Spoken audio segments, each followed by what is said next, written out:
Welcome on board of this course, a course where you will learn all about React Native. React Native is an amazing technology that allows you to build real native apps which you can ship to the Apple App Store or the Google Play Store with the help of JavaScript and the React library. You don't need to know iOS programming, so you don't need to know Swift or Objective-C, and you don't need to know Java for Android programming or Kotlin. You don't need to know anything of that. You will also not learn it here because all you'll need to build native applications, real native applications, with React Native is JavaScript and React and, well, React Native, which you're going to learn in this course. Now for this course you will need some basic JavaScript and React knowledge. That is a prerequisite, but you will learn everything about React Native, so all the building blocks that make up React Native, all the components you got there, how to style your apps and everything of that. You're going to learn that from scratch in this course. No prior React Native knowledge is required. Now in this course, we'll start at the very basics. I'll take you all the way up to a React Native Advanced Programmer where you will know the ins and outs of React Native and what makes up a React Native app. You will learn how to build your apps with components, which components are built in, how it works behind the scenes, how to style your apps, how to provide nice layouts that also work on different device sizes and different platforms. You will learn how to add navigation, how to make sure that you can have tabs or a side drawer, how your users may go forth and back in your application. You will learn how to manage state with the help of Redux also. You will learn how to tap into native device features, how to use the device camera or how to use Google Maps or get the user location. You will learn how to send data to a web server and store it there on a database and so much more. It's all in that course and you will all learn it from scratch here. Now you will not just learn all of that from scratch, you will also learn it in a practice-based approach. We'll build multiple apps in this course where we can focus on the different aspects. And by having multiple apps, you also got multiple occasions for practicing the concepts, for focusing on individual aspects, and you can therefore of course also pick the specific modules in this course which sound most interesting to you, since you have multiple entry points, if you will. Now besides all of that, there's plenty of stuff for you to follow along, to code along, to learn and to repeat, and therefore by the end of the course you will be a React Native developer capable of building your own apps, diving deeper into React Native, or of course also apply for React Native jobs. Now that's the course content, but who am I? My name is Maximilian Schwarzmüller. I'm a freelance web developer and 5-star rated instructor here on Udemy. I got multiple best-selling courses. The React Native course you're watching is the best-selling course here on Udemy. And I also got the best-selling React course, where you learn all about the React library itself, which by the way is a great preparation for this course. In this course, I teach you everything I know about React Native, all the things that make up a React Native application, and therefore you got everything you need to get started with React, React Native, and build any application you want. I'm super excited to dive into all of that together with you, and therefore let's not lose any time, let's dive right into it. So what is React Native? Let's start with the React part, also known as React.js, which is the name of that library. And I do expect that you know what React.js is. You don't have to be an expert in React.js, but you should know what React.js is. Nonetheless, let's briefly summarize what it is so that we're on the same page. It's a JavaScript library for building user interfaces. That's the official definition. That is what React does in the end. It runs on JavaScript and it's good at building user interfaces.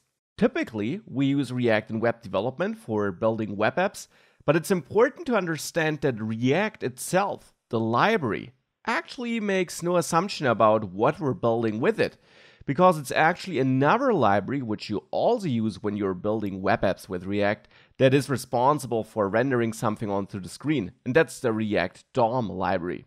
Now in every React for web project you're working on, you will call React DOM render at some point of time and hand off the React app to that method to actually render something onto the screen. And that's the library that knows about the web and knows how to, well, render HTML elements and so on. React itself is platform agnostic. It's just a library that's good at building trees of components, of finding out whether something changed, if something needs to be re-rendered, of managing state, of passing data around. But it does so in an abstract way, which is why you can use React on any platform. You're not restricted to the browser, to HTML, to the web. You can use the logic React gives you anywhere. It's the React DOM part that then knows how to work with HTML and so on. And that is super important to understand because that's important when we think about React Native. React Native is a separate library, which in the end is a collection of special React components it gives you. So a collection of components you can use in your React app. And these components are special because React Native actually knows how to translate them, how to compile these components to native widgets for iOS and for Android. So React Native kind of is like React DOM. It knows how to talk to the native platform, to Android and iOS, and how to render native widgets, and it gives you a bunch of these widgets as React components so that you can build a user interface with these compilable components, so to say. Because you won't be able to use your regular divs and h1 and paragraph tags in React Native apps because there are no direct equivalents for that in native code, but I'll come back to that. Now, besides giving you these components, React Native is a bit more than that. It also gives you access to some native platform APIs. For example, it helps you use the device camera, so things like that, common tasks you would want to do in native apps. And in general, React Native gives you tools to connect JavaScript code to native platform code. Because you typically build a React Native app by mostly writing JavaScript code, or depending on the app you're building, by entirely writing JavaScript code.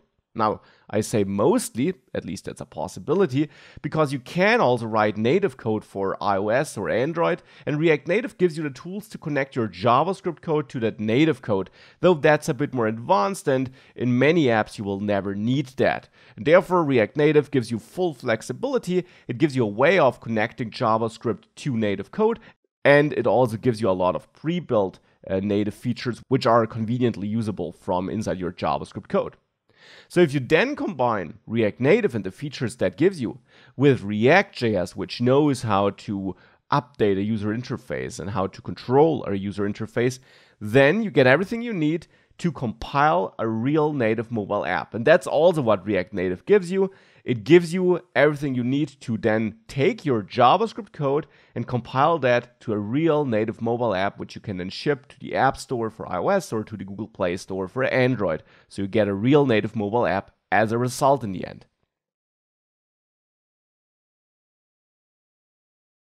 So now that we know what React Native is, let's take a brief look behind the scenes. Now, as I mentioned, with React and React Native, we build an app, and our code typically looks something like this. We build normal React components, as you know it from the web, with JavaScript, because JavaScript is the language we use to build React Native apps. But in there, we use special components like view and text here. These are not your normal HTML elements because the normal HTML elements are not supported. The native platforms don't know how to use them. Therefore, you use special components given to you by React Native, for which React Native is able to translate them to instructions the native platforms do understand. So that's how this works. Now, it's important to understand that your views, so the components you're working with, therefore are in the end compiled to real native widgets, to real native elements, to real native code.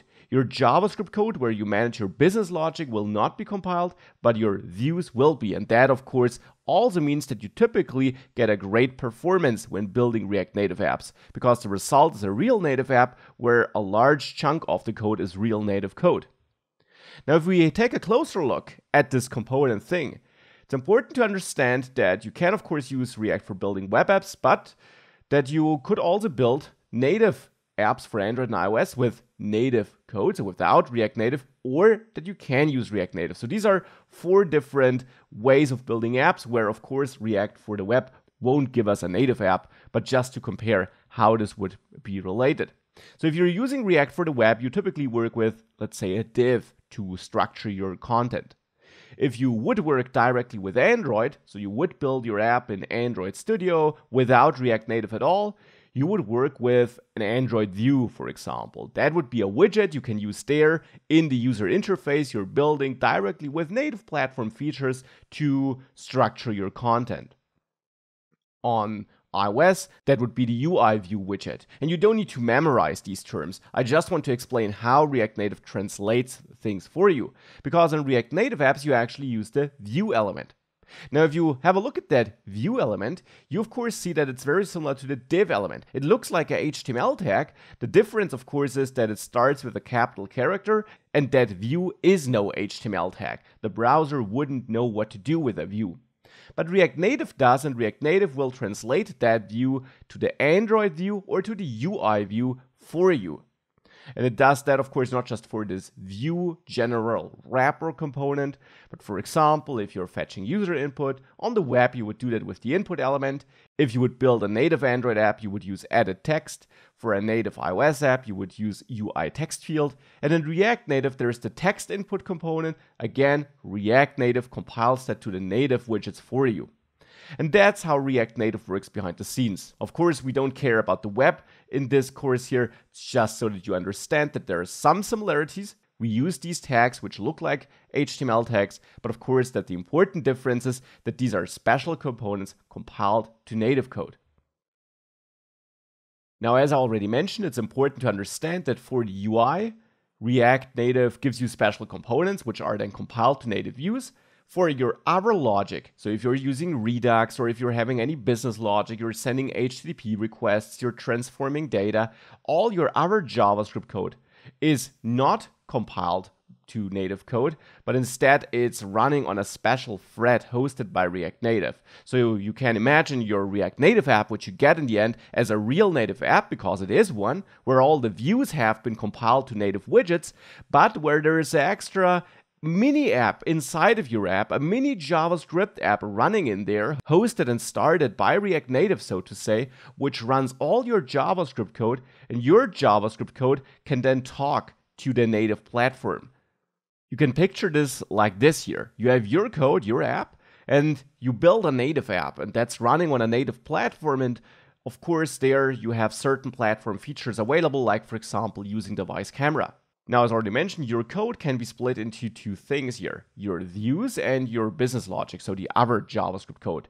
Now, as already mentioned multiple times, your views are compiled to native views, to native widgets for these platforms, and your code, however, is kept as JavaScript code, and you can tap into native platform features like the camera because your JavaScript code runs in a special virtual machine in the end, spun up and hosted by React Native inside of your app. So the right part here is all inside of our native app, which we ship to the app stores. And that JavaScript core, this JavaScript virtual machine, knows how to talk to the native platform features, so to the operating system your app is running on in the end, through a special bridge, you could say. And that bridge and that virtual machine, that's all automatically provided by React Native. You don't have to care about this. All you do is you write your React Native app with JavaScript and with these special components.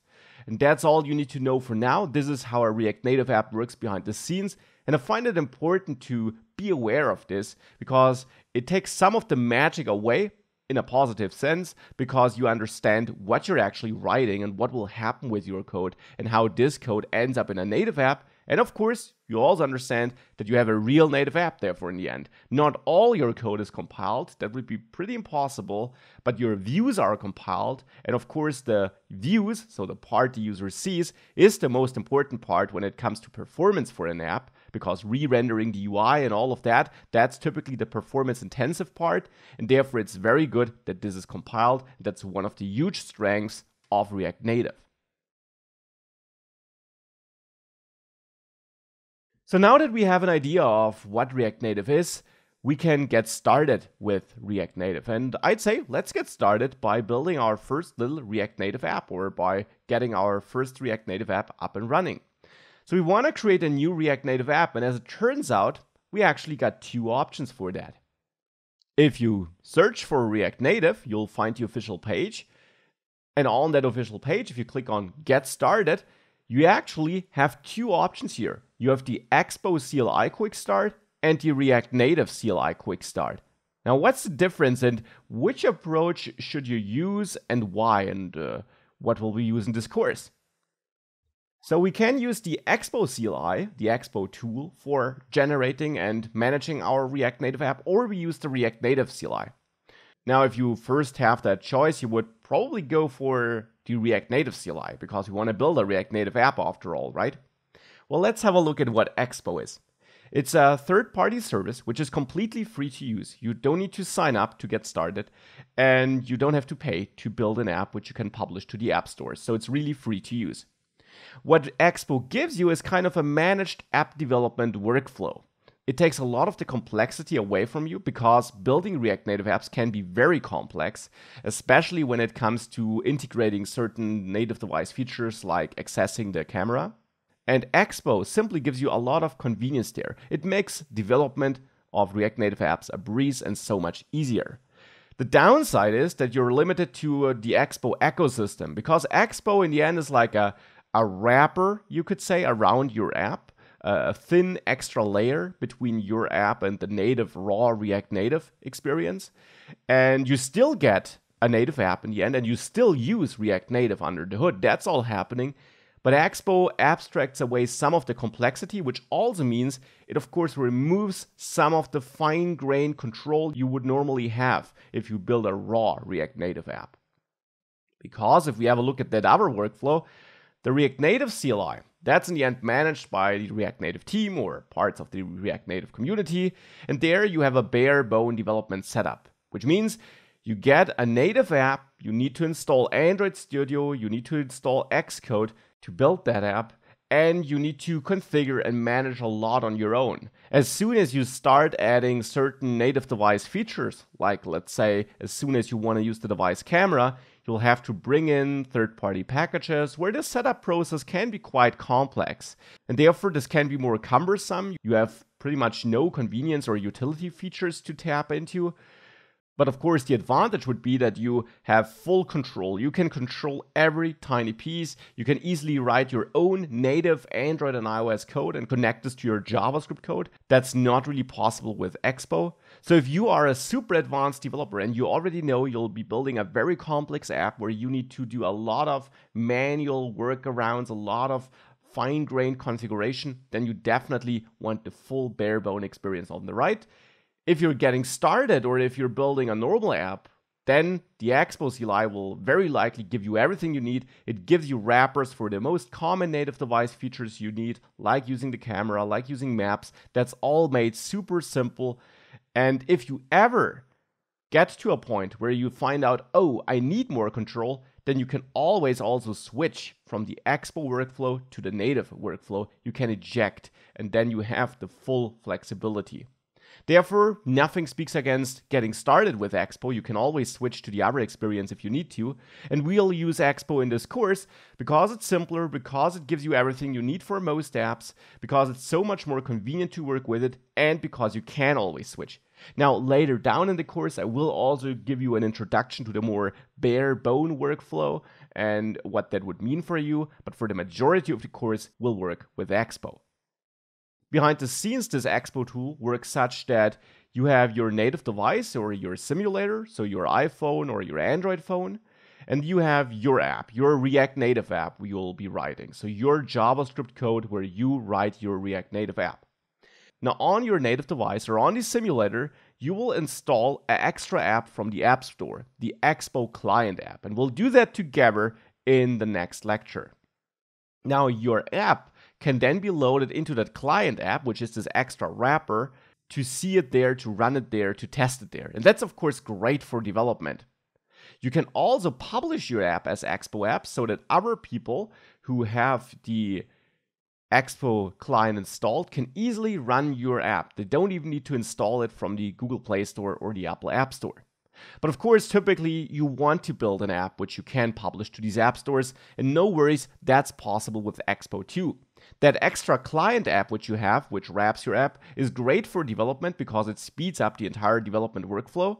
But if you want a standalone app, so an app that is not relying on that Expo client, which most of your potential users probably won't have installed, Well, then Expo also allows you to build and publish standalone apps. So apps that do not rely on the Expo client being installed. So therefore, with Expo, you can build normal apps which are distributed to the normal app stores standalone, where your users don't need any special app installed, but you have that extra convenience during development, which is great. And as I mentioned before, if you would need to, you can always switch or eject, as it's called, to the non-Expo development flow as well. So that was a lot of introduction to React Native and Expo, but I find it important that you understand what you're working with before you get started. Now with that, it's time to get started though, and for this, visit expo.io. There you can click on Get Started and you find the starting steps here. Now you don't really need that first step. We can jump right into step number 2, which is that you need Node.js. Now you need Node.js, which is a JavaScript runtime that allows you, for example, to build server-side apps with JavaScript. You don't need that because we're about to write any Node.js code in this course. It's not a Node course, no worries. You don't need to know Node.js.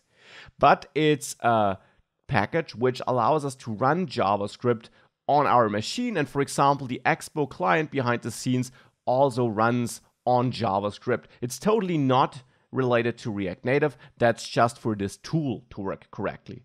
Also for this command to install the tool, npm, that's the Node package manager, and that's also made available by Node.js.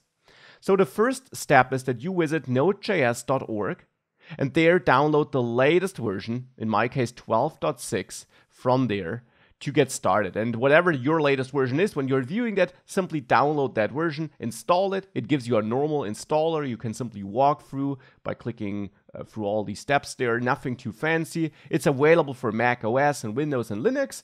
So simply download it here, walk through the installer, and once it is installed, you can proceed to this third step here.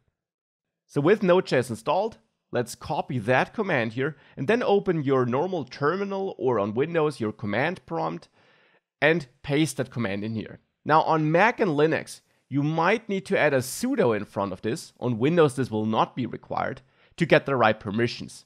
So here I'll enter it, then you might be prompted for your password. Simply enter it if you are. And now this will install the Expo CLI, which is this tool that helps us create and manage React Native projects with the help of Expo globally on your machine, so that you can use it from anywhere on your machine, so from anywhere in your terminal. So let's wait for this installation to finish. You can ignore any warnings you might be getting in between, and I'll be back once this installation finished. You can also ignore such in-between errors here, by the way, as long as this overall doesn't crash with an error, but finishes with a message like this one in the end, you were successful. So with this, we got Expo CLI installed. The next step is to create our project, so step number 4 here. We do this by running expo init and then any project name of your choice. And for that, first of all, make sure that you use the cd command to navigate into the folder here on your machine where you want to create that project.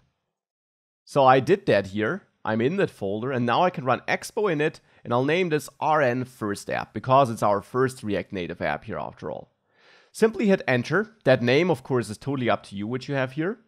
And this will now create a new folder in the place where you ran this command and set up our React Native app there using Expo. Now you probably are asked which template you want to use, and there you can go with the blank template for now. Make sure you don't choose bare minimum because that would be a setup without the Expo environment with all the convenience features. So definitely go with blank here. Now next, you'll probably be asked to enter a name for your app, and I'll just enter rn first app here. That's in the end the name, which is displayed in the task switcher of your app on the home screen and so on. You can leave the slug as it is and simply hit enter again. Now I'm also using Yarn on my machine, which is an alternative to NPM. You might not be asked whether you want to use Yarn, which is totally fine. I will also choose no here to use NPM. And therefore now this will go ahead, create this project folder, install all required dependencies in there, like React and React Native, and give us a React Native project which we can use to build a native app. So let's wait for this to finish now. Now once it did finish, you see the next instructions here. you can navigate into that newly created folder with the cd command, and then in there simply run npm start. npm start will now start up the Expo development tool, the Expo Dev Tools, and a new tab should open up in your browser. Here is that tab which did open. If you're seeing any issues here, you can ignore that for now. This here is the Expo development tool, or the Expo Dev Tools as it's called. It's a window which allows you to run your app on different connected devices or simulators, and it allows you to generally manage parts of your app. You see some output from your app here, some warnings you might be getting, and this is a very convenient window for managing your app and for running your app. Now also make sure that here in the terminal where you ran npm start, you leave that process running. You might see that it didn't finish. You don't see that input line again where you can enter commands. Instead here, you can't type, or you can press some of the shortcuts you see here, but you can't type new commands. You can always quit this process by hitting Ctrl and C simultaneously, but you should leave this process up and running for as long as you're working on your project. And if you're then done for the day, you can quit it and restart it on the next day. Because this process will also watch your code, and whenever you change something in your code and you save that change, it will automatically save this and publish it to your connected device. But speaking of that, let's connect the device. And for that, the easiest way of getting started is to use your iPhone or Android phone which you own. So in my case, it's an iPhone here. And here's my real phone, and I'm in the App Store. Now it's in German because I have a German phone, but this is the normal App Store. Now in there, you can go to the search area and search for Expo. Now once you did that, you should find that Expo client here, and you can simply download that to your device. It's free to use. Simply install it onto your device and wait for this installation to finish, of course. And once this is finished, you can open this. And now with the Expo app installed, you don't need to sign up here. Instead, on Android, you should be able to scan that barcode right from inside your Expo app. On iOS, simply open up the camera app, and then you can go also to the DevTools here, and you see that barcode here. Simply hold your camera onto that on iOS, or the Expo app scanner here on Android. And you should be prompted whether you want to open that app in Expo then. Simply hit open there, and now this should open your app here in the Expo client which you installed. Again, without signing up, just by holding your iPhone camera over that barcode, or on Android by doing that from directly inside the Expo app where you will have that option to do so. So now this will build the JavaScript bundle as you see here at the bottom, or put in other words, this will now take your app and compile it basically and prepare it, and then load it here over Expo's servers into your app. And you can simply hit got it here on the first screen. And then this is your starting React Native app. And now let's actually view the code for this and see how we can change something in the code to see something different here on this screen. To view and edit our code, we need an editor. And I recommend using Visual Studio Code, which is a free-to-use, very powerful IDE, which is great for JavaScript development, which is what we're doing here at the end. You can get it from code.visualstudio.com. There you find versions for Mac, Windows, and Linux. Simply download the one for your operating system and walk through the installer this gives you. Once you did install it, open up Visual Studio Code, and in there open your project by going to File, Open, and then simply pick your project, in my case, RN First App. Click Open here, and this will now open up the project here in Visual Studio Code. Now, my Visual Studio Code looks the way it does look here because I have a special theme enabled, which you can change under Preferences, Color Theme, and there I'm using the Dark Plus theme, so if you want to have the same look, you can use that. And I also installed a special extension, which you can do under View, Extensions. There I got the Material Icon theme installed. This one here, which is totally optional, but you can install it from there as well, and thereafter go back to View Explorer to see your files again, so that you get the same file icons as I have here. Again, that's totally optional. And with that out of the way, this is our React Native app managed by Expo. Now let me quickly walk you through what we have here, and then show you what you can change in code to change something in your app. Now, we have a couple of folders and files here. The .expo folder just holds some configuration for Expo. You don't need to touch this. The assets folder, that holds some images in this case, like the icon of your app and the splash screen image. And we'll dive into how you can customize this towards the end of the course. And we'll use other assets like images in general throughout this course, of course.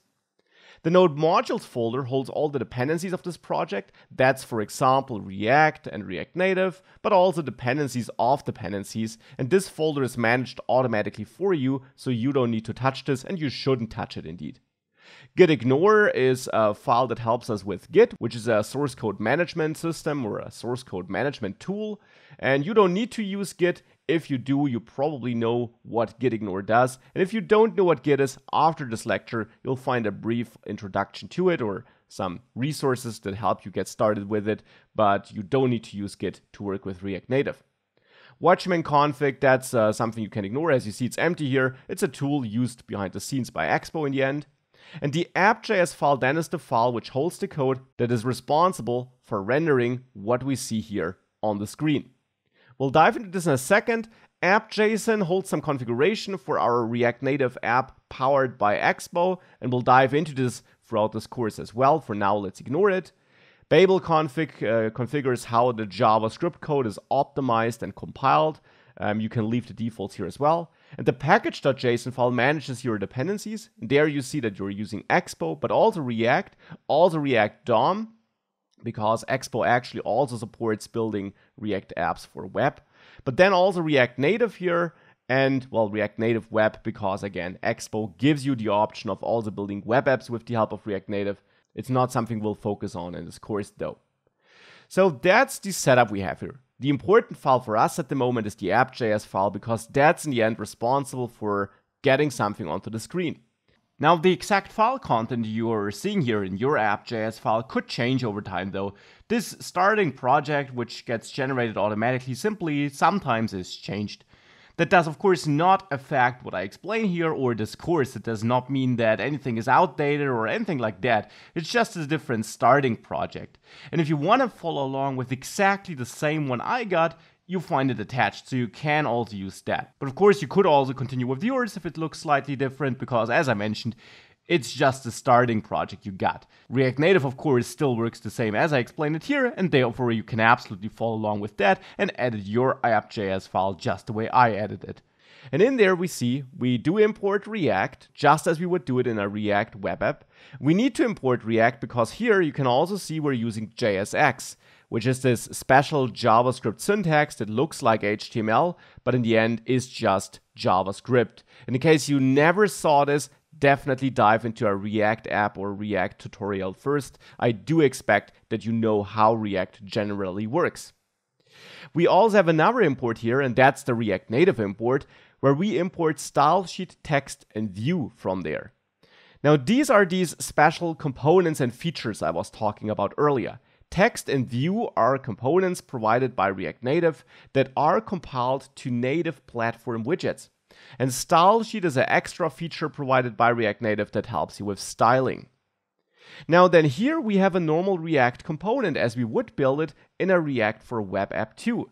We're having a functional component here, and with the help of React hooks, we can work with functional components only, as you probably know. And this functional component returns some JSX code that is rendered onto the screen. And here we're using the view widget or the view component provided by React Native and the text component. And the view component is like a div. It's a good wrapper, also good for applying some styles for some containers. And the text is then used for, well, outputting some text, which you put between its opening and closing tags. And down here we have some styles defined. React Native does not use CSS, but it uses a styling syntax that is based on CSS or follows similar naming conventions, but we'll dive deeper into how to style your React Native apps throughout this course, of course. So with that, let's change what we see on the screen, and let's actually add a button here. Now, the good thing is we can import a button from React Native. That's another core component provided by React Native. So we can add this import and then use a button down there. However, we don't use it with the opening and closing tag, but as a self-closing element. And then we can add a title prop here to set the text we see on the button. For example, change text. Now when we tap this button, we might want to change this text here. And for this, we need to manage some state here because I want to change some data which should lead to this component being re-rendered. And for this, you need state. Now, prior to React 16.8, which is supported here though, you would have to convert this to a class-based component to use state. Since React 16.8, we can use React hooks. And in case you don't know what hooks are, you should definitely dive into the basics of hooks. Attached, you'll find resources that get you started with that. Hooks are imported from React, and here we need to use state hook, which allows us to manage state in a functional component. With that, we can use that hook by calling use state here and giving it a default value, which could be this text here. Let's cut it from down there and add it here as a string. And then here we can use array destructuring to get our output text and get a function to change or reset or overwrite this output text. And that's just how the use state hook works.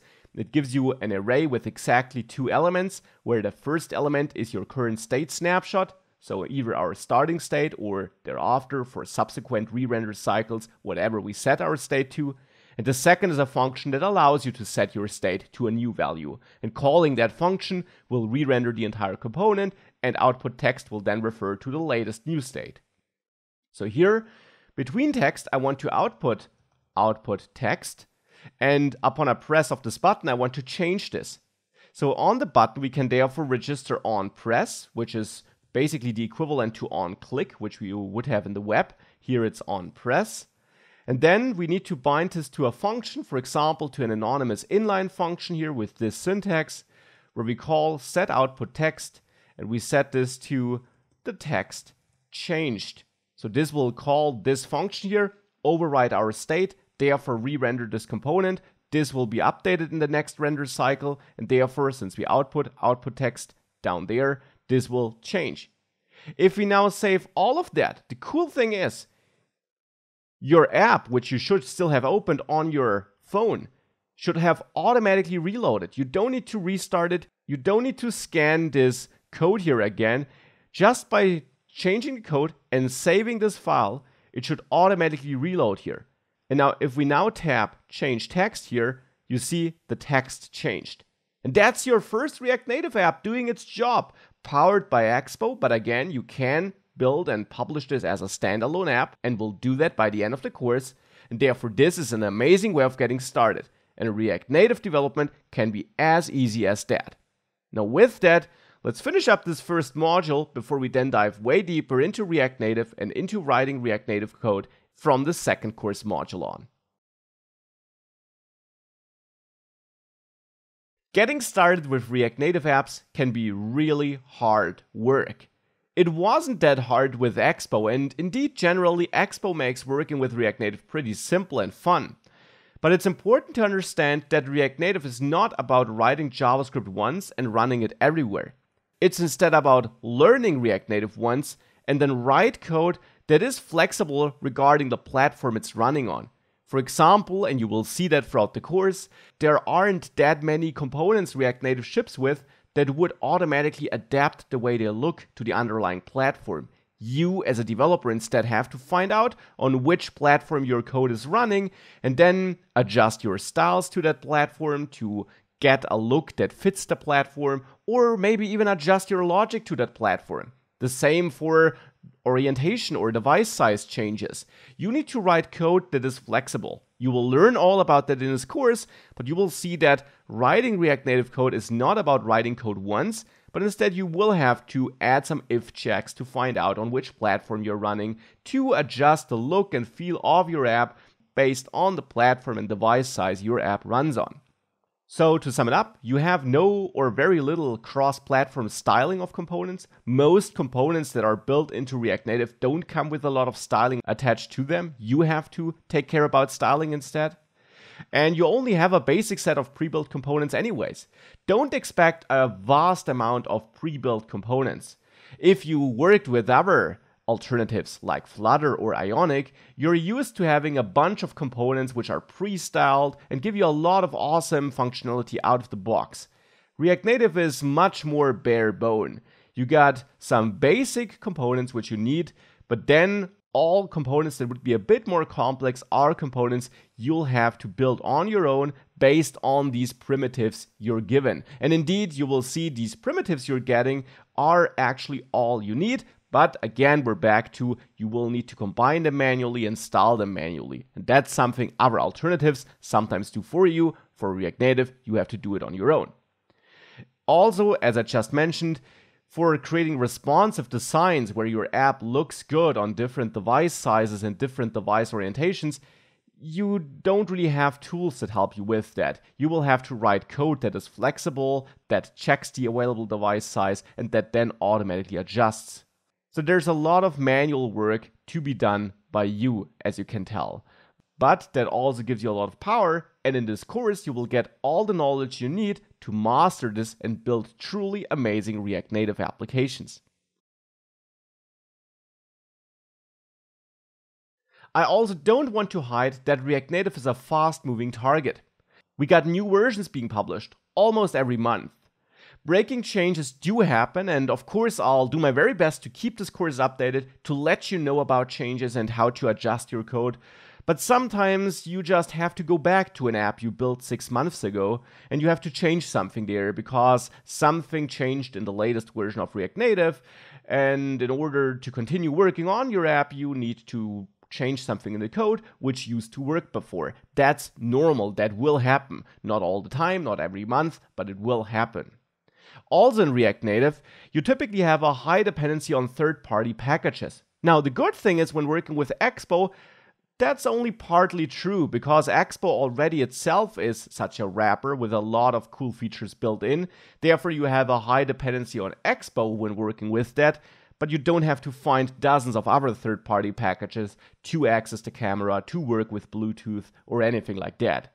If you're building a bare-bone React Native app, that would be different. There, only a basic set of features is built right into React Native, and for most things that you want to add to your native app, you would have to reach out to other community-managed packages to make them work. And even with Expo, we'll need a couple of third-party packages to have everything we want. And that is something you have that dependency, and that of course means that if those packages change or aren't maintained anymore, you have to find alternatives, or you have to update your code. So that's something you just also have to be aware of. And React Native simply also has some bugs. Not crucial ones. You can build basically any app you want with React Native, but sometimes things just don't work as you would expect them to work, and you need to get creative, find workarounds, and so on. And in this course, I will also show you some of the strange things React Native has, but in general, when building React Native apps, you have to be willing to stay updated, to use Google, to dive into issue discussions, and to simply, well, try things out. With Expo, you have a pretty smooth development experience, but still, the road can be bumpy from time to time. Now, that might all sound pretty bad, so shouldn't you learn React Native then? Well, let's have a look at the alternatives. Of course, one alternative always is that you build real native apps with the Android framework for Java or Kotlin, or with Swift Objective-C for iOS. You can do that, but of course the downside is you have to learn these languages, and the huge advantage of working in one project and sharing a lot of code will be totally lost. In React Native apps, sure, you will probably need to adjust your code to the platform you're running on from time to time, but the vast majority of your code base can be shared and can be reused without any adjustments. If you're using the native platform languages, then you definitely have to work in two totally different projects and you won't be able to reuse a lot of code. Alternative 2 is that you build a progressive web app. That's a normal web app that utilizes some features that make it look and feel like a mobile app, but it's not distributed through the app stores, and it relies on users using a browser that supports the features you're using, and if that's not the case, your app doesn't run that well. The third alternative is that you use Ionic or a similar solution. Ionic is a tool or a framework that allows you to build real native apps which you distribute through the app stores with web technologies. In the end, Ionic takes a normal web app and wraps it into a native app. So it doesn't compile anything, it just wraps it. And that's a nice approach. I like Ionic actually, and it can be perfect for a lot of apps. But of course, a possible downside is that performance can be worse because you just have a wrapped web app. You have no compiled native app. And that's something you do have with React Native, of course. And since we overall got tools and we can acquire knowledge that helps us overcome the challenges React Native sometimes poses, React Native is an awesome way of building native apps. You can share code, you get great performance, you can distribute it through the app stores. That's pretty nice. Now, one side note, you also got alternatives like Flutter or NativeScript. Those alternatives follow a similar approach as React Native does. You get a compiled app there. They simply use different programming languages, different frameworks. And attached, you find a link to a comparison video where I compare all these alternatives in case you're interested in a little bit of a deeper dive into that topic there. So what are the requirements for you to complete this course and to build native mobile apps with React Native?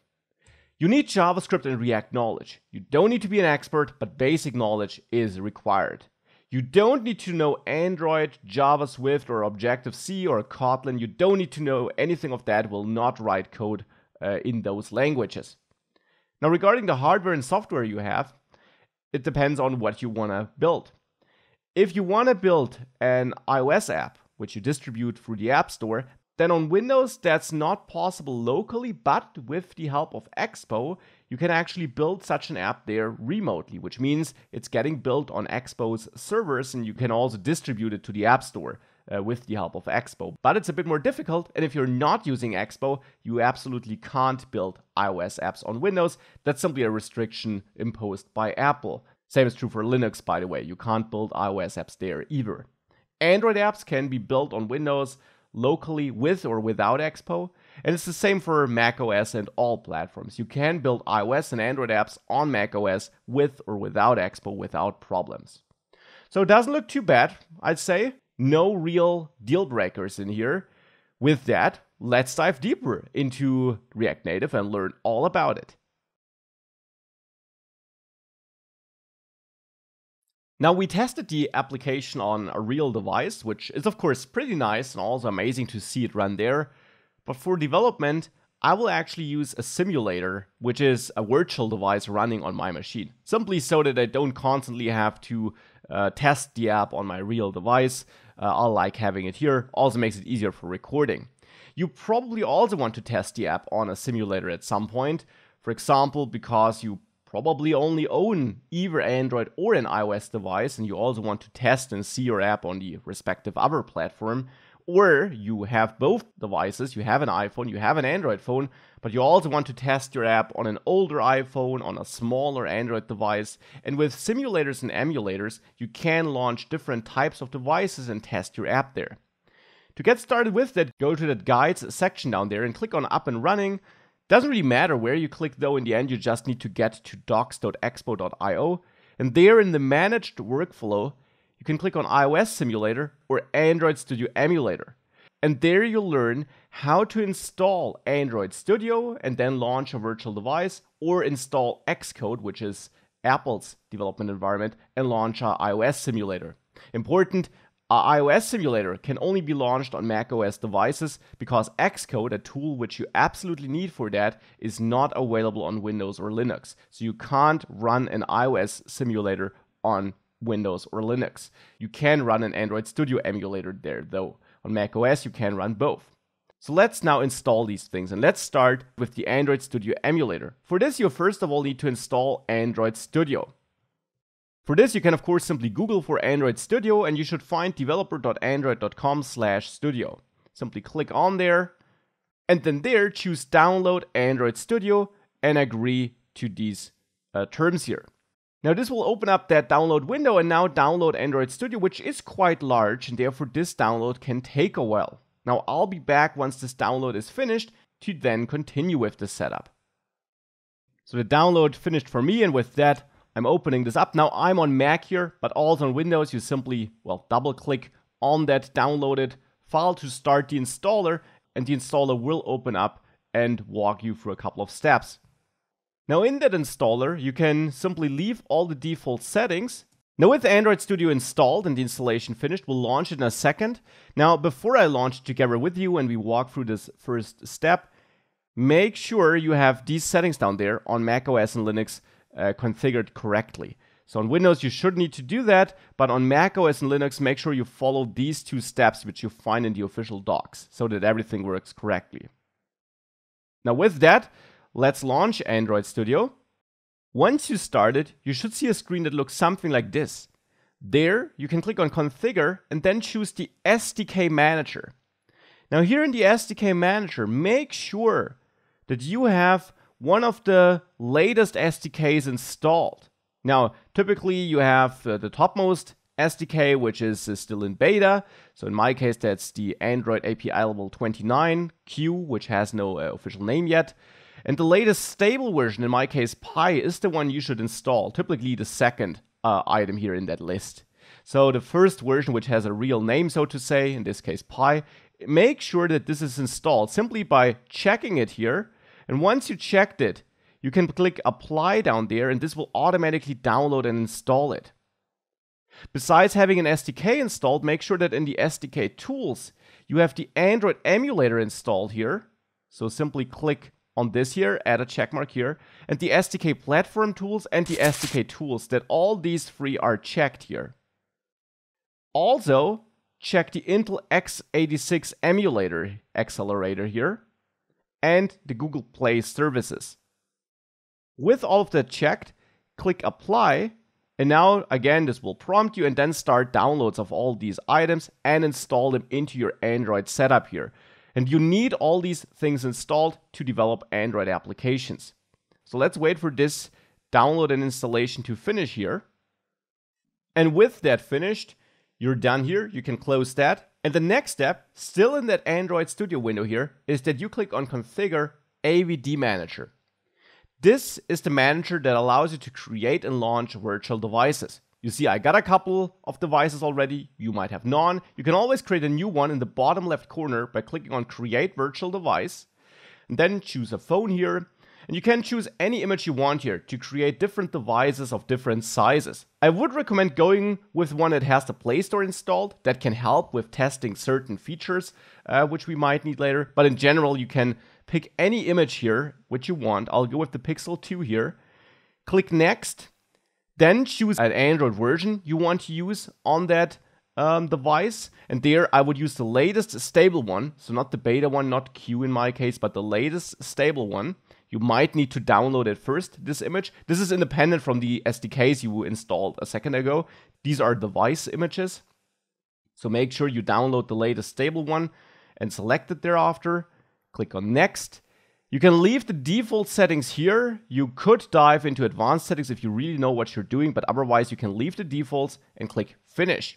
And this will now create a new emulator, in my case this one here, and you can launch the emulator by clicking that green play button here. And this will now start that emulator here, which is now booting up here. And once it is booted up, you can run your Expo app, your React Native app on this emulator. So let's wait for this to finish and let me then show you how to launch your Expo app on that emulator.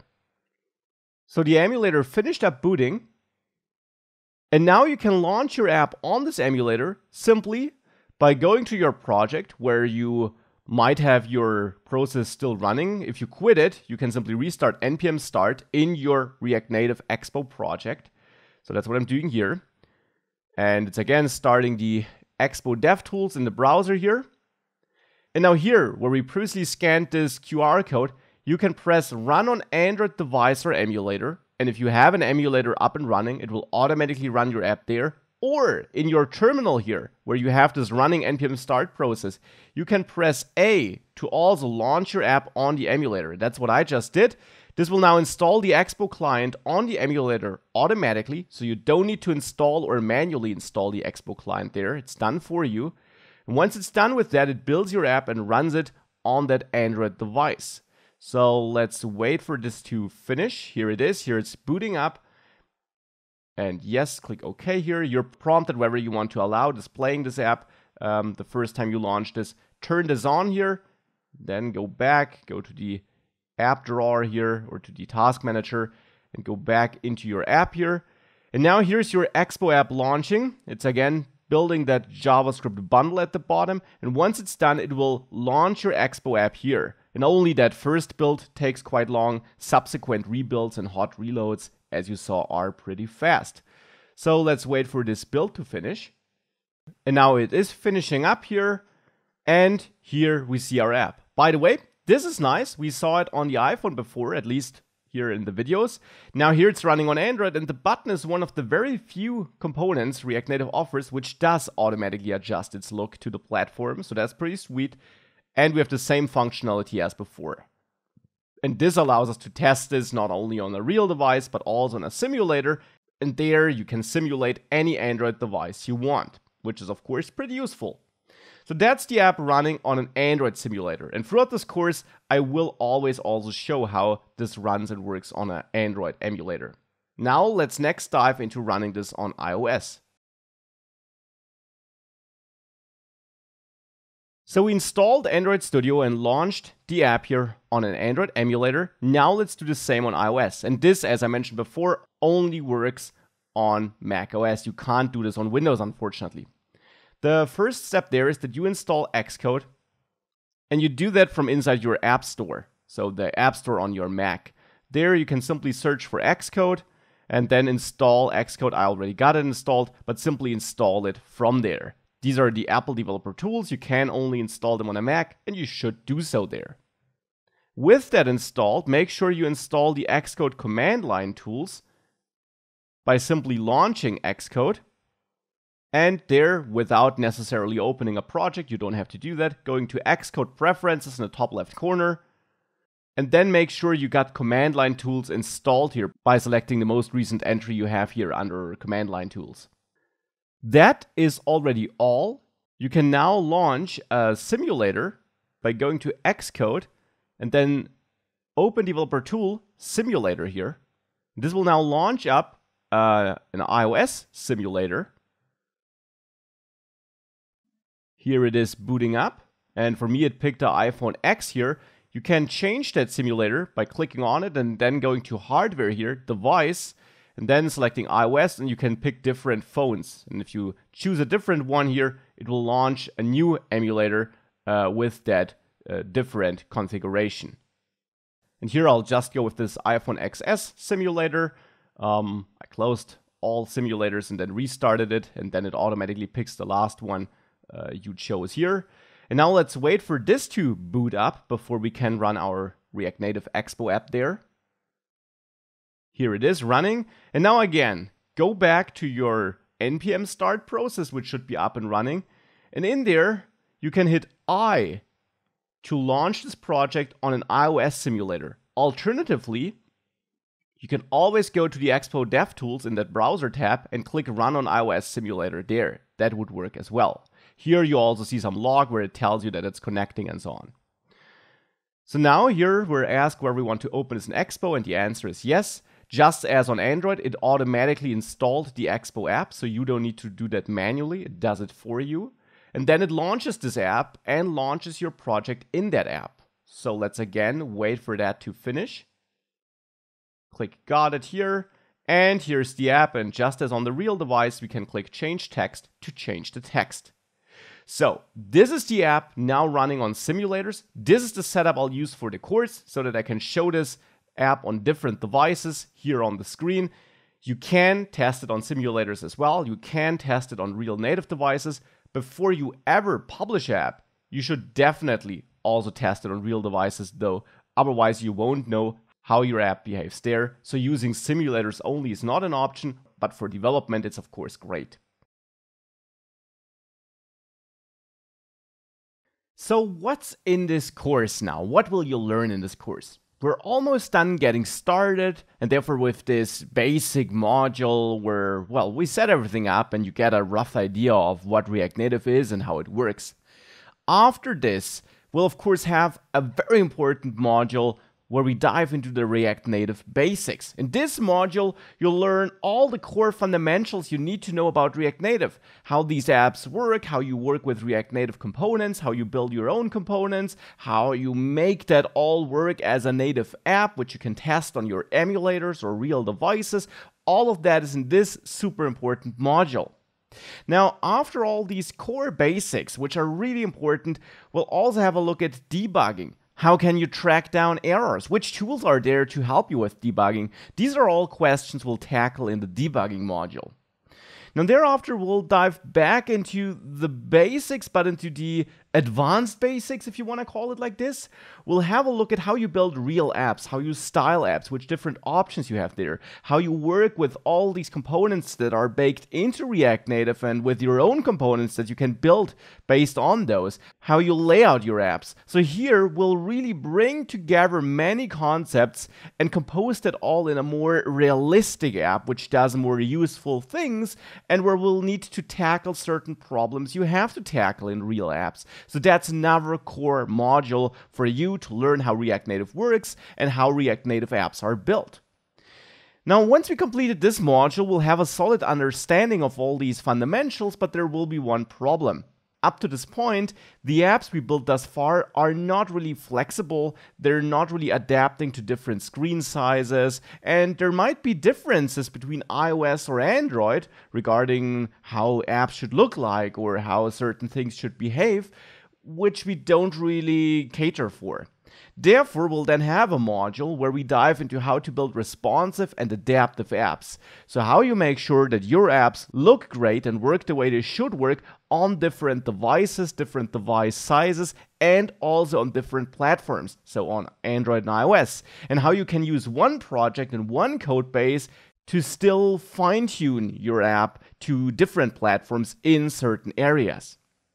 Now, after all of that, you'll have very solid fundamentals, but we'll also only have worked on apps that have mostly one screen. Now, in most apps, you have tabs, you have a side drawer, you can navigate forth and back between different pages, and you have nice transitions and animations for these navigation actions. And therefore, we'll have a whole module dedicated to navigation and how you can build navigation into your app, how you can provide beautiful transitions, how you can add tabs, different kinds of tabs to your application, and all these core techniques and things that you need in most applications you're going to build. Now, by then, we'll also have a feeling for a problem that managing state, managing data in our application can be tricky as our application grows. And therefore, we'll then have a whole module where we dive into how to manage state with the help of Redux and how you can pass data around in your application.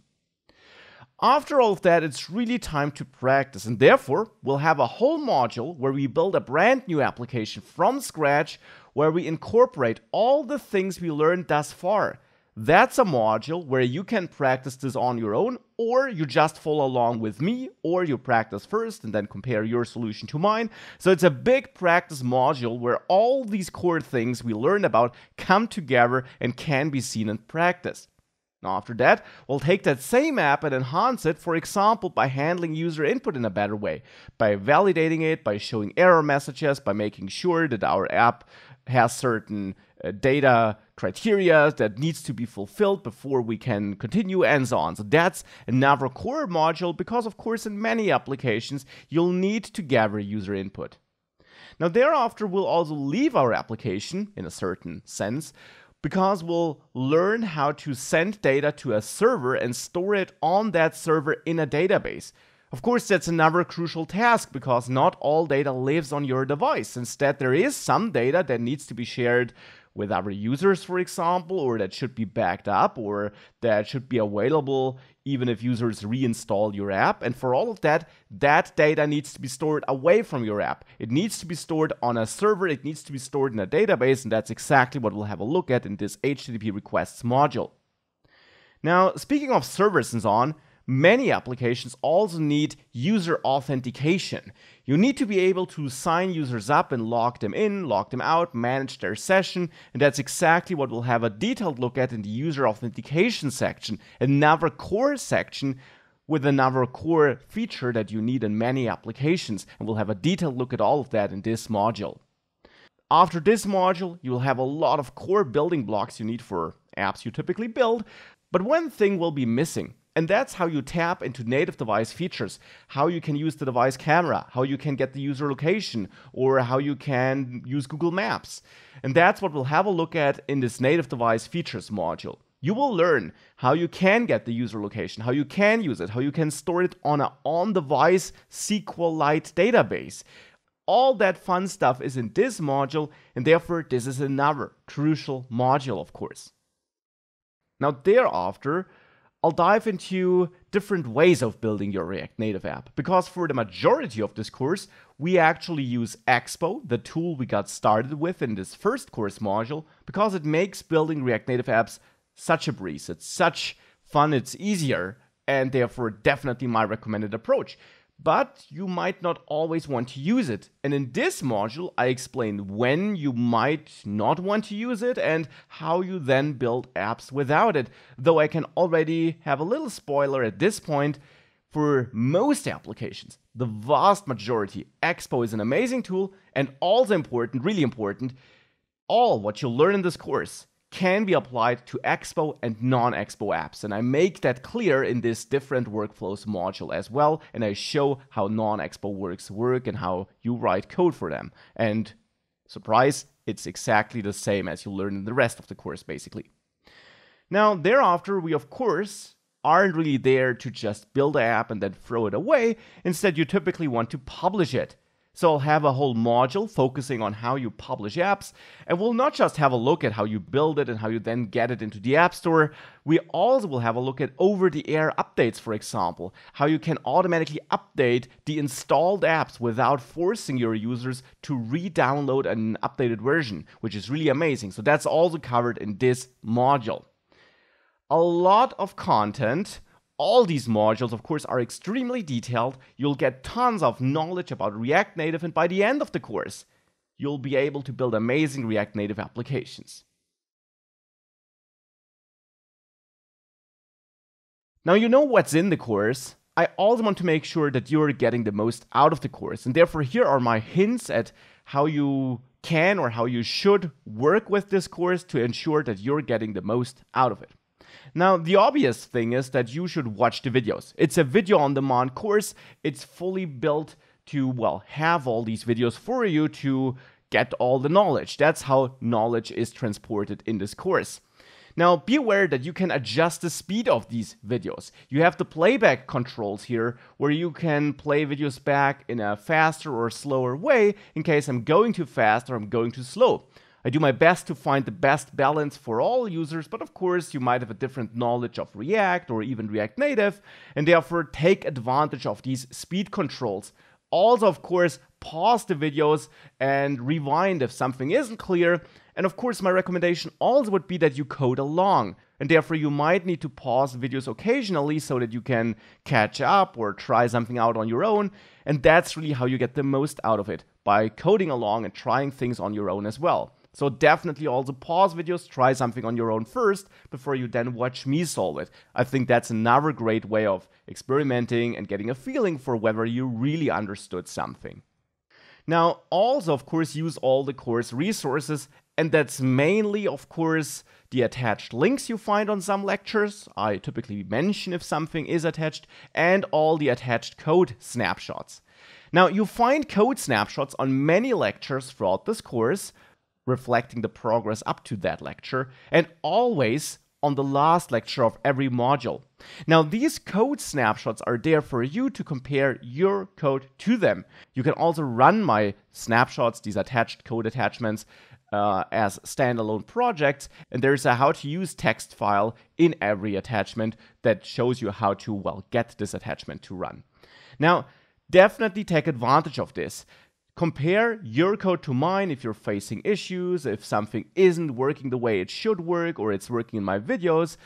All the snapshots which are attached are taken directly from the recordings, so they absolutely reflect what I show. So if something's not working, take my code, compare it to yours, maybe replace your code with mine, even just temporarily to narrow down the issue, and you will be able to solve all these issues. Now, of course, there also is a Q&A section where you can ask. Now, please be aware, I only can help on questions directly related to course lectures or course source code. I'm not providing any personal coaching for your own projects or your own code snippets. That's not something I can offer, unfortunately. But the Q&A section is there for you if you're facing some very strange error which doesn't seem to be related to the code, or if something is unclear, if some concept is unclear even after watching the video for a couple of times, then the Q&A section is your place to go. Now be aware, if you're just getting some error with your code, definitely take my attached code and compare it, because that will help you solve such problems. And also don't just ask in the Q&A section, also help others, because that is how you will learn the most. By helping others, you're challenged to dive into problems, you have to solve problems, and that's always how you learn the most.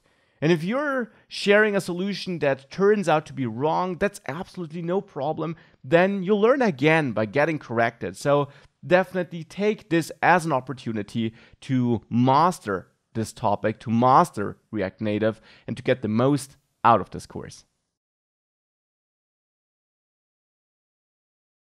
So time to now really dive into React Native with the help of Expo here. But again, Expo is really just a thin extra layer. What you're learning is React Native. So let's get started. Let's get started building our React Native app, and let's dive into the core basics you gotta know when you work with React Native. How you work with these built-in components, how you style your app, and how you generally will go about building a React Native app and wiring things up.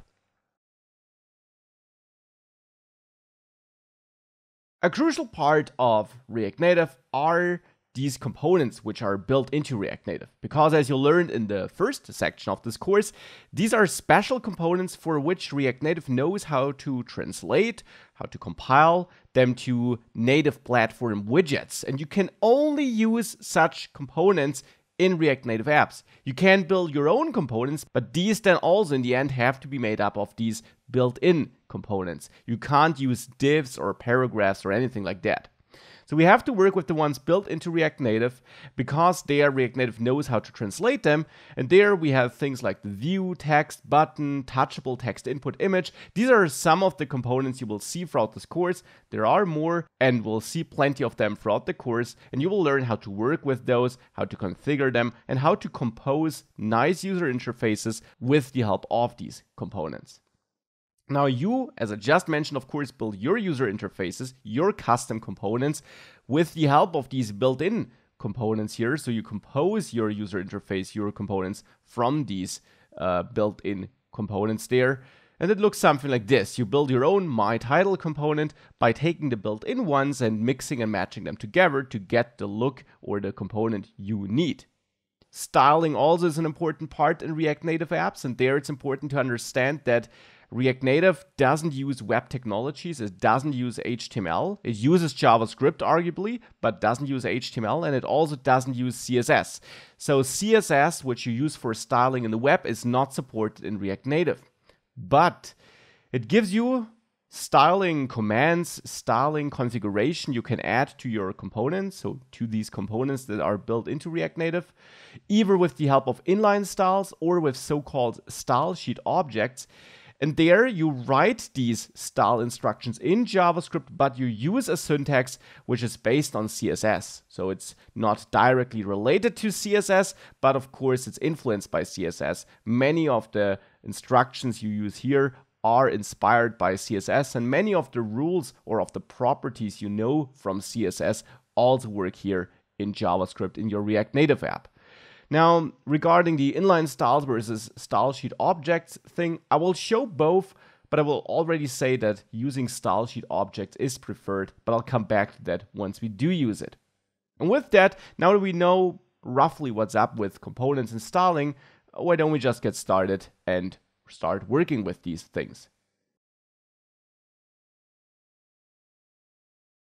For this, I'll create a brand new project, again with Expo init, and then a name of your choice, and I'll name it RN complete guide, because in the end, this is a complete React Native guide, which you got here. And I'll start with the blank template here, so that first option in my case here.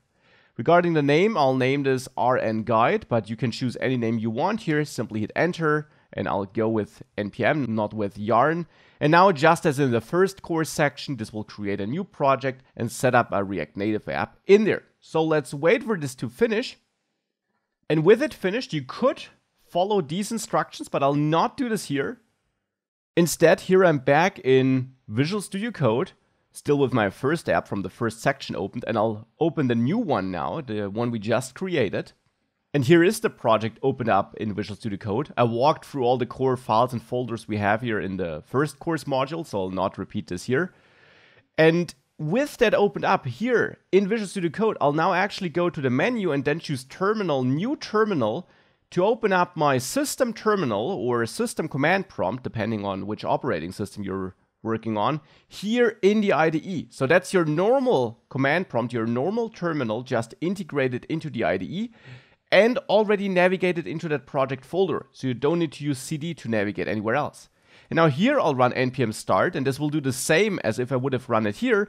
The difference is now I always see errors or any log messages directly here in the IDE, which is more convenient to work with. We still got that process, which you should keep on running to get these live updates when you save something. You see the commands you can type here or the shortcuts you can press to launch your app on emulators. And you also have that browser tab up and running here for your application, the Expo DevTools. Now I got two emulators up and running here, Android and iOS. You don't need that, of course, but I want to show you how this app works on both. And I can run this app on Android by pressing A here in the terminal. And I can run it on iOS too by pressing I. And I did both here. Alternatively, we could have used these buttons here in the Expo DevTools in the browser. So now this is launching the app here on these devices, on the Android and iOS simulator, and I'll be back once this finished because the first launch always takes a bit longer. Subsequent rebuilds, reloads are way faster, of course. And here we got that starting app running on these emulators. Now, in case it looks a bit different for you, attached you find my starting project in exactly the same way I have it here, so that you can also use that, replace the files in your project with mine, and then if you run npm start, get, well, this look here. So this is the starting project we'll now build up on and will now work on. Of course, the question is, what will we build here? Now we'll dive into the basics here, therefore of course here we'll build a relatively simple app, but already showing a lot of the core features you gotta know. So the app we'll build here will be an app where you can save your goals for this course, your course goals. Therefore we'll start by adding an input field here where you are able to enter your goal, and of course then a button which adds it, and then here we'll have these various items, these various list items below that with your goals on them. If you tap them, that will delete the item. So up on a tap, that will be deleted.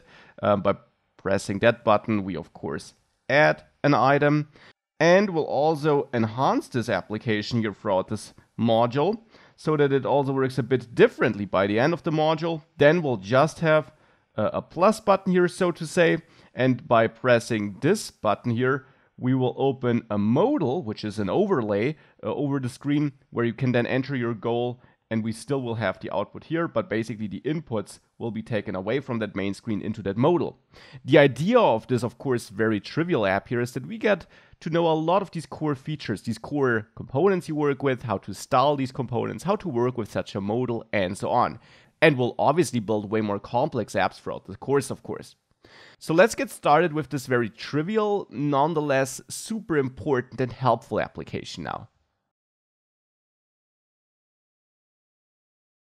And for this, it makes sense to start here in the app.js file.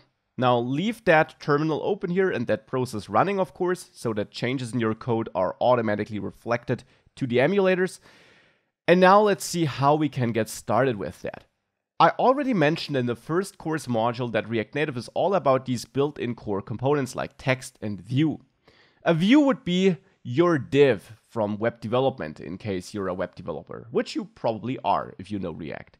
So it's a great container component. You can style it as you see it here, and you can wrap other content with it. Now, a text, on the other hand, is a core component for, well, outputting text. That's its goal. Not there to output an image, but there to output text. Now, what you can't do in React Native, and that's the first important thing, you can't, for example, output text between a view like this. If we would try to save this without that text wrapper, you see we get an error. That's, by the way, a screen you will see from time to time when working with React Native. It gives you an error, it explains what went wrong. Here, for example, it's a pretty clear error message telling us that text strings must be rendered within a text component. And why is that so important? Why am I emphasizing this? Because that's an important difference to web development. There, you can put text anywhere. In web development, you could have a div, and between the div opening and closing tags, you could have any text. And this will not work on React Native, not only because we're using a div, that's not supported there, but of course, because on React Native, you really can only output text between text tags. So you need to use that text component provided by React Native to output text. And that's a crucial difference to the web, where you can throw your text anywhere. In React Native, it's way more important that you use the right built-in component for the job you want to get done. And for styling, for setting up a container where you structure different content, that would be a view. For outputting text, that would be a text. For outputting an image, for example, you'll have an image component. So that's how React Native works. And speaking of styling and of layouting, the view has this as a main job. It's mainly there to apply styles and to lay out the content you have in there. And speaking of that, let's get started with layouting. Let's say in our app, we want to have two main areas here on that screen. At the top, I want to allow the user to enter some text. And on the right of that, I want to have a button to confirm this choice. And below that, so that's part one, the input area. And below that, we have the second part, and that's the list of goals the user entered. So therefore, here in app.js, we can get started by having a wrapping view, because just like in normal React, you need to have one parent component, and that will typically be a view in React Native, because that gives you most layouting and styling options. And inside of that view, we could have another view for the input area, where we then add our input. And below that, yet another view to have our list of goals. And I'll get rid of that text. And it's pretty normal in React Native that you have quite a lot of views nested into each other so that you can build any layout you want. Now, let's get rid of this container down there, by the way, and also of this style assignment. And let's start with all of that from scratch. Important takeaway right now is each component provided by React Native has its own job. There aren't that many components, but the ones that are there have clearly defined roles. And you do then build your UI by nesting these components into each other, depending on which you want to achieve. For example, if you want to build a layout, you start with nesting a couple of views. And then once you're at the part where you want to output content, you'll start adding text and so on. And we'll do all of that over the next lectures. You can also always go to the official React Native docs. And there, if you click on Guides, Components and APIs, you'll get an overview over these core building blocks. You find the view here, the text, the image, the text input, which I mentioned earlier already, and a couple of other core components. And you'll see pretty much all of those, or most of those, throughout this course. And this is a great place to dive deeper and learn more about them. And as you already can tell, if you leave out the platform-specific ones down there, which are more niche-focused, then there aren't that many core components, only about 10 core components, and that's how React Native works. Nonetheless, you'll be able to build any app you want, as you will see. So back in code, we started with throwing in some views here, and of course right now this won't work, this will just break or will not render anything meaningful to the screen. In that first nested view here in this block, I want to have a text input and a button. Conveniently, both is provided by React Native, We have a text input here, and we also have a button component. So we can import both text input, which allows the user to enter text, and button. And then here in that view, in that first nested view, I'll add a text input as a self-closing tag because there's nothing we could pass between opening and closing tags. And for the button, you could think that you use a button like this, but actually that's not how this React Native button works. Instead, it's a self-closing button, and you set a title property to define which text to render there. And here we could say add. Now we have a text input and a button there. And if we save this, and this reloads, we see the button here, but we don't see the text input, right? So that's not working as intended. The reason for that is actually that the text input will be hidden here below the status bar.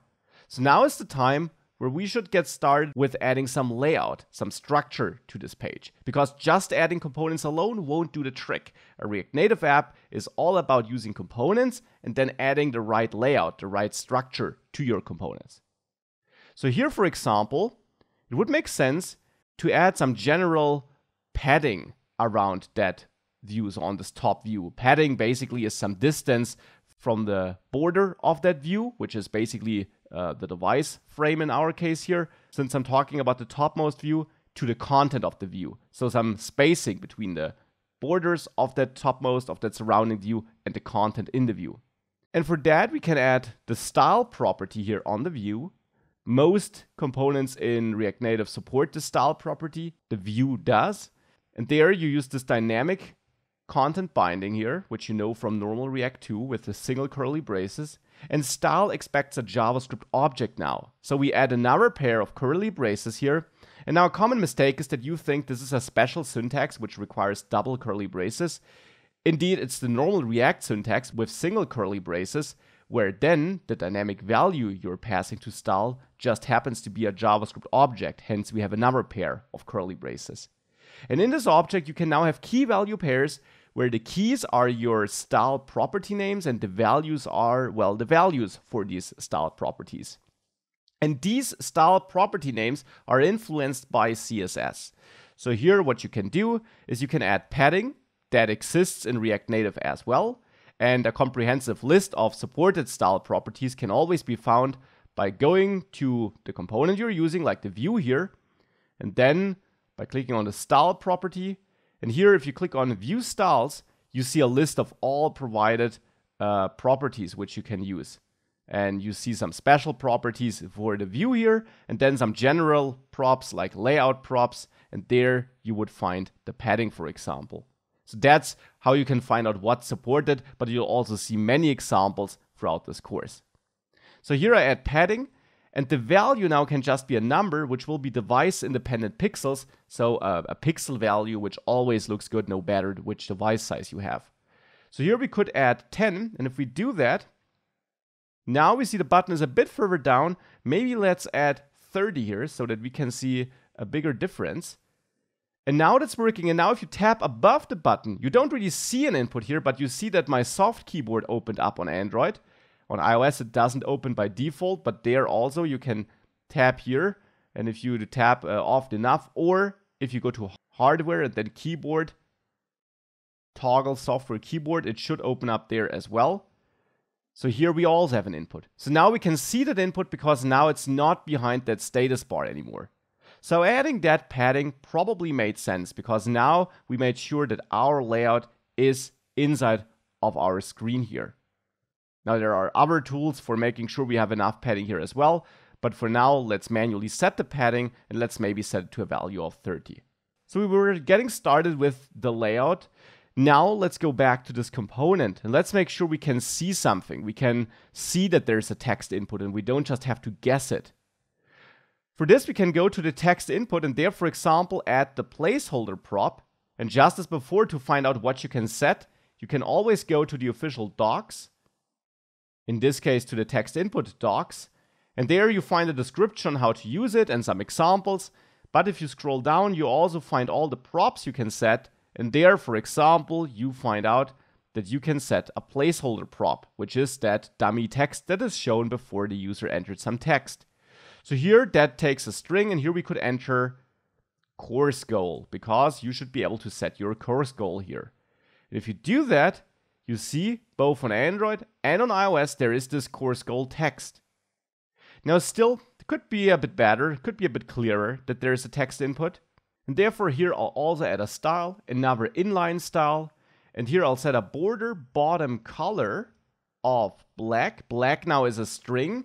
Such color shortcuts are supported in React Native, and a comprehensive list of all available colors is attached to this lecture here. And I can also set a border bottom width of, let's say, 1. And what this does is it should set a bottom border on this input, so that now if we go back, we have that underlining here. We can clearly see it on iOS. And since there still is not that much space on iOS, let me actually ramp up this padding up here to 50 maybe. Yeah, that looks better. So now we have that border below our input, and that makes it clear that there is an input here. Of course, you're not restricted to only setting a border on the bottom. You could also just set a general border by leaving out bottom here, a border color and a border width. And if you did that, then this would be surrounded by a border. Now, one important note regarding these style names here, these style property names, you of course see that it's border width, border color written like this. In normal CSS, you would have border dash color, and that would apply the border color, but that would be an invalid property name in JavaScript, which is why this is not supported. Now actually, a valid property name in JavaScript would be if you wrap this in quotes though. But even that is not supported in React Native. So these alternative syntaxes, for example, this syntax would work in JavaScript if you apply some style to a web HTML element. These syntaxes are not supported in React Native though. There you really have to use this camel case syntax where you, for example, write border color like this. Or in short, you have to use the property names you also find in the official docs. There are no alternative names for these style properties. And we could now also add a padding here of, let's say, 10, so that we have some spacing between the border and the actual part where we enter something. And I'd say this already looks way better, and we can clearly see that we here have an input where users can enter something. So we got started with the text input. Right now we're not doing anything with the values the user enters. But before we do that, let's make sure that actually the button is not below that input, but next to it on the right. And for that, again, we need to work on the layout. That's why I have this extra view here around the text input and the button. We wouldn't need that, but now with that nested view, we can control how these two items are aligned to each other by, again, adding the style property here. And now, for layouting, for positioning things, React Native uses Flexbox, which you also might know from the web in case you don't, attached to find resources that get you started with CSS Flexbox. You don't need to know Flexbox in and out, but it helps to know a bit about it. Flexbox works such that it positions elements inside of a view next to each other or above each other. By default, above each other in React Native. You can change that by setting flex direction from column, which is the default, to row. And by just adding this on this view, we override the default, which is, well, the default, which is why we don't have to set it, of column. And now already we'll see that the button and the text input sit next to each other. Doesn't look that great yet, but they're sitting next to each other. Now, to make that look better, we can also add more. For example, you can define how things are aligned and distributed in their row or column. For example, with justify content, you can control how items are distributed along their main axis. And with row, the main axis is from left to right. If that would be column, the main axis would be from top to bottom. So now we could specify a value, and here my IDE even gives me auto-completion, which is very convenient. We could specify a value of space between, for example. What this means is that all the remaining free space is between the two elements. So they're now not sitting directly next to each other, but instead there is some free space between them, as you can tell. Now we can also align them on their cross axis. So main axis for flex direction row was left to right. Cross axis then is top to bottom.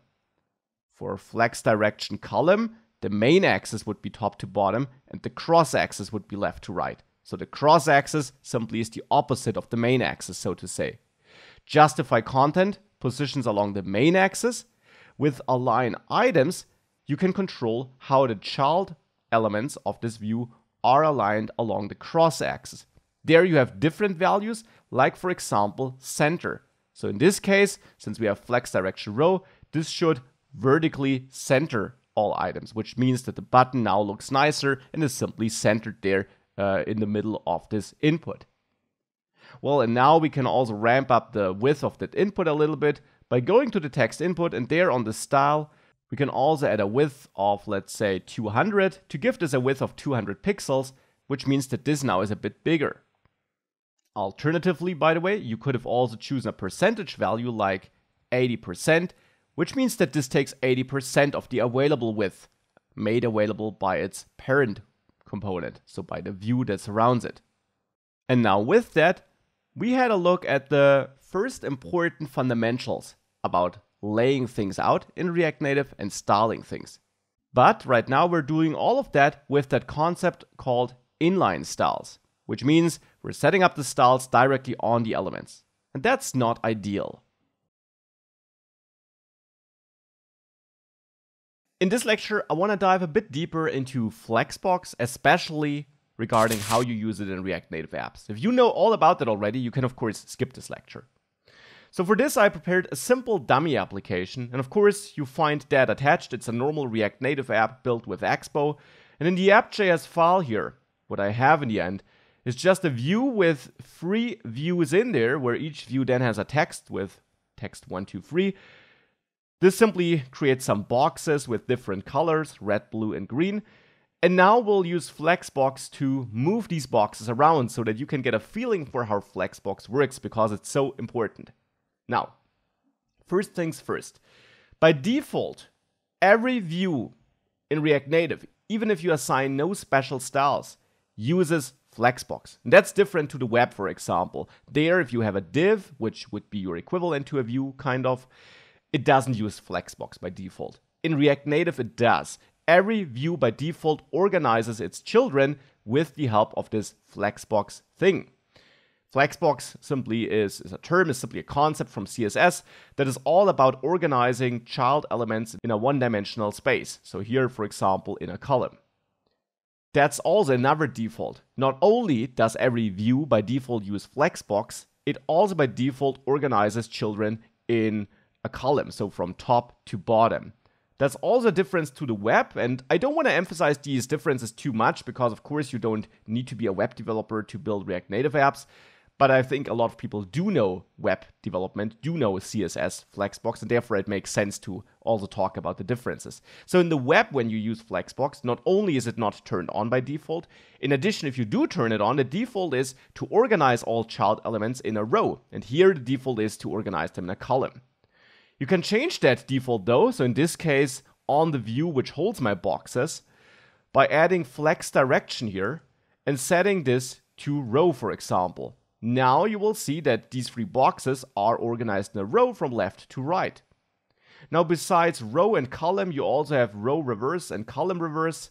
And this simply also, well, does what the name implies. Now we still have a row, but the first element, the red box, actually is on the right and not on the left anymore. So that's also something you can do. Let me go back to row though. So that's the first thing you can do. Another important thing about Flexbox is how child elements are sized. Here, I gave every child element a width and a height of 100. Now, if we would remove that width and height thing on every child element, then you will see that now we have a very, very small row here, because every box now is only as wide as its child requires it to be, and only as tall as its child requires it to be.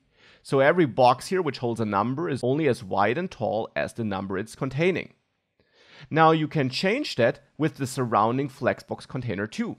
Let's give that a width of, let's say, 300 pixels, or of 80% of the parent width. So in this case, since it's the root element, of the device width.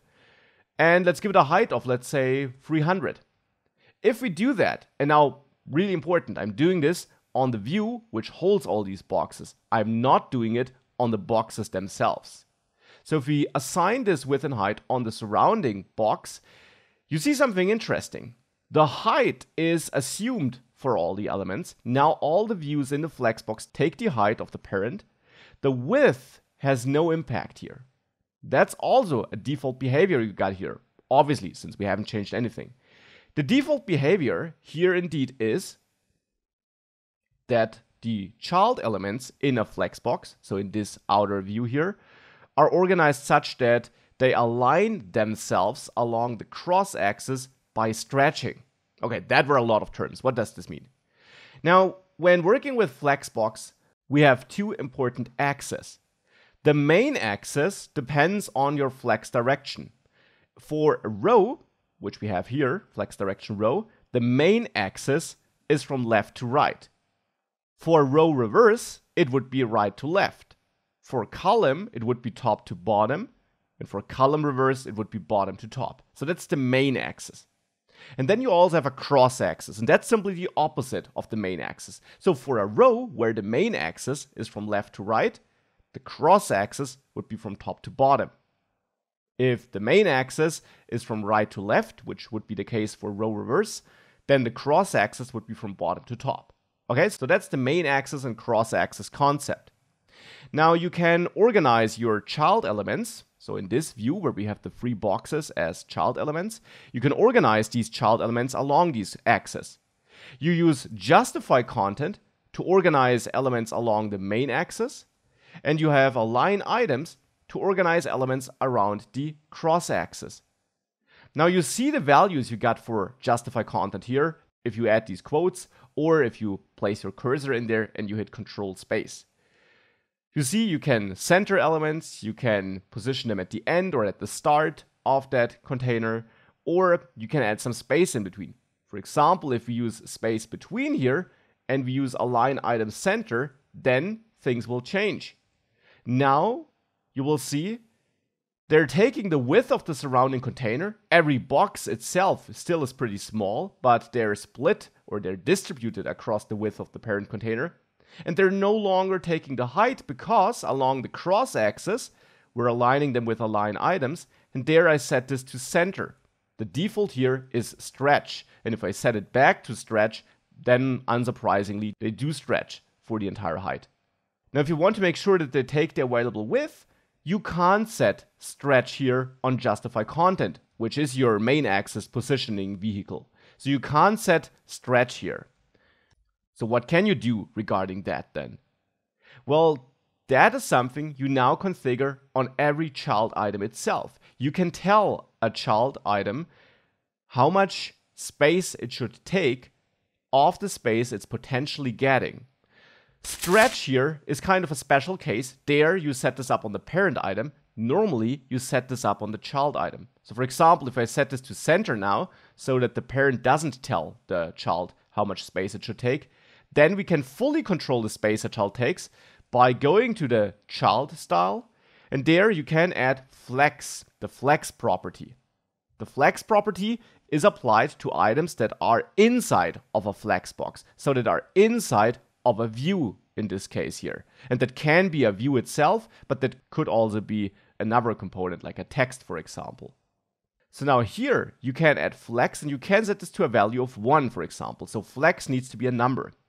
If you set this to 1, what you will see is that now the red container, where I did set flex to 1, takes all the available width it can get, just so much that it leaves enough space for the blue and the green container so that they can squeeze their content into the surrounding flexbox. Now we can't see the boundaries of the surrounding container, but the boundaries would essentially be where the red item starts and the green item ends on the horizontal axis here. So now flex 1 makes sure that the red item gets as big as it can get. So it takes as much space as it can get. By default, views only take as much space as their child elements require, so as this one character required. But with flex 1, you change this, and they now take as much space along the main axis, so along the width here, as they can get. For the cross axis, again, that's a special case, you have to do this on the parent. For the main axis, and since we have row here, the main axis is a horizontal axis from left to right, you do this with the flex property on a child. Now, of course, you can add flex to other child elements as well, like to that second, to that blue container with the 2 in there. You can add flex 1 there as well. So now I have flex 1 on the red container and flex 1 on the blue container. And what now happens is that both of them take the available free space, and amongst these 2 boxes, the space is distributed evenly. And that's what this number here indicates. This number is a relative number. All items in the same flex box with the flex property distribute the available space by considering the number you assign here. And these numbers are relative to each other. So if I give the blue container flex 2 here, then this means that of the available space you have in that surrounding container, after deducting the space every element needs to squeeze its content in there, the blue container will take twice as much space as this one, because here we have flex 1, here we have flex 2. If we had flex 3 here, then this would take 3/5 of the available free space, because we have 3 plus 2, so we have 5 available segments, so to say. And here the red container would take 3 segments, blue container would take 2 segments. If we have 1 and 2, then we have 3 available segments, and the blue container takes 2 of them, red takes 1. So you always add up these flex numbers and then distribute, or that's automatically done of course, but then the available space is distributed accordingly. So now here we'll see that the blue container is twice as big as the red one, or it takes twice as much free space as the red one. So this is how you can work with flex. You can organize how items are positioned with flex direction, with justify content, and with align items. And you can also make your items grow and shrink with the help of flex. So now that's a brief introduction to Flexbox in React Native. As I said, inspired by Flexbox for CSS. So if you knew that, all of what I explained here is probably not new to you. We'll work with Flexbox throughout this course, so there things will also become clearer, and we'll work a lot with it, and you'll see how you can create beautiful user interfaces with Flexbox.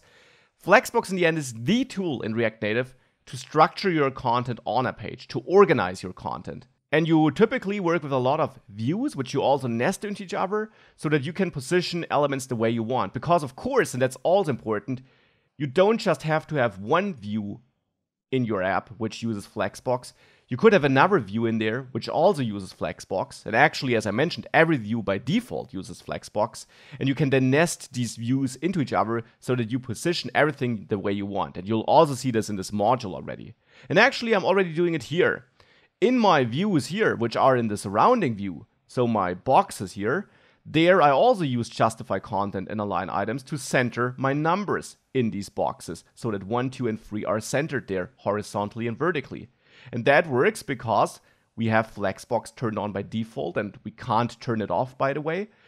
And therefore, I just use these 2 properties here to align my content of this view along the main and the cross axis. And here, since I set no special flex direction for this view, the main axis is top to bottom because the default flex direction is column, and the cross axis is left to right. That's just a side note.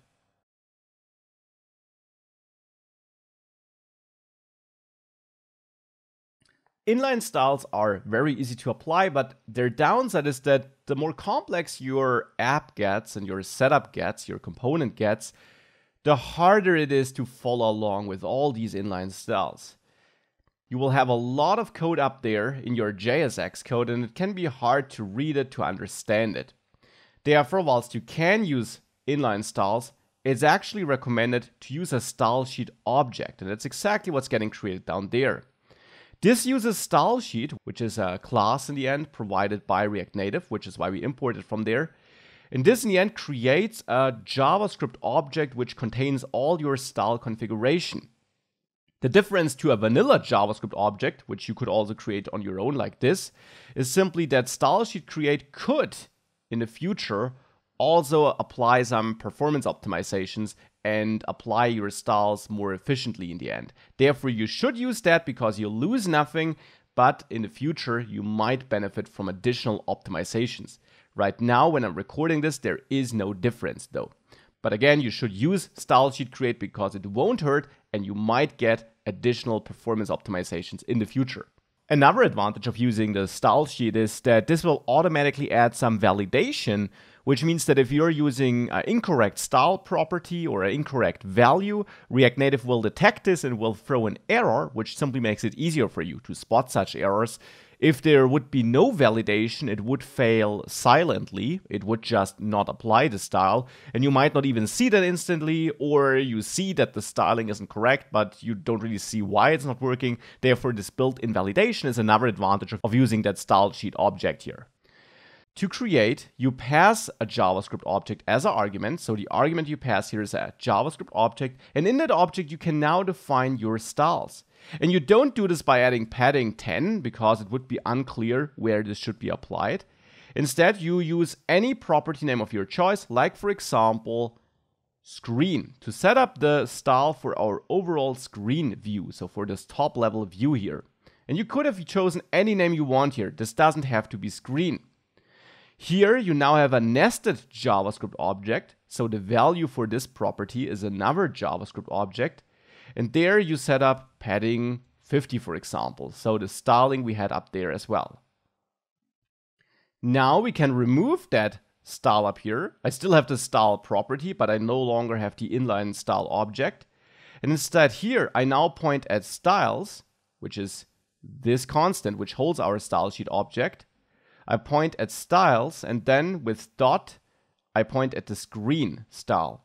And that's what I meant. You can choose any name you want here. If you would have named this root, then you would have just have to use root up there. So you can use any name you want. You just have to make sure that the names you use down there meet the names you use up here.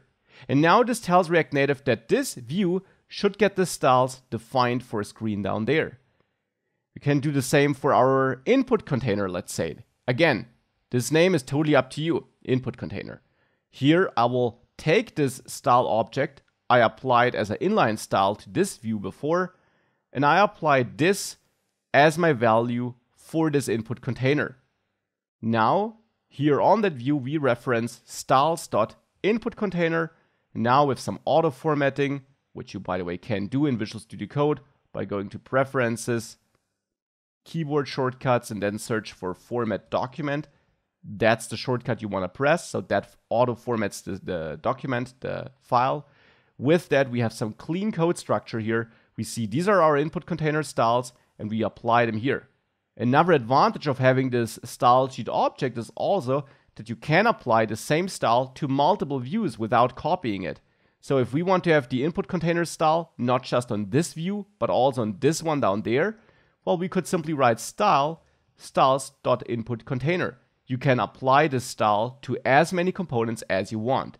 Now, of course, I don't need it here, but we could use it here if we would need it. Now, the last style I want to apply is on the text input here. There, I'll just name this input. Whoops, too many curly braces. Set up my styles here then, and then on the text input, refer to styles.input, like that.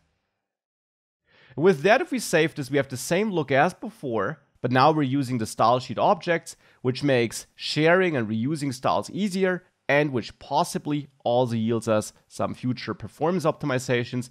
And in addition, our JSX code here simply is much leaner now. So that was a lot of talking, a lot of stuff being done. Now it's really time to make this button work and let us add a goal here, right? And for that, we need to find out what the user entered, and thereafter, of course, listen to a tap on the button and then add the entered goal to an array of goals, which we have to manage somewhere, which we then can output down there in this bottom view, right? That's what we need to do.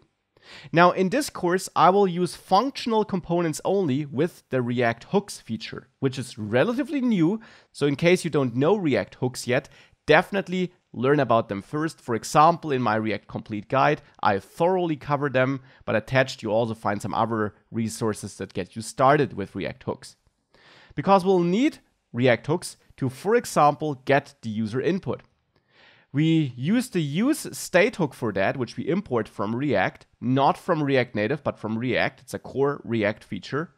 And then here in this functional component, in this app component, we can get the entered goal and also get the set entered goal function to update this state with the help of use state.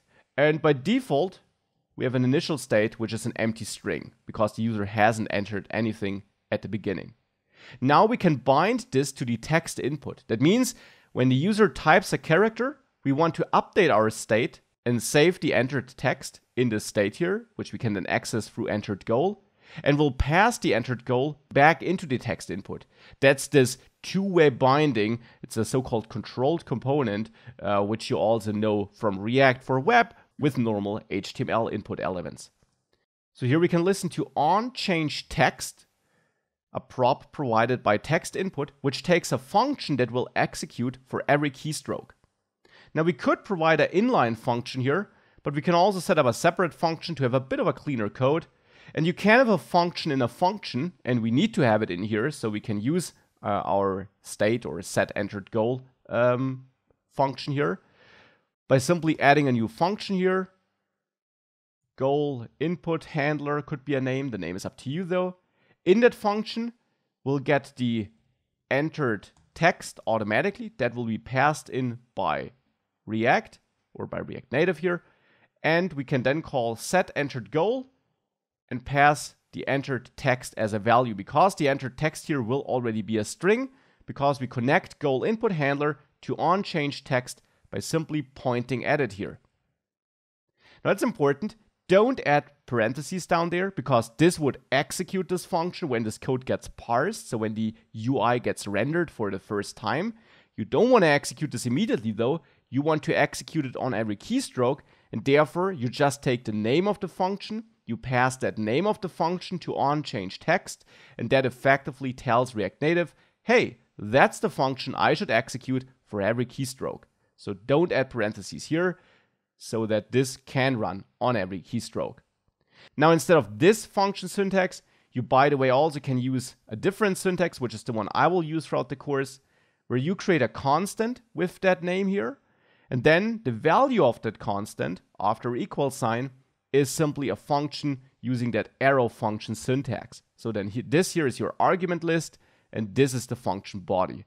That's normal JavaScript syntax. It is supported by the JavaScript code React Native is able to run, and therefore this is the syntax I will use.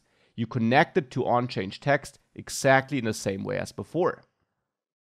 Okay, so now we have this function connected. We update our state with whatever the user entered on every keystroke.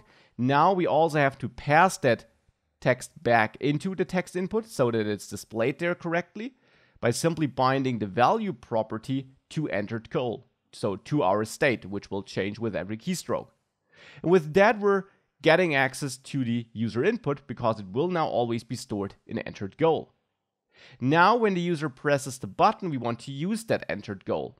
So for that, I'll add another function here, add goal handler. And that's just a naming convention I'm using for these functions here. You can name them whatever you want, whatever you are used to from your React apps. In the end, the function name should simply describe what's about to happen, and that here will handle a press on that button, which in the end will then add a goal. Here the function won't take any arguments, but in the function body I want to add my entered goal to a list of goals. And we have no list yet, so for now what I do here is console log, which is supported in React Native, entered goal, so that we at least see that this was saved correctly and that this function is executed.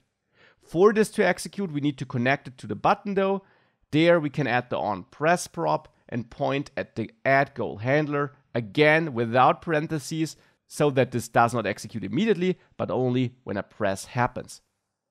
And now let's save all of that.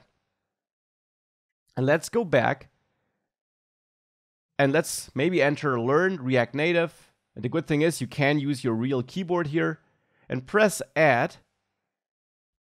And you should see here in your terminal this log. You also see this, by the way, in your Expo DevTools here in the browser tab. There, if you click on one of the connected devices, the one where you just click the button, in my case the Android device, then there at the bottom you also see Learn React Native. And of course, it also works on iOS. Learn all about React Native. If we enter this here and click Add, then we also see that being logged here, and also see that in the Expo DevTools. If we click on the iPhone, at the very bottom, we see this log. Okay, so we're getting the user input, we're storing it, we're console logging it. Of course, we don't want to console log it, we want to output it below our input here instead. We want to have a list of our goals below this input area. So for that, we need that second view here, which should output our list of items. So here, between the opening and closing tags, I want to output all the elements we added, all the goals we added. For that, we first of all need to manage our goals, and we can set up another state for that, which initially is an empty array. Hence, I pass an empty, array as a value to use state. And there we have our course goals and a set course goals function. Now, these names are always up to you, but they should describe what's in your state and how you can update it. So now here, when we add a goal, I want to update my course goals to add the new goal. For that, I can call set course goals, and now set course goals to a new array where I take my old course goals and add a new one.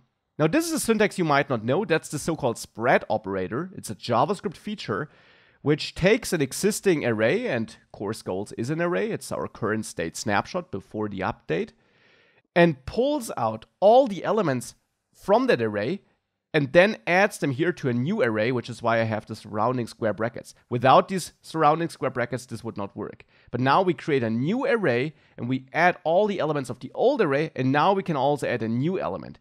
So here I add a comma to add an extra element after all the elements I'm pulling out here. And the element I add here is my entered goal, of course. So now we update our list of goals with the old list of goals, initially an empty list, but then this will grow over time because we then also add a new goal when we press that button. Now, a tiny side note, when working with set course goals here is our previous state, and the way React updates the state, this should always be your most current state snapshot, but it's not 100% guaranteed to have that 100% guarantee. When you update your state based on the old state, you can use the function form of this set function, where you don't pass the value of your new state here, but instead you pass in a function, typically an anonymous function, where you get your current state or current goals, so your current state snapshot, and then you return your updated value. So here I return my updated array with that inline arrow function syntax, where if you only have one expression, you can omit the curly braces and the return statement and just enter the value you want to return, and it will be returned. That's all normal JavaScript here, nothing React Native specific. So here I then take my current goals and then add my entered goal. This syntax is a bit better. The other syntax would have worked as well, but this is guaranteed to always work because React Native will here always go ahead and give you the guaranteed latest state snapshot before it then applies your state change here. Now that's all nice. We'll now have a list, an array of goals managed here. How can we now output this though? Now to output our list of goals, here in the view, I want to simply output a couple of text components for now, where I simply print my goal. And to do that, we can enter a dynamic expression here with single opening and closing curly braces. And now we refer to course goals, which is this variable we got here with array destructuring. Course goals is our array of goals. And now, just as in normal React, which is a differentiation I don't really like because we are using normal React here in the end. So just like you know it from React for web projects, you can now map this array of data into an array of components with the map method, which is a normal JavaScript method. The map method takes a function which executes on every item in the array. So here we get our goal, and it then has to return a new component here. Again, I'll use this inline arrow function syntax, where instead of having curly braces and then returning something, I omit the curly braces, and I omit the return statement. This is valid JavaScript syntax. This will also return whatever I enter here. What I want to return is a text component. So this text component we imported from React Native. And with this, we can now output our goal here. Because a goal in course goals will just be a text, because what we add to course goals is the entered goal, and the entered goal is what we get from the text input, and that's just text. So here we're now just outputting some text, and I'm mapping all my course goals into text components, which will be output in this view here. And with that, if we save this, we should already be able to start adding some goals. So learn React Native is one thing I can enter here. Hit add, and here it is. Learn it for real, and we got this as well. And if you also want to make some pancakes, well, you can do that as well. And of course, this also works on iOS. Learn React Native for real. And of course, I still want to make some pancakes. So this is working, and this is how we can output a simple, a very trivial list of items here. Now, of course, these items look rather boring though. So maybe we can apply some styling there to make them look better. Before we do that though, please note that we have an error here in our terminal. Now, our app clearly works, but the error we're getting here is that each child in a list should have a unique key prop. And that's a normal React rule, nothing React Native specific. Indeed, you should always, when mapping this to a list of widgets, assign a key here so that React is able to efficiently update this list behind the scenes if it needs to. You do this by adding a key prop here, and then the key should be some unique identifier. For now, let's go with the goal itself, which isn't strictly unique. You could enter the same goal with the same text twice, which would give you an error. But for now, let's assume you're not doing that. Therefore, we can use goal as a key, and if we do that, we're getting rid of that warning. If I now learn React Native, I can add this without an error. Again, if I add the same text twice, well, then technically I don't even get an error here, but this would be wrong. Here it is. Here is the error because I got two children with the same key. So for now, we'll just assume that you don't do that though. That's the normal key rule you have in normal React as well. So let's simply assume you don't enter the same goal twice, and let's continue with styling these items, because right now they're not looking too exciting. So let's style these components there. And for that, we want to apply some style to the text components. The text component does indeed support the style property, as you can verify in the official docs. But the text component actually does support less styling features than the view does. And therefore, I'll wrap this into another view component. And that's just the view component we are importing from React Native. That's also the part I meant with. You only got a couple of base components, but they'll get you very far because you work with views and buttons and texts all the time. So here I'll wrap this text with the opening and closing view component here. And now here we have more styling options. Now again, I'll not go for inline styles here, but add styles to the style sheet. For example, we could name this list item, but the name is up to you. And let's say here we want to have a padding of 10. Let's maybe give it a background color of this gray hex code here. Give it a border color of black and also a border width of 1. And now let's assign list item as a style to this view by referring to styles.listItem here. And with that, if we save this, now our list items should look a bit better. Learn React Native. This is how it looks like. Now, some spacing would probably also be nice. We can achieve that with margin. Padding is spacing between the border and the content. Margin is spacing between the border and the surrounding content, so the other elements around it. And there we could add margin 10 to add a margin in all directions. We could also just add a margin to the top or just to the bottom. Or, and that's something which doesn't exist in CSS, you can add a margin vertical of 10 to have a margin to top and bottom, but not left and right.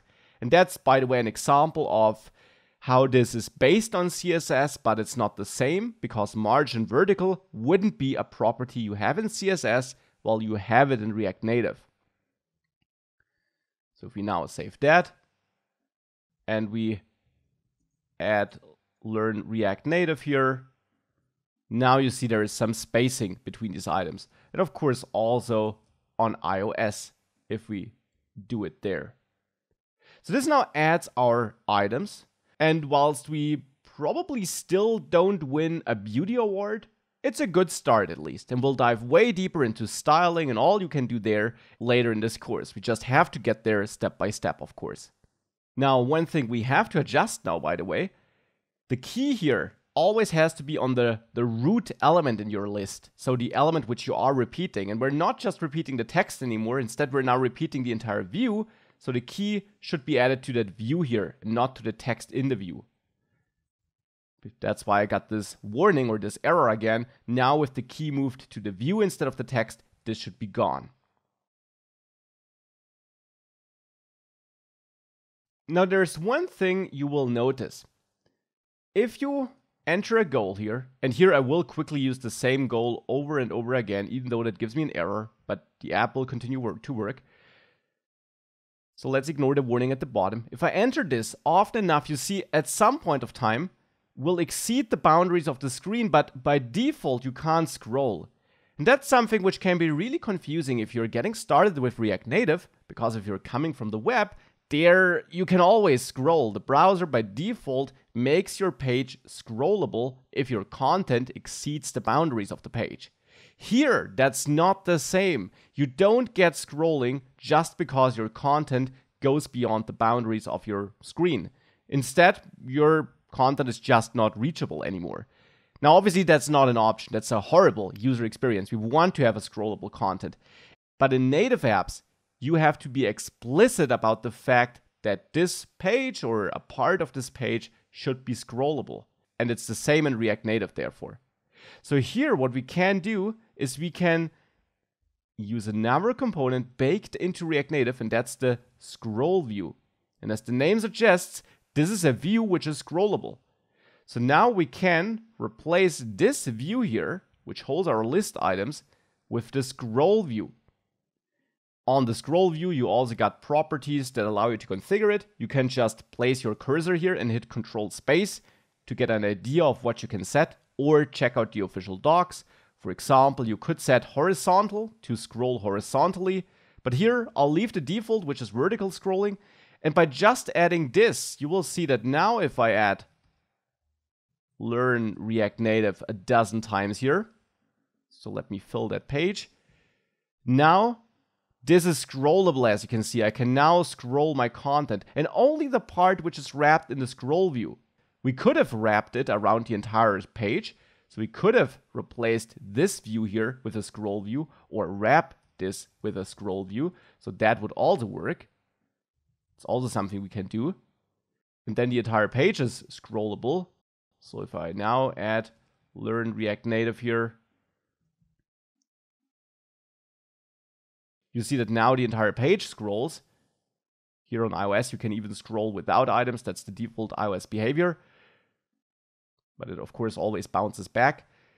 But that's up to you where you add this. And here I just want to have a subsection of the screen which is scrollable, so I only wrap this section with the scroll view. But this is, of course, a super important component for any content where you can't guarantee that it fits onto the screen.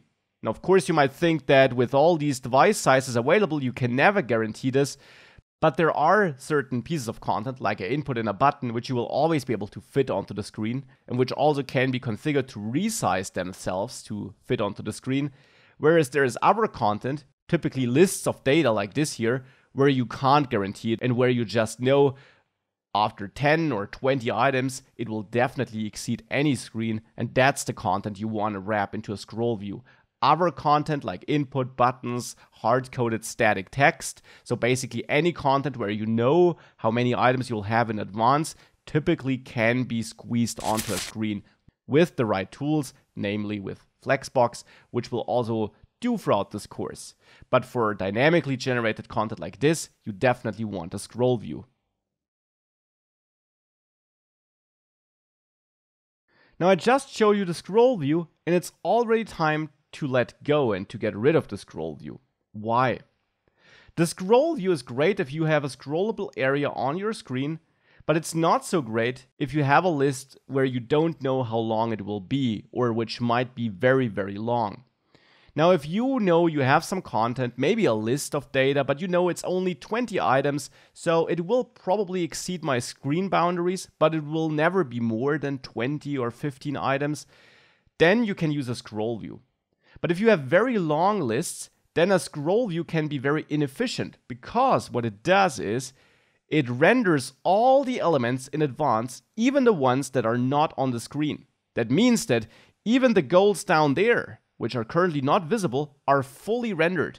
And when you scroll such a very long list with a lot of elements, or if you do anything else on the screen, that can really slow down your app. If you have a list with hundreds or thousands of elements and they're all always rendered, even if you don't see them, that can really slow down your app.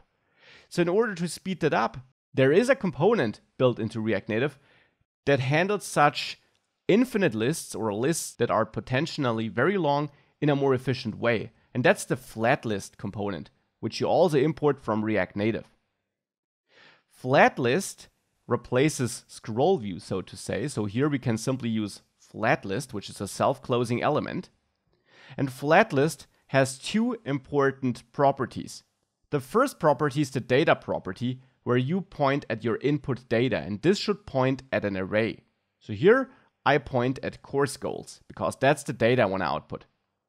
The second important property is a render item. That takes a function which is called for every item in your data to render a list item.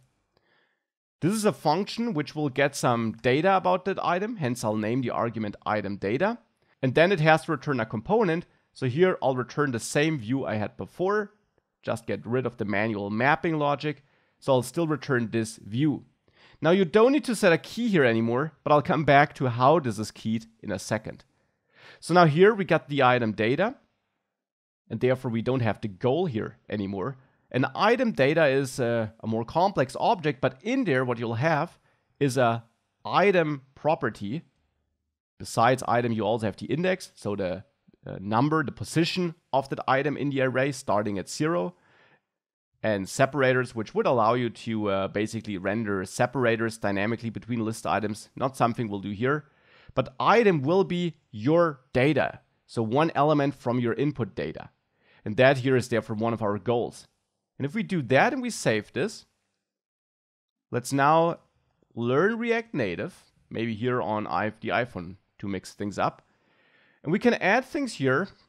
And if I add a lot and I then close the keyboard, I can scroll, but you'll see that there is a warning.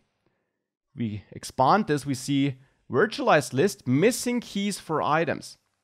So that is another warning related to keys.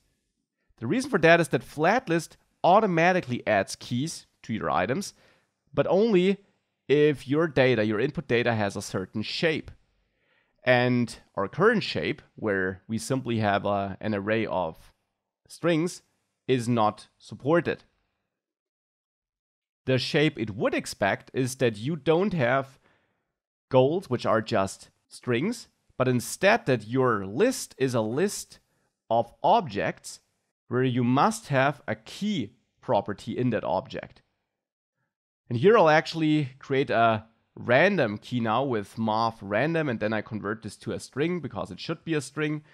And of course, that's not perfectly unique. You might have the same random number twice, but it's good enough for this demo here. And now you can have any other data in here in that object. The key is the only must-have property. So here I'll have a value property, but you could have named this val or text or whatever you want. I'll go with value. And this is now my entered goal. So now our course goals array here is an array of objects where each object has a key property and a value property.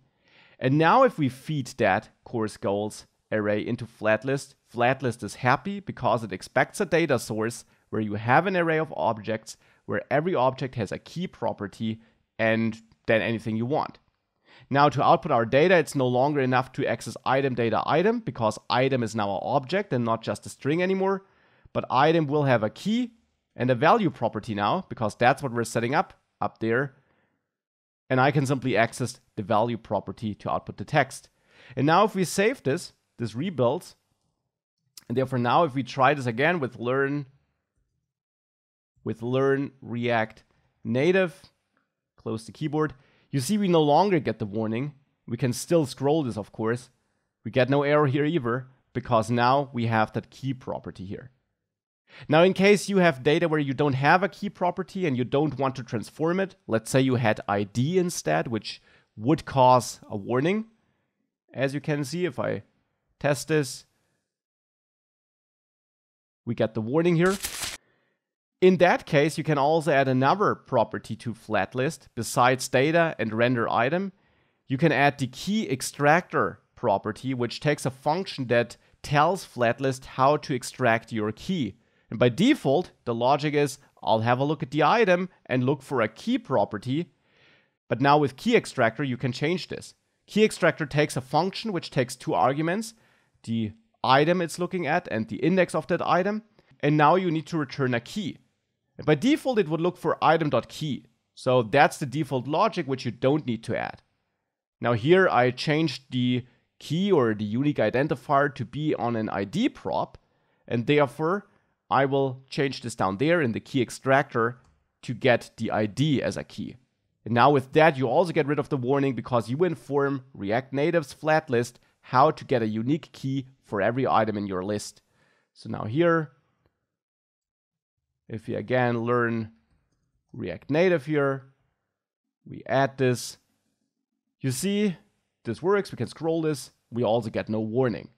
So that's FlatList. And you should use FlatList for very long lists, for lists where you don't know how long they will be, but where they potentially are very long, because that gives you a better performance than a scroll view, which on the other hand is great if you know you only have a limited amount of items which will probably go beyond your screen boundaries, but where you won't have too many redundant items rendered outside of the screen.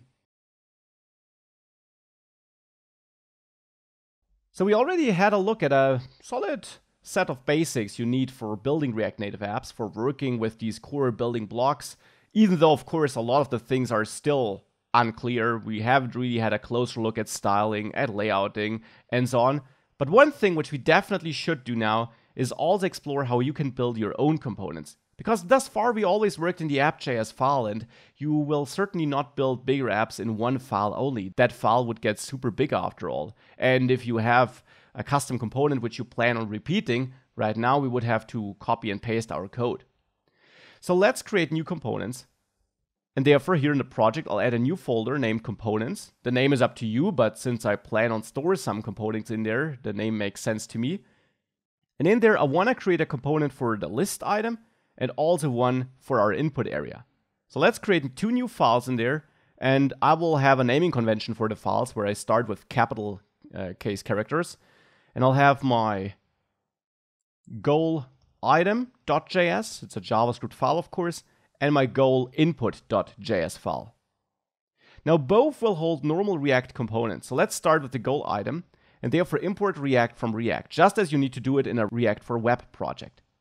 Then here I'll create my functional component, goal item, which gets props, and which then has to return some JSX here, and I'll export this as a default, just like this. Now, the JSX I want to render there has to use React Native components or other custom components, which then in turn use React Native components. And here I'll go with this content I had in here. So I'll cut it from the app.js file and return it here.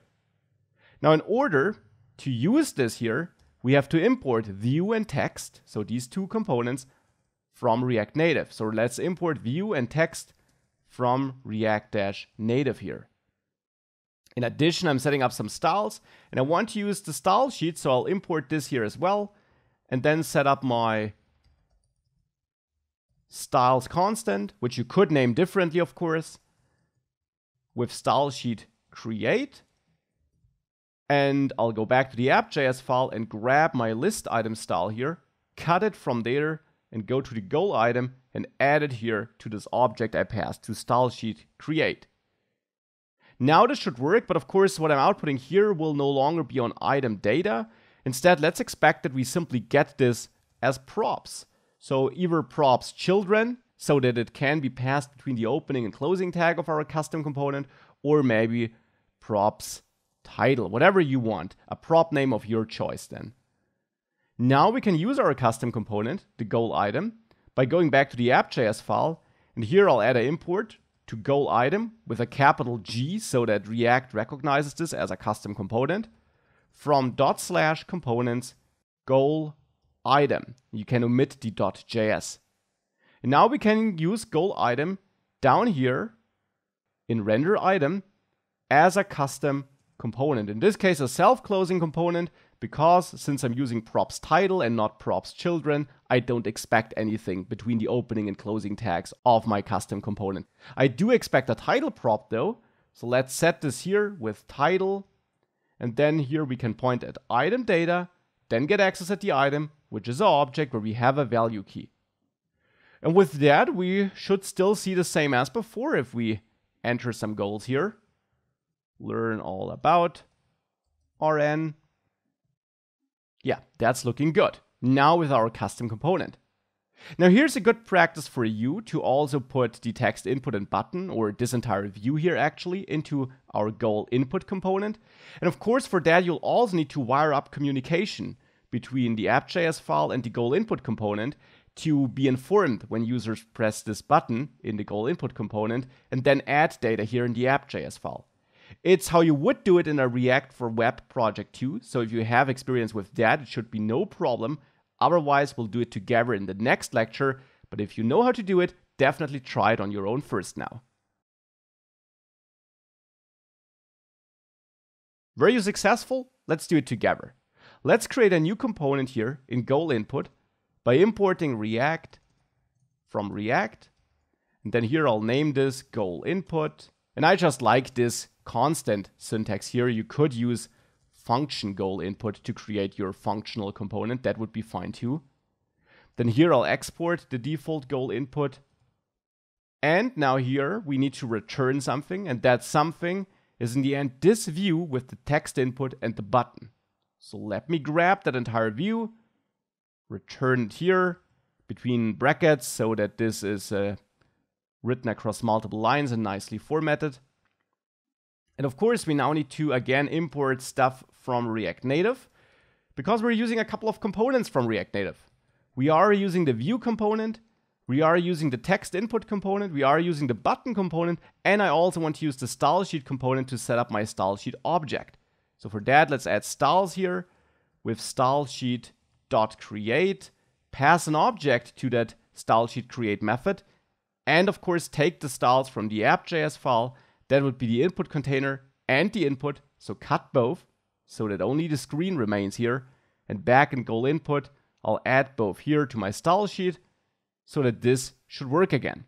What won't work right now is that when we tap the button that we add this, because here we now actually, well, we are not having the state in goal input. And when I tap the button, I actually want to do something in app.js. So first of all, we need to split the state. The entered goal should not be managed in app.js, but it should be managed in goal input, because that's where we have the text input in the end, which is where the user does enter the goal. So let's add the use state import here in goal input, and then add our state management logic here with entered goal and set entered goal, which we get from use state, which we initialize with an empty string. Let's add it here to goal input. And from the app.js file, I'll also take the goal input handler, cut it from there, and add it to goal input here. So this function in a function, which we connect to onChangeText. And now with that, fetching the user input should work again. Now for the button. When we press this, I want to trigger a function in app.js. I want to trigger the add goal handler. And that function should stay here because I need to manage the list here, because the app.js file is the only component which will have access to the goal input and to the flat list where we output the goals. And speaking of that, we can already import goal input there in app.js from components goal input and add goal input as a component here above the flat list. But again, now we need to be able to find out when a button is pressed in this component. And in React, you do that by passing the function, which the child component should execute eventually, as a prop to the child component. So here we could add on add goal. That name is totally up to you. It's a prop you define. And this points at add goal handler. Now this alone won't do anything, but on add goal will now be received as a prop inside of goal input. And it will point at a function, which means we can execute it as a function there. So in goal input, there, on press, I can simply point at props dot on add goal, right? Because on add goal is that prop name I'm setting up here in the app.js file. That is received inside of goal input on the props object we're getting in every functional component.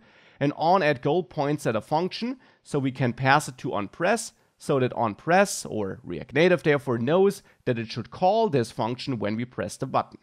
That's how you do this in React Native. Still, we'd have an issue, because in add goal handler, I'm referring to the entered goal, and that previously was managed in here, but isn't anymore. We manage the entered goal, which is the text input entered by the user, in goal input now, and not in app.js. So add goal handler should actually now receive an argument, which is the goal title or whatever you want to name it. This name is up to you. And that's what we store as a value here. Now we have to make sure that we forward this argument when on add goal gets executed in the goal input. So that happens here on a press, and there we just point at this to also set up an argument which should eventually be passed along. We got two options. Option one is that we set up an anonymous arrow function here. Now this arrow function will be executed eventually, and therefore now we can add parentheses here, because this will now not get executed when this gets rendered first. Instead, this arrow function will be registered as a to be executed function for onPress. And now here in on add goal, we can forward the entered goal, for example. That would work. Or alternatively, we don't use this anonymous arrow function approach, and hence we can't add parentheses here. But then we can use another JavaScript feature. On functions, we can call bind to pre-configure some arguments which should eventually be passed along when this function gets executed. The first argument is always to what the this keyword should refer. This doesn't matter for us here, so we can just write this. But the second argument here, or all other arguments thereafter actually, will be the arguments received by this function when it is called. And it is called upon a button press. So these are now the arguments which are forwarded to the onAddGoal function, which in the end is just our addGoal handler function. And there we need the goal title, so we need to forward this. So therefore here, I can now set up entered goal as a to be forwarded argument. And that's normal vanilla JavaScript syntax here. And now with this, it's getting rendered, that's looking good.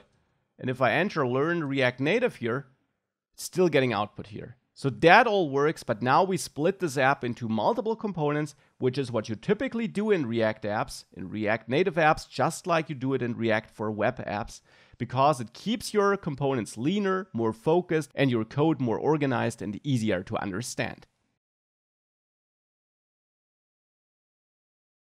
So we can add our elements here. What we're not able to do is delete them. And that's the next step I want to take, the next thing I want to implement here. We got our flat list with all these goal items. And it would be nice if we could tap such a goal item, so such a list item. And when we tap it, we simply remove it from the list. Now the good thing is we can uniquely identify every item, because every item here has an ID. So we can use that ID for then getting rid of the item. The missing thing is that we can tap it. Now on our own component, we can't simply add on press or anything like that.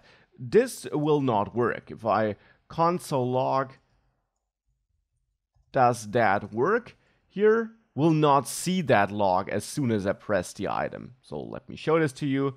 If you let this reload here, and then we again learn React Native, and I add this and I tap this multiple times here, I'm tapping this, you don't see the output here. And it makes sense. This is a custom component, and on press would now simply be a prop we pass to this component.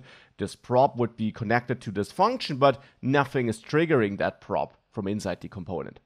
So we'll have to go into that component and make sure that this view is pressable. Now, actually, a view has various props that help us with listening to events. If you type on here, your IDE, if you're using Visual Studio Code, should give you some auto-completion. And you see there are quite a lot of events you can listen to. For example, on touch end actually helps us with listening when the user basically touched this and is done touching this. The issue with that is that on touch end and a couple of other listeners we got here are on a too low level. We can set up very detailed listeners to various events here, but for example, on touch end doesn't tell us how long the user pressed this. And if you ever need to find out if it was a long press or a short press, you would have to manually set a timer when the user starts touching this with on-touch start, wait for on-touch end, and then manually decide if that was long enough or not. It's typically not what you want to do, though it's of course great that you have the full flexibility of doing that. But if you want these standard touch events, like a long press, well then this is not ideal because you would have to do all the heavy lifting on your own. You would have to write a lot of code to find out which kind of touch it was on your own. The good thing is React Native has you covered. There is a built-in touchable component which you can import. And touchable is a component you can wrap around any other component you have, so around any view or any text or whatever you have. And it's not visible, it doesn't render anything you can see on the screen, but it will wrap this and register touch event on the child you wrap touchable around. And touchable then gives you finished touch events, so more detailed touch events, which were pre-configured for you. Now, to be exact, touchable like this can't be used as a component. It acts more as a parent class for React Native because there are multiple specific versions of touchable which you then actually should use. For example, there is touchable opacity. Let's use touchable opacity instead of touchable because that now really is a component you can use. And now here you will see that if you type on, you get a couple of high-level touch events you can listen to, like on press or on long press. And that's of course way more helpful. Now here I can listen to on press, which means it's a normal press event as we could listen to on the button. And when this is triggered, what we can do, of course, we can execute any code we want. And for example, we could forward this to, let's say, props on delete. So we call a function that was passed into this component on the onDelete prop. We're not setting this prop right now, but we're now calling something on this prop. And now we can go to the place, to app.js, where we use goal item and add the onDelete prop instead of onPress. And onDelete should now point at a function because we are expecting a function here in our goal item because onPress expects a function. And we're simply forwarding what onDelete points to onPress. So onDelete should point at a function, and it is, but only a function that prints does that work. Nonetheless, that's at least good for testing. So let's see if I learn React Native and I add this and I tap this here multiple times, you see I get this feedback, this slight opacity effect here upon pressing. If I do this, you see that here in the log. So that did work. And you also see the effect of touchable opacity. This actually gives us a visual feedback about our touch by changing the opacity of the element we touched. You can also control this opacity by setting the active opacity prop here on touchable opacity and setting this to a number, for example to 0.8. And now this will be way less transparent, for example, if you press it. So now if I learn React Native here and I press this, the opacity effect is way less strong, as you can see. So you can configure this to your needs, and with that you can not only add a nice effect, but of course also listen to the press effect. Now touchable opacity is not the only component you can use though. Besides touchable opacity, you also have touchable highlight. So let's use touchable highlight now instead to see how that behaves. And the general idea is the same. With touchable highlight you can also listen to press events, so to these high-level events, these pre-configured events, but the visual feedback will be a different one. Here we'll not change the opacity of the wrapped element, but the background color.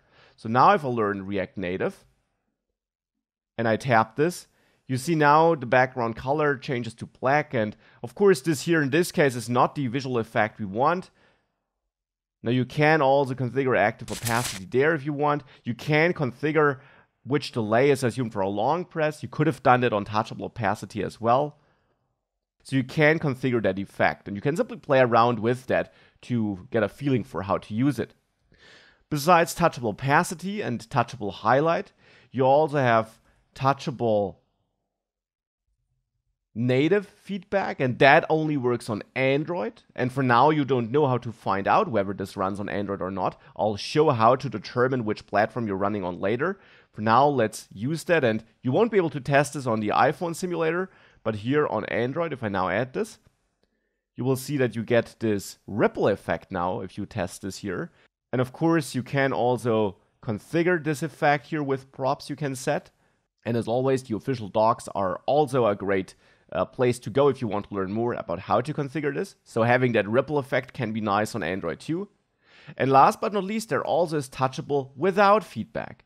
And this does what the name suggests. It allows you to register these events, but it gives no visual feedback, because sometimes you just want to have something which you can tap, but where you indeed don't want to give any feedback to the user. So here I can tap this as much as I want. The tap is registered, and hence I see the output here, but we get no visual feedback. So these touchable components are really important in React Native because they allow you to attach the normal high-level touch listeners like on press, on long press, and so on to any component in React Native. And with that, you can build your own touchable components, your own buttons, your own links, whatever you need. Now here I'll go back to touchable opacity because I like this opacity effect, but really feel free to pause the video here and play around with these different touchable effects and play around with the different configurations you can apply there. Obviously, we'll heavily use touchable throughout this entire course, so we'll see them there plenty of times, but this is also a great place for you to get started with these components. As I said, I'll go with touchable opacity here, and now the next step is to make sure that we don't just log something to the console, but that we actually delete the item which was pressed.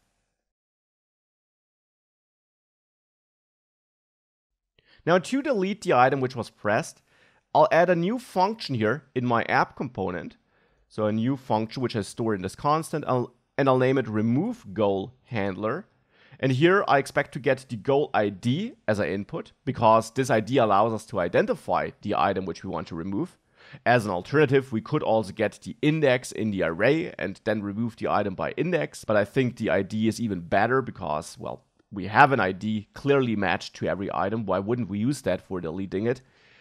And now in here we can set our course goals, because of course I want to update my course goals. And again, we're making an update that's based on our current course goals. So I'll use that function form here. I pass a function, an anonymous function, to set course goals. There I get my current state snapshot, my current course goals. And in the function body, I have to return the updated course goals. Now, in case you're wondering why I don't have curly braces up here, here I use the shorter syntax where I only have one expression which I want to return. So I omit the function body and the return statement. Here I'll have a little bit of a longer statement, therefore I want to have the function body here for readability. Because in here I'll return current goals filter, because filter is a built-in method built into JavaScript that allows us to return a new array. Filter always yields a new array, which is based on the old array on which you're calling it, filtered by a certain criteria. Now, the criteria is in the end passed with the help of a function which you pass to filter. This function which you pass to filter gets the goal because this function runs on every element on the array you're calling it. So in this case, it runs on every goal we have in the current goals array, and therefore we get that goal it's currently running on. And now we can return true if we want to keep that item, or false if we want to drop it. And we want to return true if the ID of the goal we're looking at is not equal to the goal ID we're getting as an argument, because that's the ID of the goal we want to delete. So we only want to keep items where these IDs do not match, because if they do match, then that's the item we want to get rid of, and therefore we of course want to drop it from our new array. So this is the filter logic for getting rid of an item and returning this here as our new state, which is in the end set thereafter. Now we can connect remove handler to onDelete. And now here we got two options or multiple options of doing this. We can simply point at remove goal handler, but keep in mind that you need to pass the ID. So option number 1 is that you also forward the ID here to goal item by simply pointing at item data.item.id, because just as each item has a value, each item here also has an ID, because we're adding an ID when we're adding an item up there. And now, since we pass the ID to the goal item, and we pass the onDelete prop to the goal item, inside of the goal item, here, where we call onDelete in the end, or where we forward the handler onDelete points at to onPress, we could also bind this to set a default argument when this gets called, and the default argument here would be props ID, so the ID we're also getting, so that this ID is passed to onDelete when it's getting called upon a press. That's option number 1, and it's the option I will use, but also to show you the other option would be that you don't pass the ID to goal item, but instead here onDelete, you know in the end the remove goal handler will be executed. And then here you could add bind this and then point at item data, item ID. That would also work. Now I will revert this, however, and I will go with the approach where all the information is inside of the goal item and we do connect our function with the ID from inside the goal item. Now with that, we should have a setup where we can also delete our goals. So let's wait for this to reload and let's test it, maybe here on iOS. We want to learn React Native, and now I want to use different names so that we can see if we deleted the right one. We want to learn it all. We want to maybe also get really good at React Native, and whatever it is. And now I will actually click on learn it all to delete that, and that seems to work. Here, learn React Native, and now the last one. All deleted, and also without any errors here, so this seems to work fine. With that, we're deleting items with the help of touchable opacity in this case, which helps you register events like onPress on any component or on any components you need. Now that we got these basics out of the way, and before we dive way deeper into React Native and also how we can style our apps in a little bit of a more beautiful way, because obviously our styling here definitely still has some upside potential, to put it like this.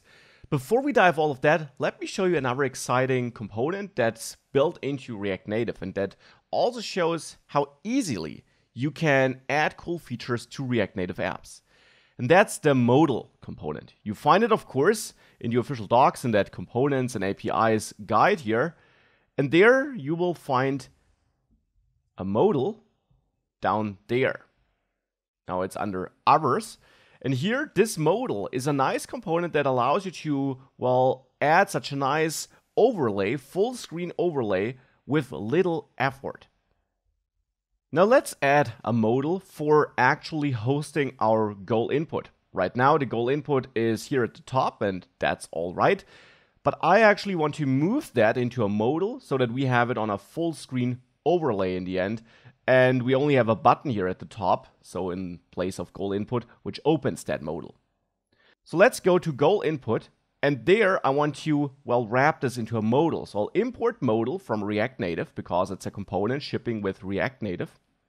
And there I want to use that modal around my view here. So just like this for now. And now let's save that. Let's see if that already changes something. A bit, yeah, our styling is off. We're losing that padding which we set up originally, right? In app.js, we have that general padding on our screen view, which is that outer view. Well, it's certainly not getting applied on the two platforms anymore, on the two devices, because our content is way outside of this screen. So that modal is already doing something. Of course, we're not really seeing that much. Now for modal, so for this modal component, you can set a visible key that defines whether this is, well, currently visible or not. And that takes a boolean if we set this to false, for example. And thereafter, if we have a look at our applications, we of course see an empty screen. By the way, in case Android shouldn't update for you after setting this to false, simply close the app here with the help of the app drawer. And thereafter, in your process down there, the npm start process, press A again to restart this on Android. So now we have an empty screen when this is set to false. Now obviously hard coding this is not the solution. Instead in app.js I now want to have a button which allows us to open that modal, and then we will close the modal from inside the modal when we press the add button there. Now we're already importing button here into app.js, and now that I see this, we can of course also get rid of these imports which we're not using here right now. So just leave the button import here along with the other imports we are using. And now here at the very top we can add the button. Whoops, that's a self-closing tag though. And set the title to add new goal, maybe, something like that. If we do that, we of course should see that button here at the top, and here it is. And now when we press that button, we want to show that modal, right? Now for that we need to manage more state. So in here, besides managing the course goals, I will now also manage whether we're currently in course add mode or if we're not. So initially we're not, so the initial state I'm setting is false, and I'll name my state here, and of course that is totally up to you.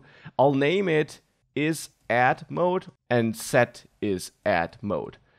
Again, these names are up to you. I'm just having a convention here, which you also find in the official React docs, where here we try to give the state we're controlling a fitting name, and then we basically take that name and add set in front of it to make it clear that this is the function to change that state.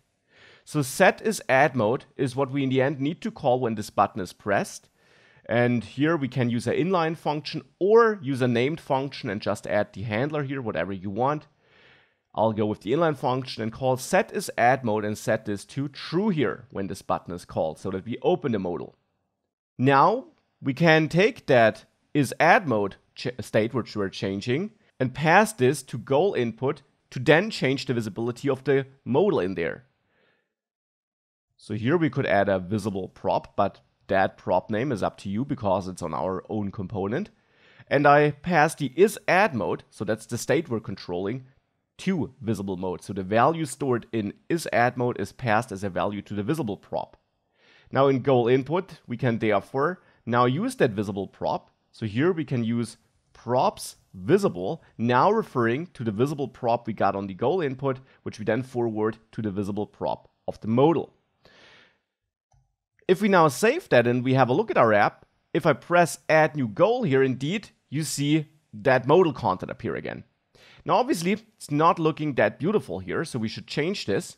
And one other thing I want to change is that animation would be nice here for opening the modal, right? So here, let's add animation type, which is a nice property we can set here. And you can set this to a string, and there you got 3 options. None is the default, but you can set this to slide.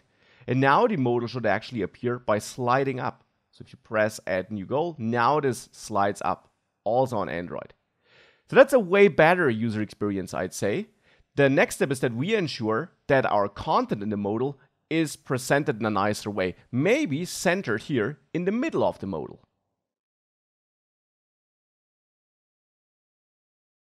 For centering the content in the middle, we can use a technique I already covered earlier.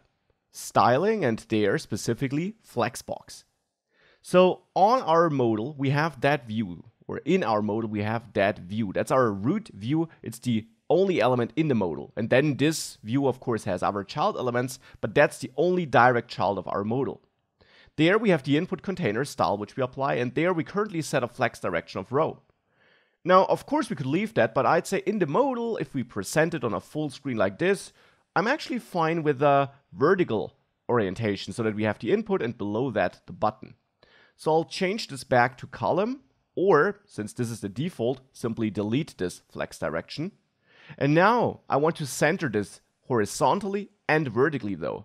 And for that, we can set justify content to center here and align items to center. But that alone won't do the trick. You can see if you open the modal, it's still all the way at the top. And the reason for that is that our input container, so that view we're assigning this style to, by default doesn't take the full available space it can get in the surrounding view, so in this case in the modal. The modal theoretically takes the full height and width of the screen, but the view simply doesn't take that full available space by default. That's just how it works. That's the default setting.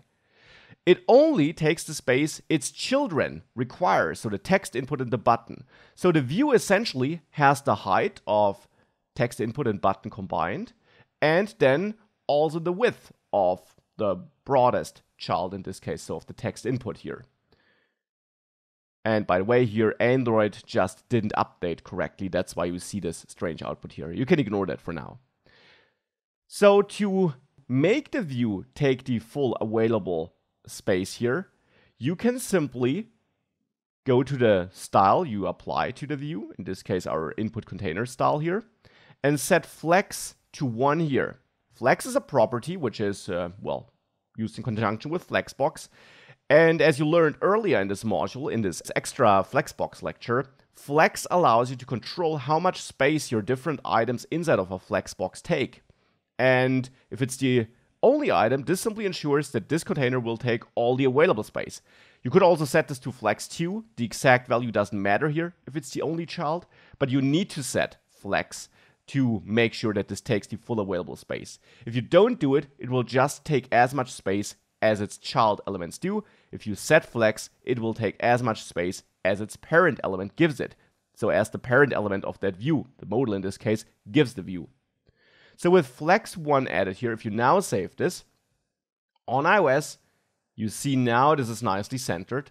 And to also see this on Android, what you can do is you can open the task switcher, close this app here, and press A here to restart this app on Android. Doesn't like the modal, as it seems. And now here, you also see that. Now, tiny adjustment is a little bit of spacing between the button and the input which I want to have. And for that, I'll go to the input and add a margin bottom of 10 here. But with that, I'm quite happy about that. Again, unfortunately, Android is really having some issues here with my modal. So let's close it and see it. Whether that looks good. Yeah. This is good. Now I want to make sure that when we click add here, we do actually now close the modal. So the add button here calls on add goal, and that basically forwards the goal to app.js, which is exactly what we need. But what we also need to do is we need to make sure that when we add a new goal, the modal gets closed. Now keep in mind that we, in the end, control the modal visibility from inside the app.js file, because there we have the isAddMode state, which we're changing when we click this button here, the add new goal button, for example. And this state value, isAddMode, is forwarded to goal input, where we then use it to control the visibility of the modal. So in order to make sure that the modal disappears, we simply have to change isAddMode again inside of the app.js file, because the new value will then automatically be forwarded to goal input. So all we have to do is, in addGoalHandler, where we set the course goals, we also have to set isAddMode to false, because we're done adding. Now, a little side note, the way React works, if you're setting two states after each other, it will batch these together. It will not re-render the component twice, after the first change and after the second change.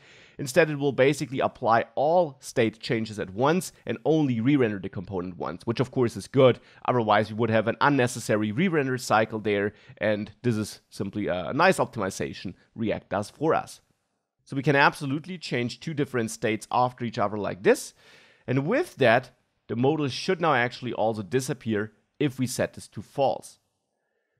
Let's test it here on iOS. If I add learn React Native here, click add, this disappears, and now learn way more. This also works, and I can also still delete items.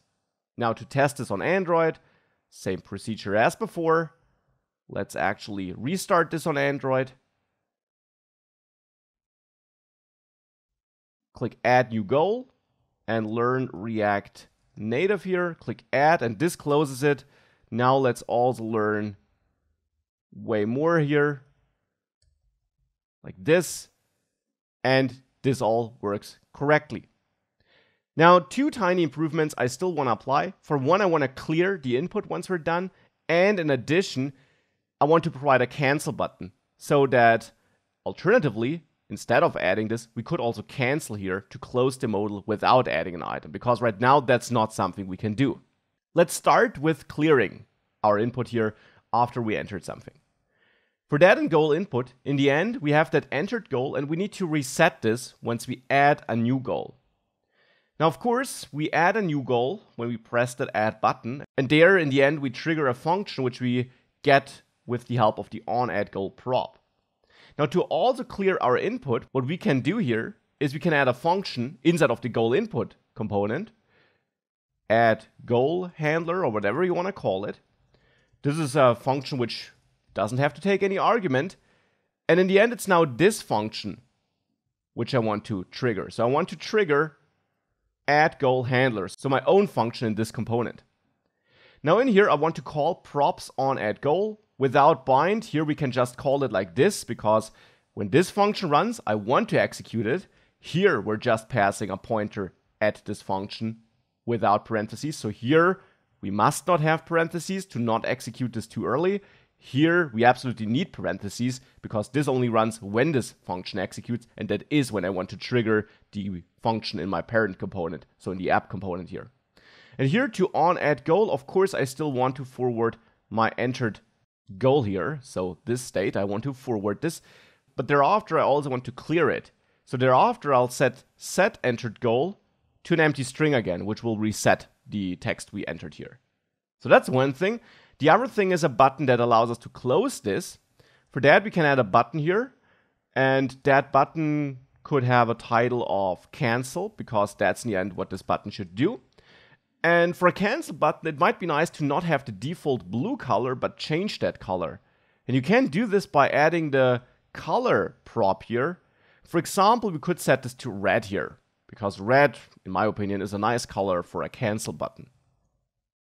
If we save this and we test this here on iOS, we see the cancel button and the add button. And now if I learn React Native here and I add this, this is added. And if I reopen this, you see it was cleared. And cancel, of course, doesn't do anything though, because we need to connect cancel to the app component where we control the visibility by controlling the isAddMode. So here we can also add another function handler in the app component now, cancel goal addition handler or something like that. It's a very long name. I just want to be clear about what this does and when it's called. So here we have the cancel goal addition handler, and in the end here we can simply set isAddMode to false, which will close the modal. And of course we're not doing anything else. We're not changing our course goals because we canceled the addition. And now we can forward this to goal item, to goal input, so to our component here. There we can add a onCancel prop. The name of that prop, of course, is up to you because it's your own prop on your own component. And I forward a pointer at cancel goal addition handler to onCancel. And now inside of goal input, we can trigger onCancel upon a press of this button. So here we add onPress, and we want to trigger props.onCancel here. So the function we're receiving on our onCancel prop. With that, the cancel button should work. Yeah, works just fine. Now it should also work on Android, of course, but to test it, same procedure as always. Let's close it and restart it. And thereafter, let's see if clearing the input works. If I enter learn React Native here, click add. Yep, that's empty, and cancel also works. Now regarding the styling here on Android, it would be nice to have some spacing between the buttons, or actually on both platforms, maybe have these buttons sit next to each other. Now, this is also a nice practice for you. You can pause the video here and try positioning these two buttons next to each other on your own. Only the two buttons, not the input and the two buttons, but these two buttons should be in a new line below the input, but then sit next to each other. After this short pause, which you can use to pause the video, we'll of course do that together. So, were you successful? Let's try it together. The key here is to use Flexbox and another view. Because, again, as I mentioned earlier, and as is really important to understand, view components are your core component for organizing other components, or for being used as a container, which you can also style, but here in this case, to organize other components. So I'll move the two buttons inside of that view, and now we can assign a style to that view. And that style, of course, will be defined here in our style object. And I'll name this button container. This is up to you, this name. And in there, I want to set a flex direction of row to have them sit next to each other. And then I'll set justify content of space between to have the free space between the two buttons. Now let's add the style here to that view, styles button container, and save this. And now here are the buttons, but to have the free space have an effect here, which will be even clearer on Android, by the way, that it's currently not having any effect. So that space between is not having any effect. Let me quickly show this on Android. You see, there is no free space. The reason for that simply is that we have no width assigned to our button container, and therefore, as you learned, it only takes the width of the children, and that is simply the width of the two buttons added together. Hence, there is no free space to add in between. So to have some free space in between, we simply need to assign a width to the button container. And now that width is of course up to you. Since the input has 80%, we could go with 80% here as well, or maybe with 60% to have it a little bit more narrow than the input above, so that the buttons do not sit on the edges of the input, but that's of course up to you. And therefore, now with that, if this reloads, and we have a look at this on Android by using this convenient way of closing it and restarting it, now we should see some free space between these two buttons. Yeah, that's looking good. And of course, you can play around with that. You could also, alternatively, of course, add styles to the buttons. You can add style props here too, and add a margin on the left and right of each button. That would have worked too. You can also play around with other values here, like space around, to have the free space to the left and right of the buttons and not just between them. These are all things you can do. I'll go with space around here and have a final look at this. But ultimately, that's of course simply something that's up to you. Important here is of course that you understand how you can achieve something with the help of a view which you wrap around your buttons and Flexbox then. And with that, I'd say we have a decent look here. Now, one last thing, really last thing, which I now still want to do, is resize these buttons, because they're not equally sized, and I think it would look a bit nicer if they had the same size. Now, on a button, you can't add a style prop and set a width, no matter if you're using inline styles or the style sheet object. Instead, and that's something you have to know, which is why I'm covering it here, you have to wrap your button into a separate view, like I'm doing it here, and then give that view a button. For example, here we could add styles button, referring to a button property down there to each view. And there, on this button property, which I'm now adding, you could add a width of, let's say, 40%, and that will be 40% of the parent of that view, so 40% of that button container view, which itself takes 60% of the entire available width. And we can do this on the other button as well, of course. So that's just something you have to know. If you add your surrounding views here around your buttons, now with that, if we again restart Android, we should have buttons that are equally sized, which of course often is something you want. Of course, you could have also used a pixel value here instead of percentage values. But now with that, I'm really happy. I think that's now really an app that's looking good, behaving good. And yeah, it's a good start with React Native. Now, obviously, there's so much more we can learn and we will dive into.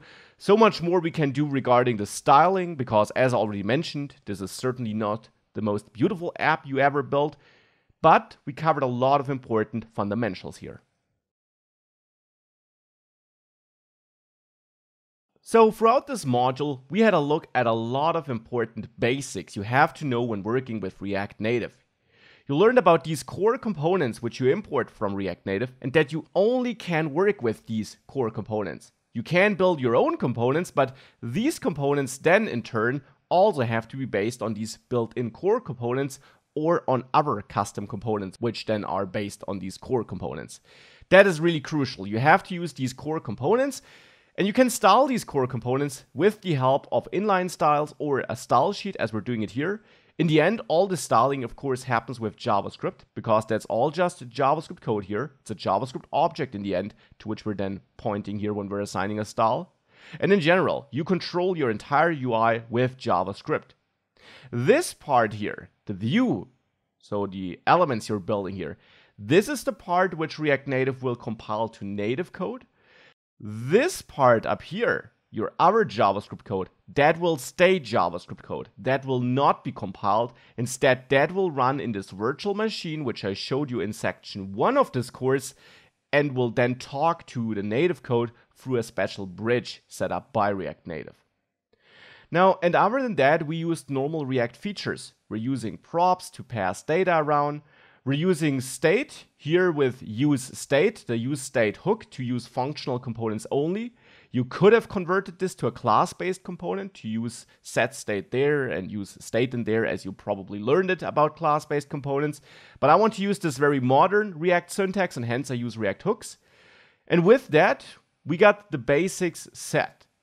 Now, of course, besides the official docs, which are always worth a look if you want to learn more about a specific component, we'll dive much deeper into these components we used here, into styling. And in the next section, we'll also have a look at how you can debug such an application before we then build a different app, a more beautiful app already, where we then dive also into questions like how you can adjust your app to different device sizes, how you can style your widgets, your components with in a bit of a nicer way, and also how you can adjust your styles or your layout to the different platforms, so iOS or Android you're running on. So now that we took our first steps into the React Native app landscape, and before we'll continue building more exciting apps, working more with components and styling and so on, it's also time that we have a look at what we can do when things go wrong, namely at debugging React Native apps, because there always will be some errors. And there are different tools you can use to track down your errors, to fix them, or to avoid them at runtime. When we talk about debugging, it's important to understand what could possibly go wrong and in which situations you might want to debug your code or avoid errors. And the most obvious thing that can go wrong is that your app crashes or that you're getting an error message. In development, that's this red box which overlays your app, which we already saw before in this course. And these error messages are, of course, a clear sign that something's wrong with your code. More subtle than that are logical errors. In your apps, you'll certainly at some point have some behavior which might not make sense to you, or where something just doesn't work the way it should work. You're not getting an error, but your app is misbehaving. It's working incorrectly, and typically you have some logical error somewhere that's causing this. And last but not least, you have your user interface, your styling, your layout, the user experience you want to create. And maybe that's off. Maybe there you have something that just doesn't look or feel the way it should look or feel. And that's also something that can go wrong and that you want to avoid. Now, typical examples for error messages or causes of error messages are syntax errors, where you simply have a typo in your code or where you forgot a closing curly brace, something like that. But also simply bugs in your code. So for example, a line of code where you use a value which you actually never set. So you're trying to, for example, calculate something with an undefined value or parse a string which is actually undefined, anything like that. That would typically also lead to errors. And then you have a special type of error. And these are unavoidable errors, as I like to call them. Now, that does not mean that these are errors you can't avoid because you're just not good enough as a developer. Instead, I mean errors which could result from you making a network request and the users of your app not having a network connection, or that you're writing to the file system and somehow this access is blocked. So you can't be sure that this will never fail when users use your app, because you can't control how they're using your app or in which circumstances they're using your app. And for such errors, you can also find strategies where you can't avoid the error, but where you can handle it. Now, for logical errors, typical example would be that you have some undesired or unexpected app behavior, and you of course want to get rid of that. That you have some unexpected or unhandled user behavior, so that users are using your app in a way you didn't intend them to use. So when testing your app during development, you want to be really creative and find out if users could get into spots where they can't proceed or where your app is not working correctly. So that maybe the users followed a certain sequence of steps that leads to an error, to a logical error. Maybe some input is missing at some point and you're not checking for this input to be set, and therefore with that not being set, you can cause another issue or go into another error. So something like that. Now, last but not least, if we talk about the styling and the layout, obviously we can have unexpected or wrong stylings. We're testing the app and we see that doesn't look the way it should. Or maybe we just have inconsistent results on different devices. Maybe our app looks good on iOS but not on Android. Or last but not least, maybe we have a layout that just doesn't work or feel right on certain devices or orientations. Maybe our content doesn't fit onto the screen on very small devices. These are all things we also want to rule out. Now that's what you can debug. How do you debug? Which tools do you get for debugging your errors? Now, the most obvious tool you're getting, and yet the tool a lot of people overlook or just don't look at all, are the error messages. Seriously, read the error messages you're getting. I've seen it so often in my courses that students get some error and just go, oh God, I got an error. Screenshot or copy and paste it, Q&A section. And sometimes errors can be really hard to debug or to understand, or you need some experience to find out what exactly went wrong. But to be very honest, often error messages are really clear regarding what went wrong, or even contain a solution regarding how you may fix the error. And last but not least, simply taking an error message and Googling it also often gets you very far, because chances are you're not the first one who's getting it. Now, let's say you're not getting an error message, but your app is not behaving correctly in some spot, or you're not sure if some value is set correctly in some part of your code. A very easy way of looking into your code, of getting a feeling for the values you're working with in code, is to use good old console log. Now, console log debugging doesn't have the best reputation, and indeed it's not that great if you're debugging a very complex problem, but to simply get an idea for the flow of your code or for some of the values you're working with, it's great. You can simply dump it into your code and then find out which value you're using at which point, or how something behaves in a certain situation, or if something is getting executed at all, and therefore this is definitely something you should also do. Now, for more complex problems, or if you really want to step through your code step by step, using the Chrome debugger and breakpoints is a great tool, and it's supported by React Native, both when you're using Expo or when you're not using Expo. There you can really dive deeply into your code and get a feeling for how it works and go through it step by step and look into your code whilst it's getting executed. So let's have a look at these things now. For this, I'm back in this application. We worked on this goals application where we can add some goals here. And this is the code we wrote there. I haven't changed anything in there. Now let me showcase the different things that could go wrong and how you fix them.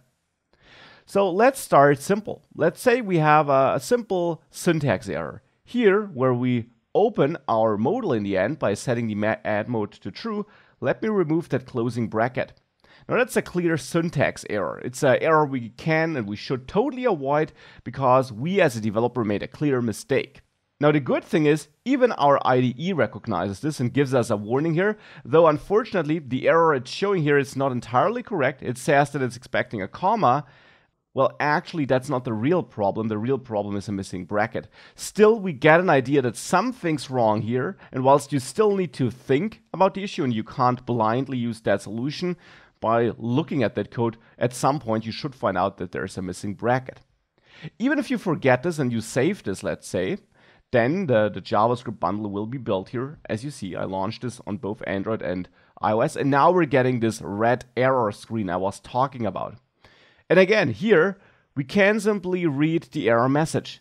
It's still pointing us at the wrong solution, expecting a comma, but it does point us at the right code line. Here you see it highlights this button title add new goal line. So it still shows us where we should look, and that the issue is probably stemming from this line. We get the same error, by the way, here in this console and also in our Expo DevTools here. There you see the same error message, also with a hint at the line where this error is coming from. So you're getting a lot of help for tracking down this issue. Now here, it's unfortunately still not picking up that I fixed this error, and hence here we see it crashed on iOS. On Android, it's not reloading. Now on Android, we see a command we can use to reload the app. We can click down there or press R twice to reload, but it's still not picking up the change here, even though I fixed it in code. So one solution here is to simply stop the packager and restart npm start. This happens rarely, but sometimes this breaks, and then simply restarting this npm start process is the thing to do.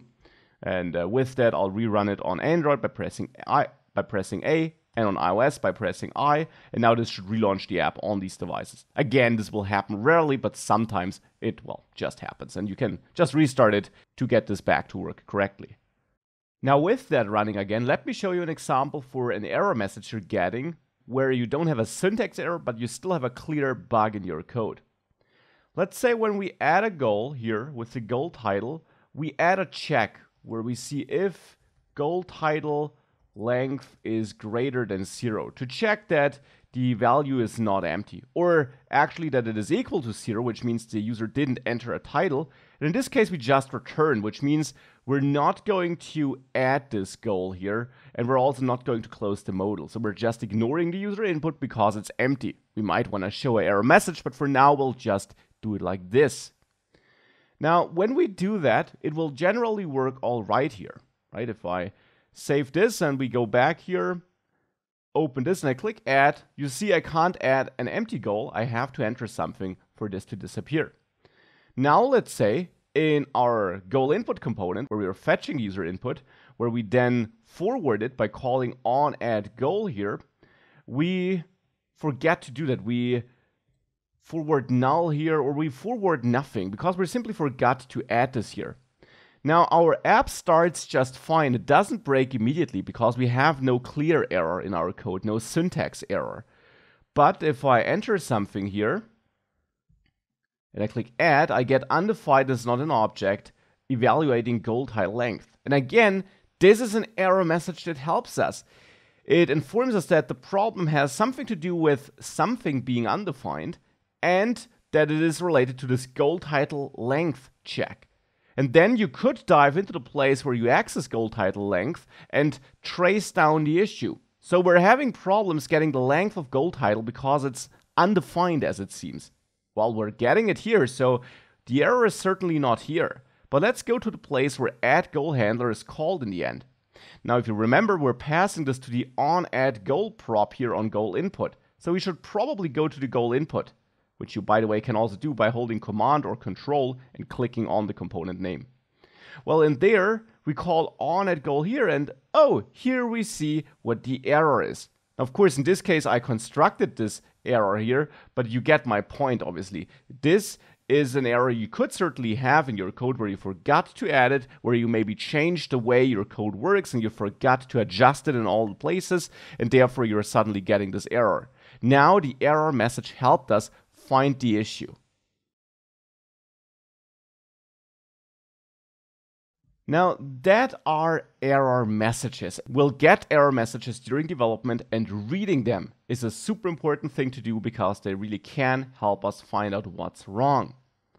Now, let's move on to errors which don't necessarily throw error messages, or where you need to dig a bit deeper to find the root cause.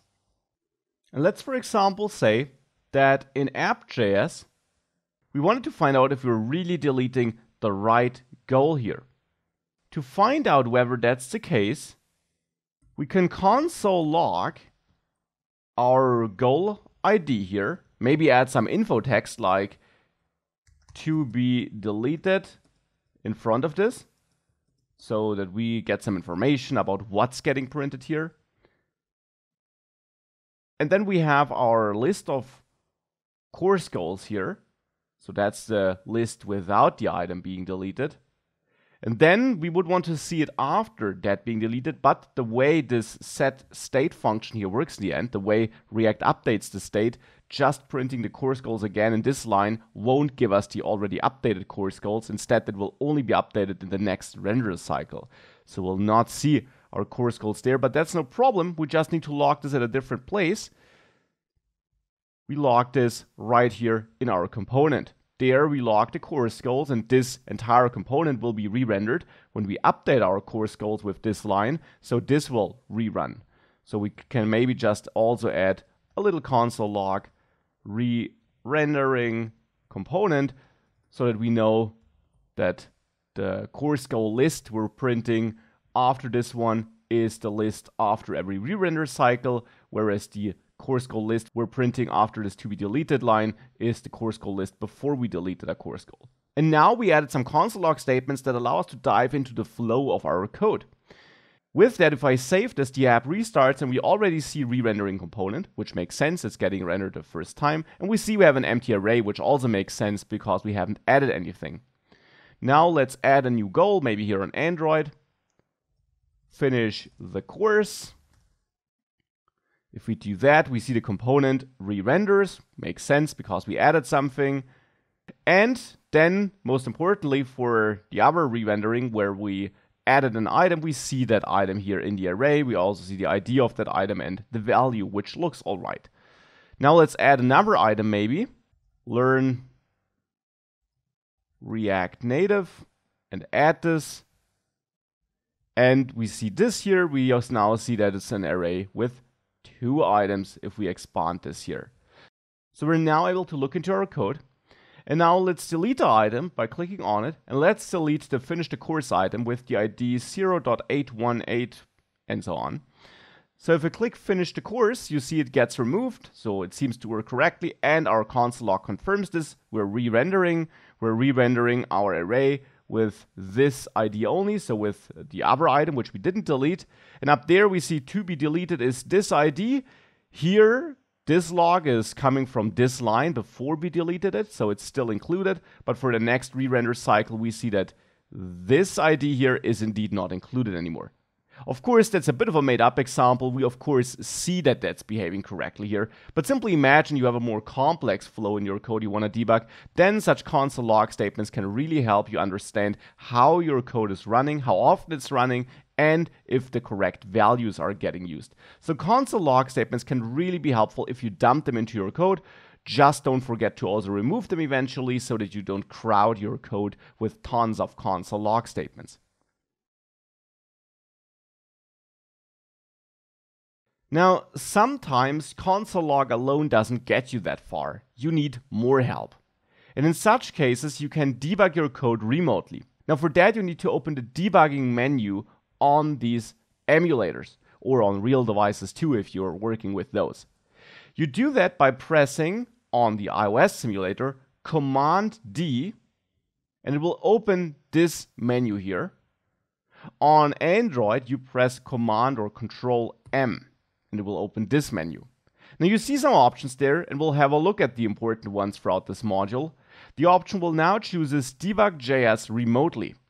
If you press this, a new tab should open up in the browser, which automatically navigated to localhost 1901 in my case here /debugger UI. That should open automatically. Now for this to work correctly, make sure that in your Expo DevTools you have set up the connection to be LAN or local, not tunnel. Otherwise, this will be super, super slow. And now, what this debugger yields you, this new tab, is that you can open the Chrome Developer Tools now with the shortcut you should be seeing here. And there, you now also see the same console log you're getting here. So you now also have another console you can look into, which might be more convenient to work with.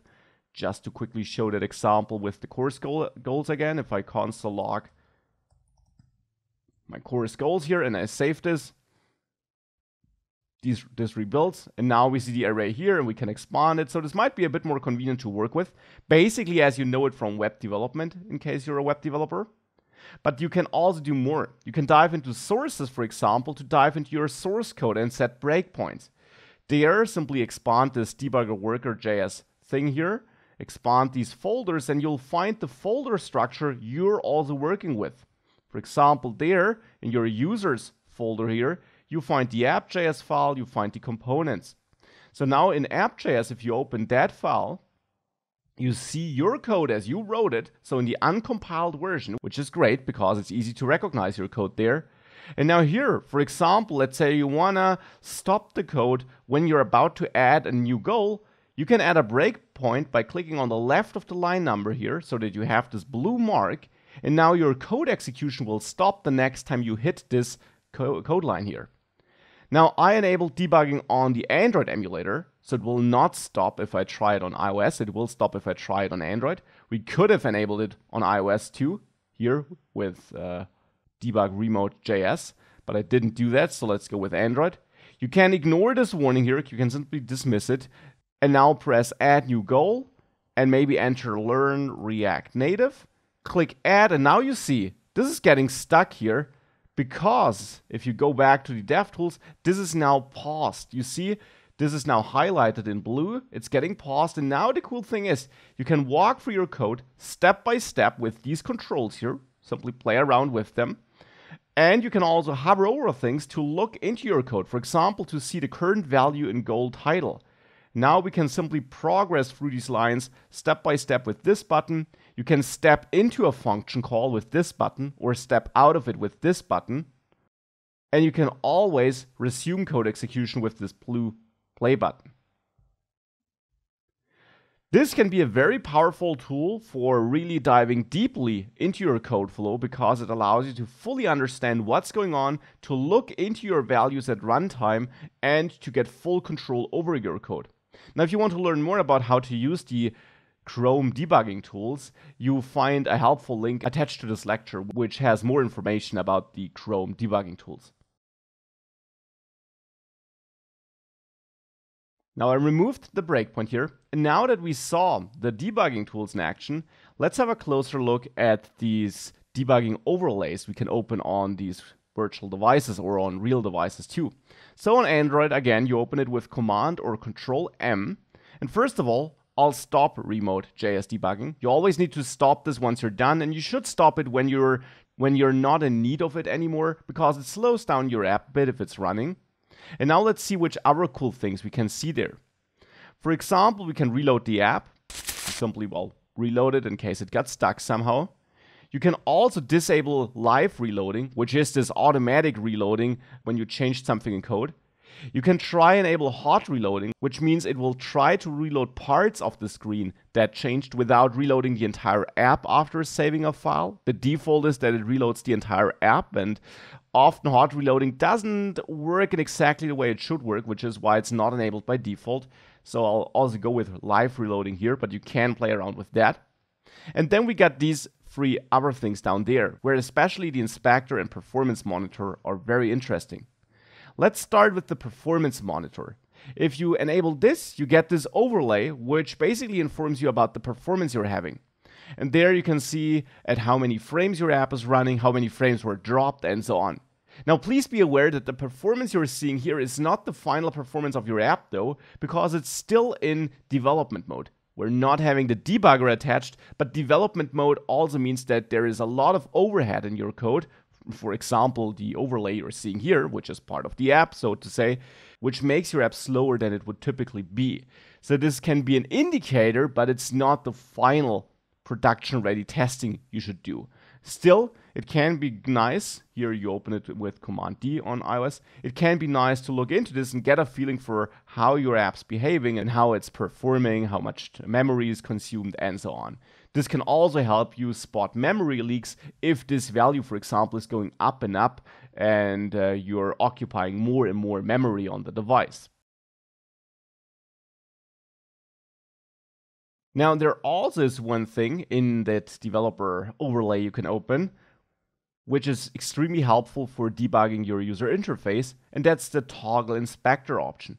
If you toggle this, you'll see this overlay at the bottom here, and now you can click onto items in your user interface to get information about them. For example, here the button. Now you see the margin around the button, the padding, you see its position in the component tree, you see some configuration about the button, and you can also have a look at the surroundings and therefore get a feeling for why things are laid out on the screen they are. You can always close this again by opening the developer overlay and then again clicking toggle inspector. And of course, that's also available here on iOS, where you can also get a feeling for how things are positioned and why they are positioned in that way.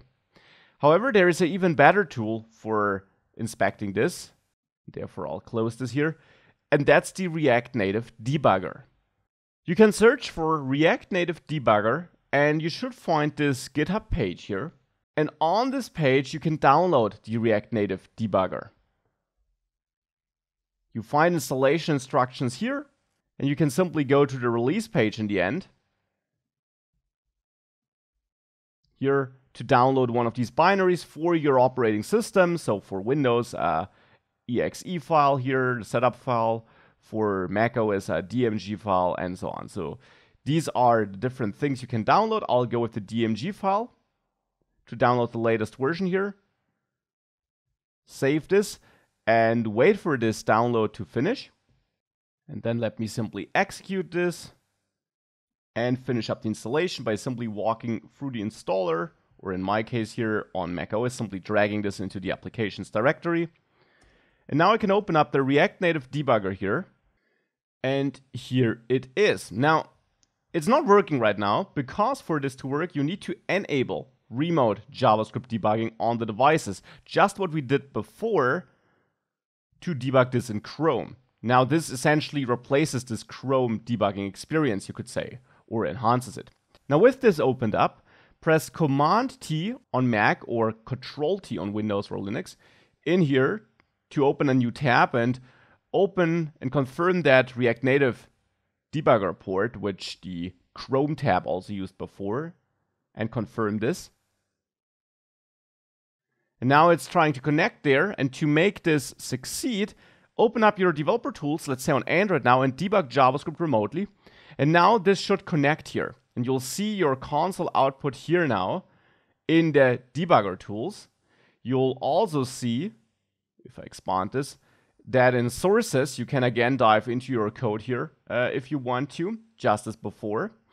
And the big difference, of course, is not that you can do this, because that's the same you could do in the browser, but that here, you now have the pretty neat tools here on the left. So you can still, of course, set breakpoints and everything, but here, you now for one got your Redux debugging tools, and we're not using Redux here, so they're pretty empty, nothing going on here. But at the bottom, you have this Elements debugging tool. And this allows you to explore your React Native JS Xcode, so to say. So your element, your component tree in this nice user interface, which is definitely nicer than the inspector you could toggle here. Because now here, you really can have a look at what's going on. We can dive into the root component to then find our app component down there.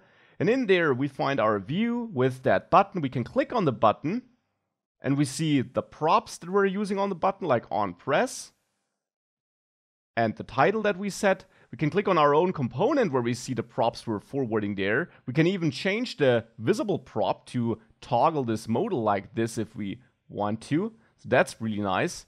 We see the hooks we're using in there, like the state we're currently managing in our component.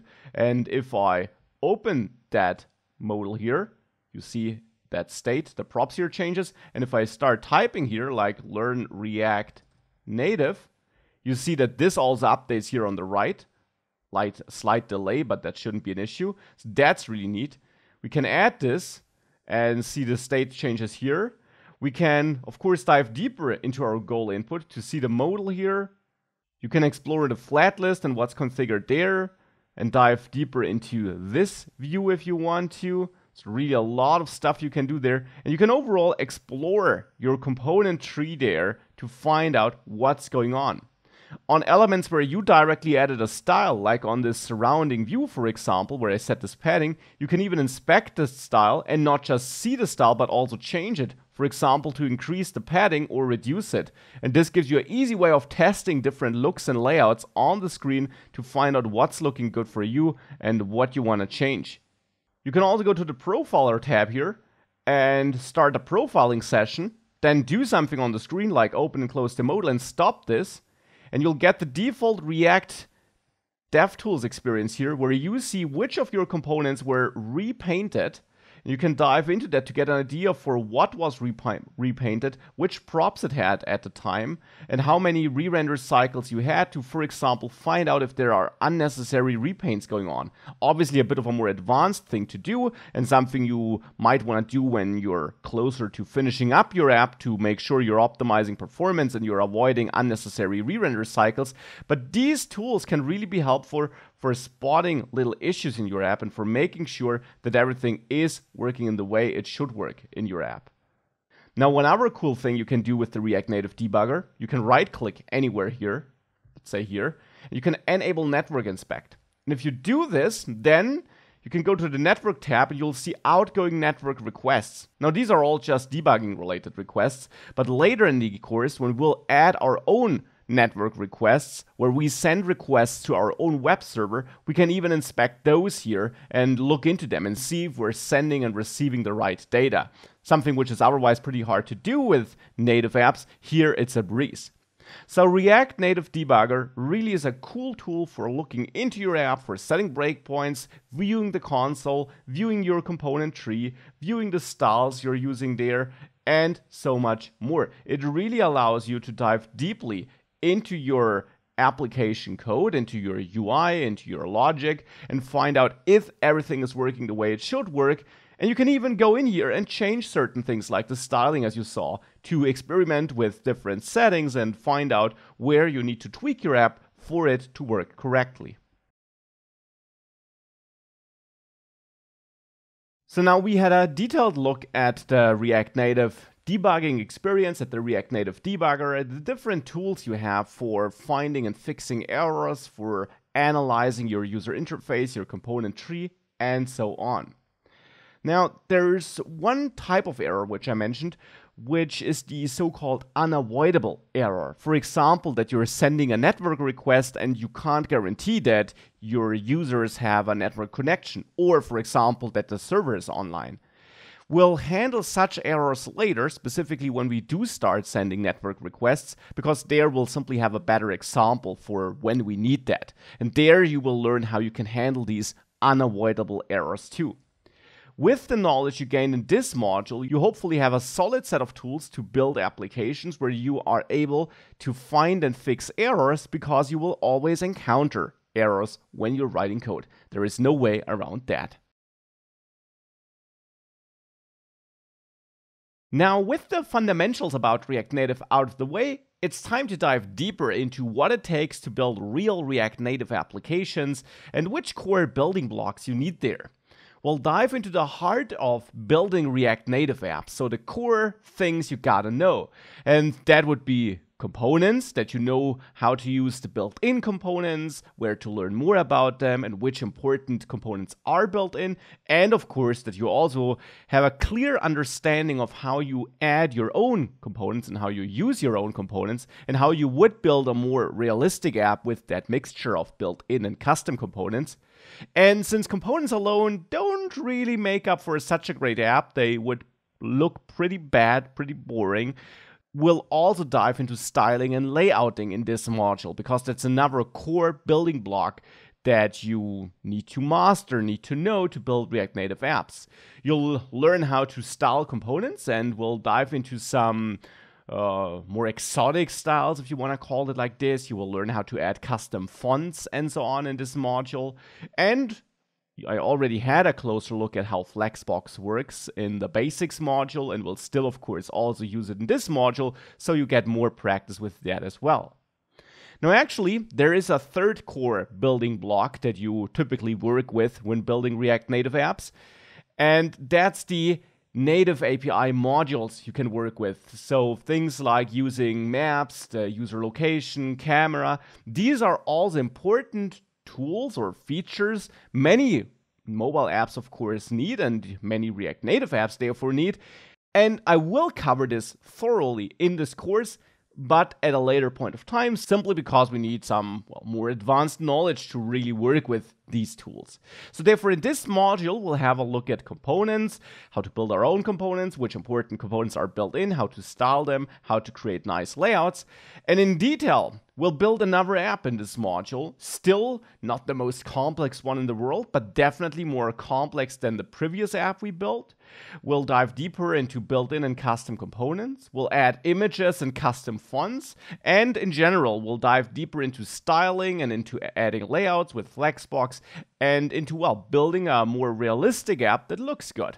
So let's get started. Now, to get started, I again have the app running on an Android and an iOS simulator. It's my default starting app, and again, attached you find that starting project which you can work with to have the same starting setup as I do. For me, it's just a new React Native project created with Expo, and this is the project we'll build up on.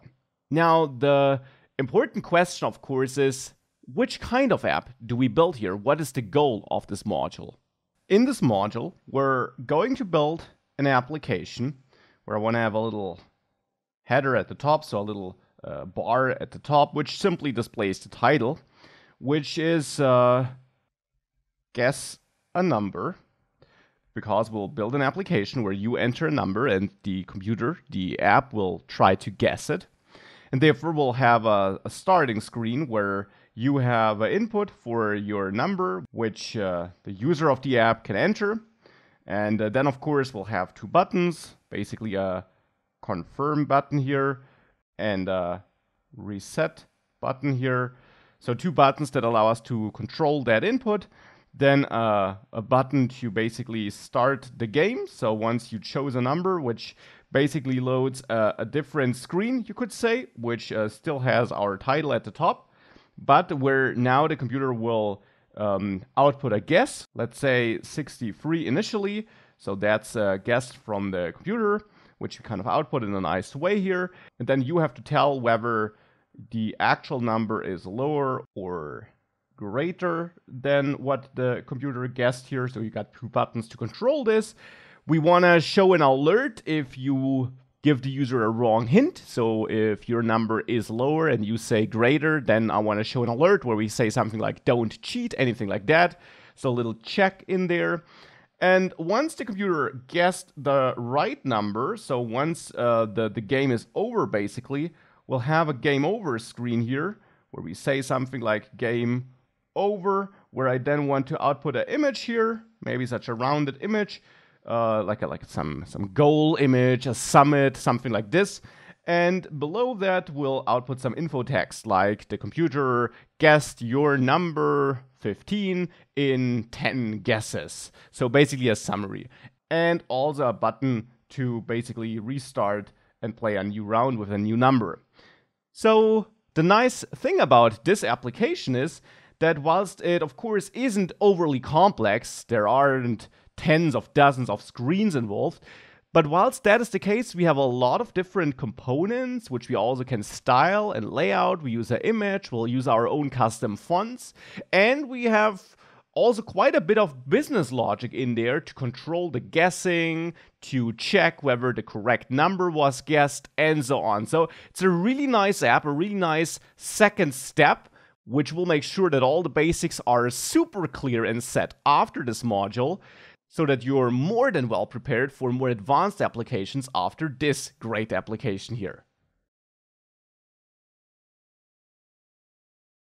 So with that, let's get started with our application here. And there are various ways of getting started, of course. I want to get started by first of all dropping this container style here in my starting screen, and instead I want to get rid of the text and everything here, and I want to start by adding my own header, so this bar at the top of the screen. Now we can build such a bar on our own here, get rid of that import, which we don't need. And I will build it not inside of this app component, but in a separate component file, in a separate custom component, because, and that's already one super important thing to take away, just like in React for web apps, it is a good practice to split your app into multiple components, which you then compose together, because that leads to more manageable and reusable code.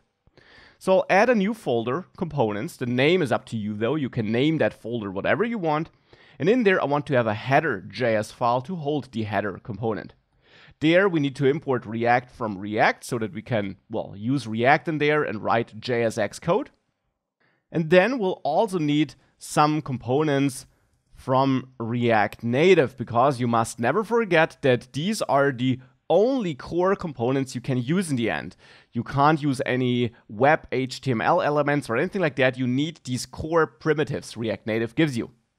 So we'll definitely need a view in here, and also a text component, and also a style sheet component. And now with that, we can get started building our header.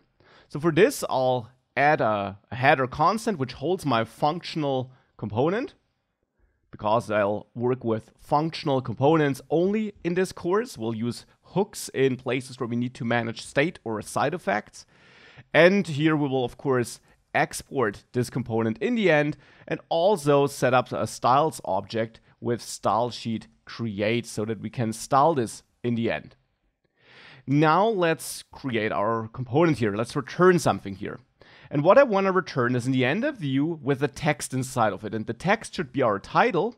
So therefore, between the opening and closing text tag here, I will output props title so that our own component can receive a title prop and output this here.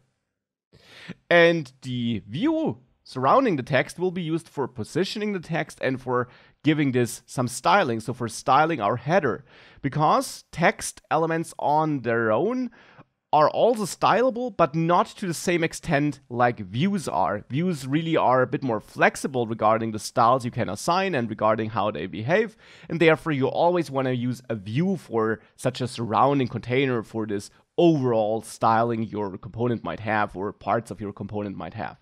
So here I'll add the style prop and assign a style from my styles object, a style we haven't created there yet, but I'll name it header.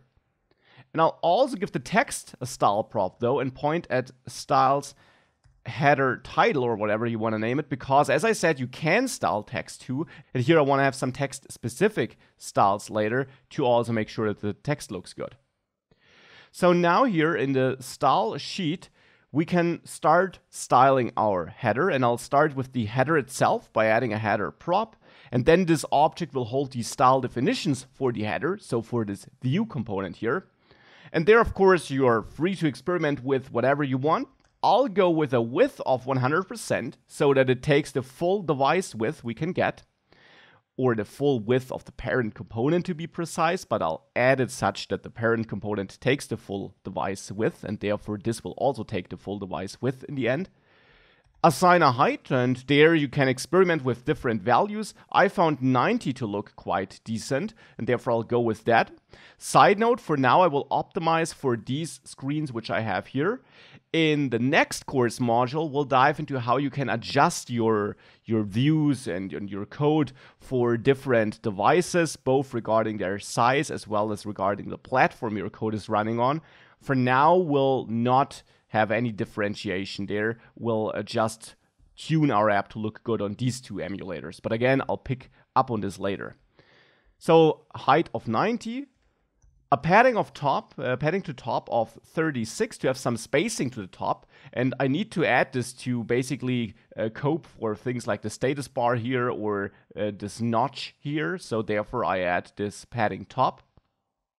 And I also want to add a background color here. And now you are, of course, totally free to pick any color you want. I prepared a nice color, a hex code of a color, which I personally like. And that is hash symbol F7287B, which is quite a nice color in my opinion, as you will see in a second. Now I also want to center the title, and therefore I'll use align items and justify content, because every view by default uses Flexbox, and therefore with align items and justify content we can control how the child elements of the view are positioned inside of the view. And with center for align items and justify content also set to center, we center all children or the child element inside of the view in, well, the center both horizontally and vertically. Now for the header title, I also want to set up some styles for this. So the header title here, well, that should get a color of black, because that will fit this color here and so that we can read the text. And I want to set the font size to 18, let's say, so that we have this fixed, a bit bigger font size here. With that, let's try using this header, and let's use it in the app.js file here. There we have this view, and this view has no style attached. I will change this and set up a screen view here and give this a flex of 1 attribute. Now we can assign this here, and flex 1 will ensure that this view takes all the space it can get. And since it's the root view of our application, that means it will take all the width and height it can get. It will occupy the full screen. And therefore, since my header takes width 100%, since I'll add it directly inside of this view, which is now configured to take the full width and height, this header will also take the full width. So now we just need to add the header here, of course. So import header from /components header.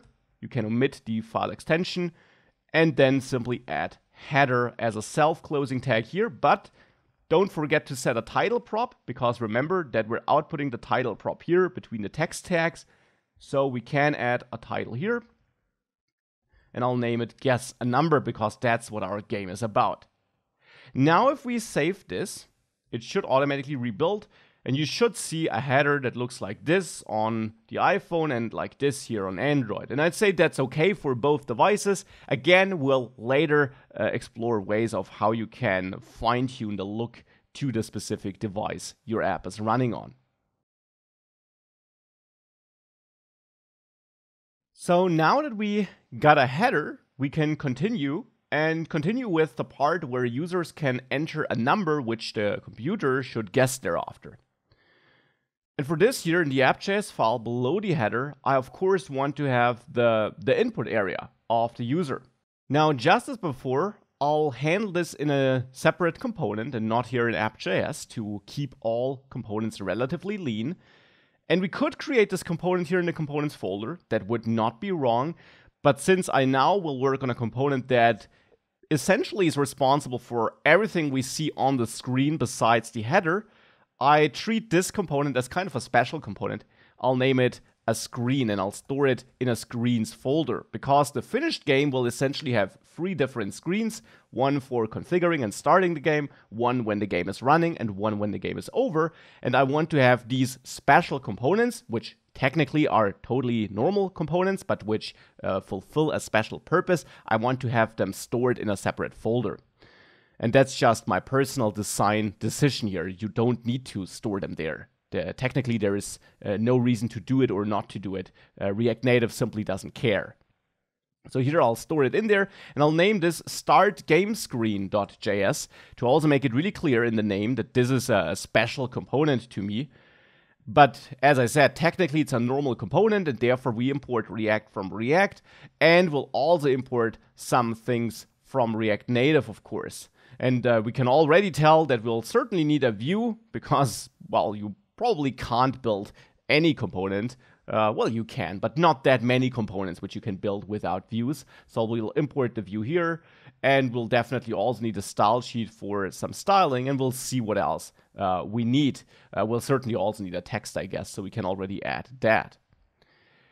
Now with this, I'll create a new constant here, startGameScreen, which is a functional component looking like this, where we'll have a styles object with style sheet create, like this, and where I then export startGameScreen like that. And you could save this as kind of a template for any new component you add, because 90% of custom components you build in React Native look like this, basically. You import React, you import some stuff from React Native, you define your component, the name differs, of course, you have your styles object, and you export it. That's pretty much always the same, so you could kind of save this as a template if you wanted to.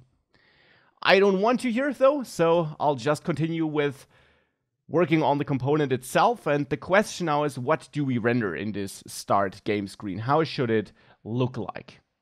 In the end, in there, I'll have a wrapping view surrounding my entire screen, because I think that kind of makes sense, allows us to set up some general styling. I'll again add a screen property here to this style sheet object, which I can do. It will not clash with the one in app.js. We could have also chosen different names. These two are simply not related because these are independent JavaScript objects in the end, managed in independent files. So we can repeat names here or choose different names. I'll go for a similar name here, name this screen, and set up some general styling for this surrounding view here. The general styling is that I set this to flex 1 so that it takes all the space it can get, which means that since I will add it below the header, it will take all the space below the header, both vertically and horizontally. And besides this, I also want to add some padding here of 10 so that the content doesn't sit directly on the edges of this screen, but there is some spacing to the left, right, top, and bottom. And I'll add align items center. Keep in mind that every view by default uses flexbox and by default uses flex direction column. Align items positions items along the cross-axis. So since the default direction is column, the cross-axis is left to right. So it's a horizontal axis. So this will align items in the center horizontally, but not vertically. There we use the default of justify content flex start. But since I use the default, I don't need to set it. So we'll just leave it as it is here. And now assign this style here to this view. And auto formatting closed my tag here, which I of course don't want to do. So let me revert this. And now we have that view for our game screen. Now to see where it works, I'll just output some text here, the game screen, just some dummy placeholder. Reformat that, and now in app.js, let's use that screen by importing start game screen from the screens folder, and there start game screen. And then simply add it here, like this. If we save this, we see the game screen here and also on Android. So this works. We're using this second separate component, which we'll now use as a full screen component, basically, or almost full screen, the part below the header in the end. Obviously, this screen right now isn't that useful, and therefore I'll now go to that text, which I used as a dummy, and replace it with, let's say, start a new game, something like that. And below this, I want to have an input area with a slight drop shadow. So this typical card look you might know from some apps and websites where you have a box with a slight drop shadow behind it, maybe some rounded corners. I want to recreate that here, so I'll add a view here. A view because, again, that is a very flexible element. We can apply a lot of styles there. We can add our shadow and our rounded corners there and then hold our content in that view. So that's great for having the general styling of the container. And now inside of that view, I want to have a text where we say select a number, for example, and where we then also want to have a text field where users can enter something. So there I'll add a text input component, which is that built-in component where users can use the keyboard to enter a value. And here they should enter a number. We'll configure this and style this in a second. For now, I'll just drop it in like that. And below that, I want to have two buttons sit next to each other. And that's important, next to each other, not below each other, which allow us to reset the input and choose a new one or confirm the chosen one. So we need a view here because that allows us to position items next to each other, whereas these items are positioned above each other then. Because if I would just add two buttons here, then I would have to change this view's flex direction to have them next to each other. But then the text and text input would also be sitting next to each other. So now I'll add a view here so that in this view, the surrounding view, This and this view component are sitting above each other, so on the vertical axis. But inside of this view, I can now also make sure that the items in there then sit next to each other, so on the horizontal axis, and that's what I want here. So I'll import the built-in button, which is one of the view components that automatically adjusts itself to the underlying platform. Later, in a separate module, you will learn how you manually can find out on which platform you're running to adjust the look and feel of your app to that. Here we'll go with the built-in button and give the first one a title of reset, and the second button here, a title of confirm. And then here on press, we'll at the moment do nothing, so that's just an empty function, just adding it so that we have the prop already there. We'll add logic later, and for now we'll just have the buttons here. Now the styling will be missing though. As I said, the buttons should be sitting next to each other, hence I'll give this view here, which holds the buttons, a style pointing at the styles object, and there let's say a button container. This name, as always, is totally up to you. And I also want to give this view, which holds my inputs, a style. Here, referring to the styles object, and I'll use the, let's say, input container. This name, of course, is also up to you. And this here, I want to style this like a special title, maybe with a bigger font size. So here, I'll assign a style of title, let's say. Now we can go down there in our style sheet and add the title. Add the input container, and also add the button container. And now we can start adding some styles there. Now for the title, again, I want to set the font size. So I'll set font size like this, set it to, let's say, 20. And maybe also add some spacing on the vertical axis with margin vertical of, let's say, 10. 10, like this. And always keep in mind, margin vertical basically replaces margin bottom and margin top. And now on to the button container, and I'll come back to the input container in a second. The button container will get a flex direction of row. The default is column, but now I want to have items sit next to each other, so we need to use row here. I want to set a width here, because if we don't set a width on the button container, it would just be as wide as the two buttons are together. Instead, I want to use the width of the parent, so of this view here, and then position the buttons inside of this view. So I want to do the opposite, not style the view according to the buttons, but position the buttons according to the view. So I'll give the button container, this view, an explicit width here. And now to position the buttons in there, we can use justify content to position them along the main axis, which for flex direction row is left to right. And there I'll choose space between so that the buttons sit on the left and right edge of this row and distribute all the available free space between them. Also add a little bit of padding horizontal here though, so that we have some spacing to the left and right inside of our view, maybe 15, so that the buttons don't actually sit directly on the edges on the left and right, but there is some spacing on the left and right. Okay, so with that, if we save this, we see that, which I don't know about you, but which doesn't look that great, does it? Now the problem is that the input container has no styles yet. The input container holds all the inputs though, which is why the stylings there look a bit off. So we should give the input container some styling, and there I want to add a width. And you can now use a hard-coded width of, let's say, 300 pixels, or use a width in percentage.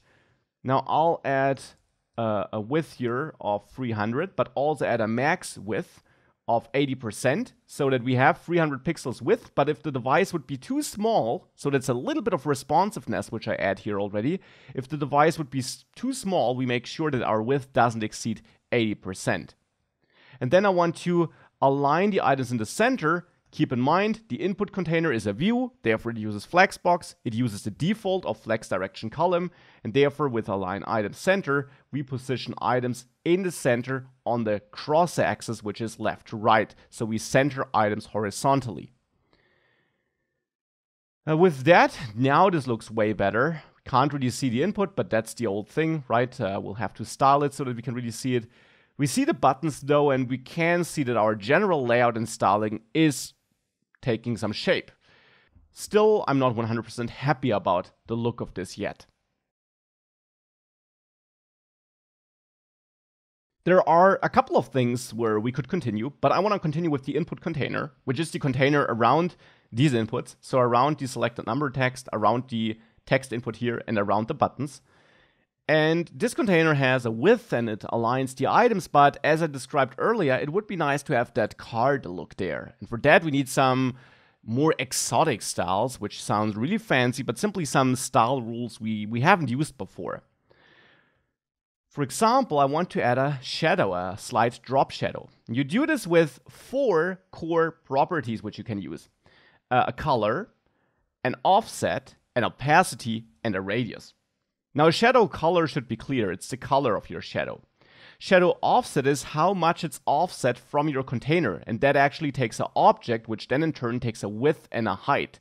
So you could say I want to offset the shadow by 2 pixels regarding the width and by 2 pixels regarding the height. That influences the 3-dimensional effect you're creating.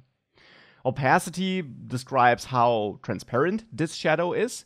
If you set opacity to 1, then you have a totally intransparent, so a very visible, strong shadow. And if you increase that, or decrease that I should say, if you set this to 0.1, for example, you have a shadow which you can barely see. Shadow radius then basically describes how sharp that shadow is, if it has rough edges or if it's a bit more blurry, softer, things like that. So here I'll go with a shadow color of black. By the way, you can also use hex codes here if you want to, and you can also use RGBA codes if you prefer this, either normal RGB codes actually, or also with an alpha channel to describe transparency here, though the transparency here won't have a direct influence. For a shadow, you will have to set this with shadow opacity. For other colors, it will have an influence. But that's just a side note. Attached, you find a link with more details about how you can configure colors and which color values React Native accepts, because obviously that's way more exhaustive than what I can show here. I will just go with the name because, well, I want a black color, so why not go with that shortcut? Now, besides the color, the shadow here will also receive an offset. And as I said, offset here takes an object. Now, in case you wonder how I know this, for one, my IDE tells me. If I start typing shadow offset here, you see that hint I get on the right. You should normally be getting this as well. But in case you don't get this, the official docs are of course the place to go, and they are always under guides, components, and APIs. You can click on the view component there, or simply click on the API docs here in the top right corner, and then choose your view there. And there you'll find some style prop, and then you can find a list of all the view styles that are supported, and of course also how you configure those. And there, for example, you learn that shadow offset is an object with a number and a height. For the color, you learn that this takes a color, and that's exactly the link you find attached here, where it's described which kind of colors you can use. So that's just a little side note. Here, I'll use a shadow offset with a width of 0, but a height of 2, so that my shadow is offset a little bit to the bottom, so to say. Not so much to the right, so not at all to the right, actually. And I'll then also add a shadow radius, which is a number of, let's give 6 a try and see what that does. And last but not least, a shadow opacity of 0.26, which is relatively transparent, but which I think looks quite nice. In addition, I'll give my input container a background color of white to make sure that it's always white and not transparent, which is otherwise the default, so that if we would have another background color behind the container, let's say as the base color of the entire screen, the container here would always have a white background. Now with that, if you save this, you should see a shadow that looks something like this on iOS, but you see no shadow at all on Android, and that's not a bug. Instead, the shadow properties here only work on iOS. And that leaves one important question. How can you set a shadow on Android then? Is that not possible? It is, but there you have a special style prop, the elevation prop. This only works on Android, as the tooltip also shows here, platform Android. whereas the shadow properties only work on iOS. Now, elevation simply takes a number of, let's say, 5, and then use the default Android material design elevation. So you have less control there, but on the other hand, you get the default material design looks, which your users might be used to anyways. So that's the good thing about this. And now we also have a shadow here on Android and on iOS. On iOS, you will also notice that the shadow is visible on the left and right of the box as well, even though I gave this a shadow offset of 0 for the width. That can be controlled with the shadow radius, though. If you set shadow radius to 0, then you see you only have the shadow where you defined its offset here. So you can make sure that the shadow really is only there where you want it. If you do set a shadow radius, though, and by default there also is a default shadow radius, you get this spill effect, which is a more natural shadow after all. So here it's actually the effect I want. Now with that, I added a shadow both on Android using the default Android shadow and on iOS. By the way, on Android you can of course change the elevation level to play around with different levels of elevation until you have the look you want for your application. You have enough shadow, basically. Now besides having the shadow here, however, I think it would be nice to have some padding in this box now, because the items sit way too close to the edges. They sit directly on the edges after all. So to change this, I'll also add a little bit of padding here. And that will be a padding of 20. And again, that's a value you can experiment with to find the padding that you personally prefer and you think that looks good. And if we try that, now this looks way better. In addition, rounded corners would be a nice thing. So I'll add a border radius here of, let's say, 10 to have slightly rounded borders. If we now save that, this looks pretty sweet to me on both platforms, on both devices. So this is now the input container. We can't see the input, and the buttons probably should have the same size as well, but at least the container is now looking good. Now, with that input container defined, and with a couple of new styles covered therefore, we can do something which I mentioned that it would always be a good idea. We can split our application into multiple components. This look here, this input container look, this card look, is probably something we want to use in other parts of the application as well. We might have different items which we want to present in such a card. Consider you're building an online shop where you have each product in such a card on the overview screen. Now, to avoid repeating this style definition over and over again, we can outsource it into a separate component. A component that doesn't really have much logic in it, but which controls the styling of its content. A pure presentational component, therefore. Technically, it still is a regular React component, and hence I'll create a new file here in the components folder and name it card. Name is up to you, but it is this typical card look, so it sounds like a fitting name to me. Now here, as always, import React from React, and then also import the view from React Native here, and then create the card component, a functional component like this, which you in the end export as a default. And obviously, since it's all about presentation here, we'll need the style sheet to create a styles object, because that will be the core thing of this component. It should be there to wrap itself around any content and just apply some general styling. So now I'm going to the start game screen, and I'll grab all the styles here of the input container, copy them from there, and add them to the card instead. Here I'll add a new card property and use my styles in here. And inside of the card component, I'll have a very simple markup, so to say, very simple JSX code. It's just a view which I return here, which should be wrapped around props children. Props children is that special prop in React, which is basically the content you pass between the opening and closing tags of your custom component. So it can wrap itself around any content, because the only goal of this card component is to apply some style to the surrounding container. And we do this by adding styles card here. Now there's just one thing. There are certain styles in here which probably should not be set from inside of the card. Not every card might have this width or max width, and not every card should center its content. Hence, I'll cut these 3 items from there and only have the shadow and the padding set up in here.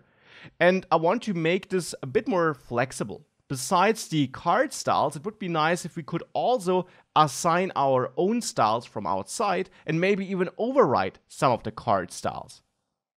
We can do this by passing in a new object to the style prop and distributing all the properties, all the key value pairs of our card style here into this new object.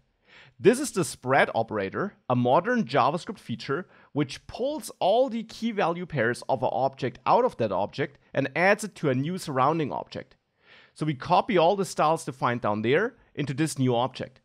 And I'm doing this so that I can also add another key value pair here, or another set of key value pairs, where I take all the styles defined in props style, so in the style prop I pass to my own custom component, I take all the key value pairs defined there and merge them into this object.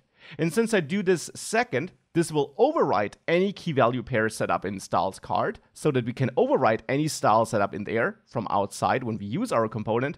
And when we add additional styles outside of the component, it will also merge that in and consider it. And with that, we can also assign our own styles from outside of the card component when we use the card component. And using the card component is something that would make sense as a next step. So let's go to the Start Game screen and import card from the components folder and there from the card folder, and replace our input container view here with card like this. Just like this, with opening and closing tags. Now again, I want to set my own styles. I want to set my own width, max width, and align items. So I'll keep input container in the style sheet down there, but now get rid of all the other styles in there, all the styles which are now set up in the card, so that we only keep the width and alignment here. And then add this here to card on the style prop, which is accepted or which has an effect, because in the card component, it's that style prop which I merge with my other styles. So for that style prop, I'll point at styles input container. Now with that, if we save that, I'm getting an error. Object is not a function near React Native style sheet. So in the card.js file, as it points here, something's wrong. Even gives me the line number. It's line 10. That's what this number here means. And yeah, my problem here is that I use style sheet like this. That's wrong. Instead, we have to call stylesheet.create to define our own styles. So that's the right syntax. So it's a syntax error. Not technically a syntax error, but I'm using the stylesheet object incorrectly. So it's an error from my side. The error message helped us with that. And now we have the same look as before, but we have that reusable card, which we can now use in any place where we want to have, well, exactly this look with the shadows and so on. Now we have the card look. Now, as a next thing, let's fix the buttons. And that's something I already showed you. So definitely your chance to pause the video and do it on your own. I want to make sure that the buttons have the equal size. They shouldn't take the full available width, but they should have an equal size, which makes sure that the text fits in there and, well, that they're equally sized. So your chance to pause the video. Thereafter, we'll do this together. Were you successful? Let's make sure the buttons have the same size. And for this, in the Start Game screen where I have the buttons, you learned that the solution is to wrap the buttons in a view. So you have to add your own view component around the buttons. And now you can assign a style to these buttons, so to both buttons here. And I'll use a button object in my styles object down there. So let's add a button here and simply give that a width. And here a width I'll choose is, let's say, 80. Let's see what this looks like if I save this. A bit too small as it seems, since there is a line break in this button. So let's go with 120. Now that's certainly too much. So how about 100? And that looks pretty neat to me. Now in addition, and that was not a task for a user, no worries if you didn't do that, I want to change their colors. And one of the colors should be our main color. And I also want to set up some accents, some secondary colors, so to say, which we can use. So for that, back in the Start Game Screen component, on the button itself, there is a color prop which you can set to control the color. And for Android, that's the background color. For iOS, that will be the text color. And now the reset button, there I want to set up a color of #717FC. That's a nice color, I think.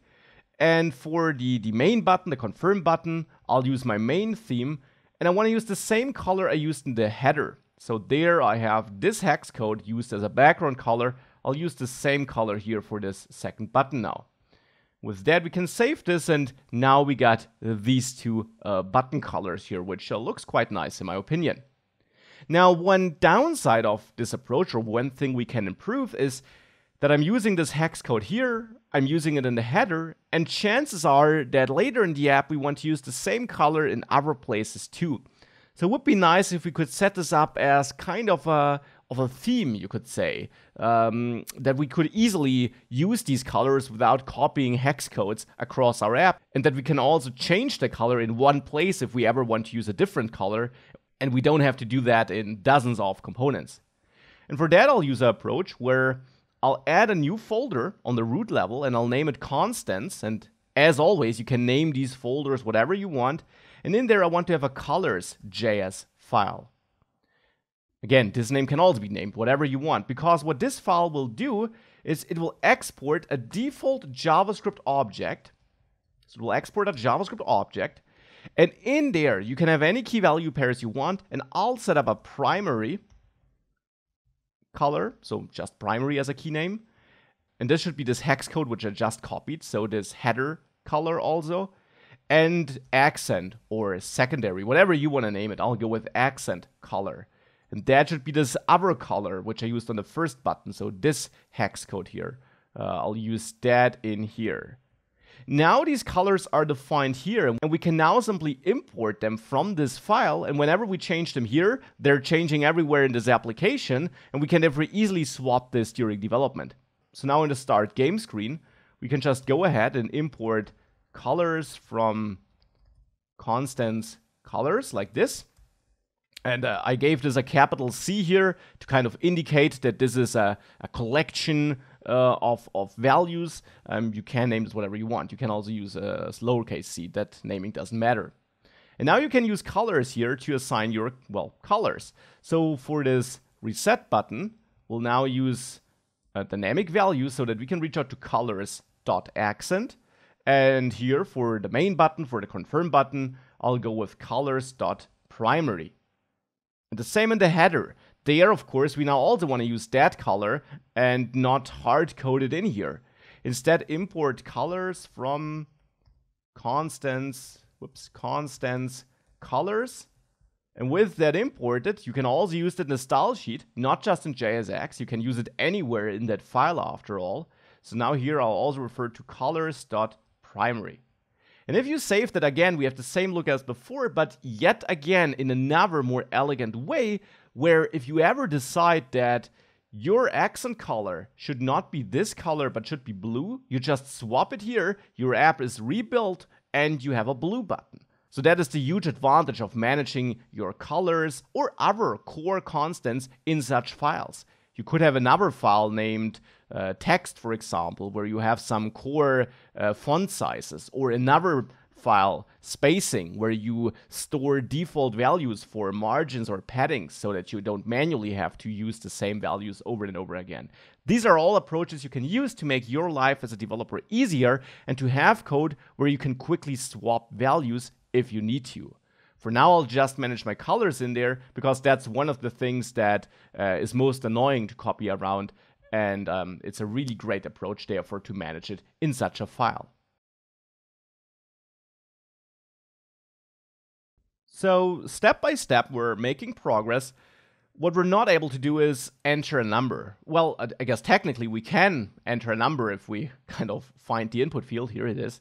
But it's not much fun to search for it. Would be nicer if you could see it, wouldn't it?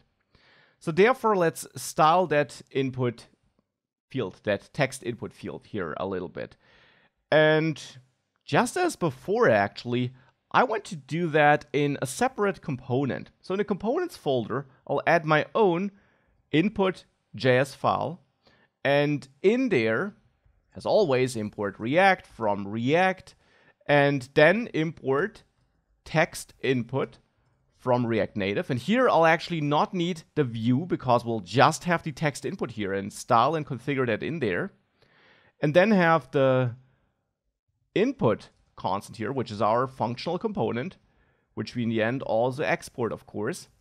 And, well, one thing we'll need for sure is the style sheet, because that should now be styled here so that we have one default input look we could reuse in this application if we needed multiple inputs in different places.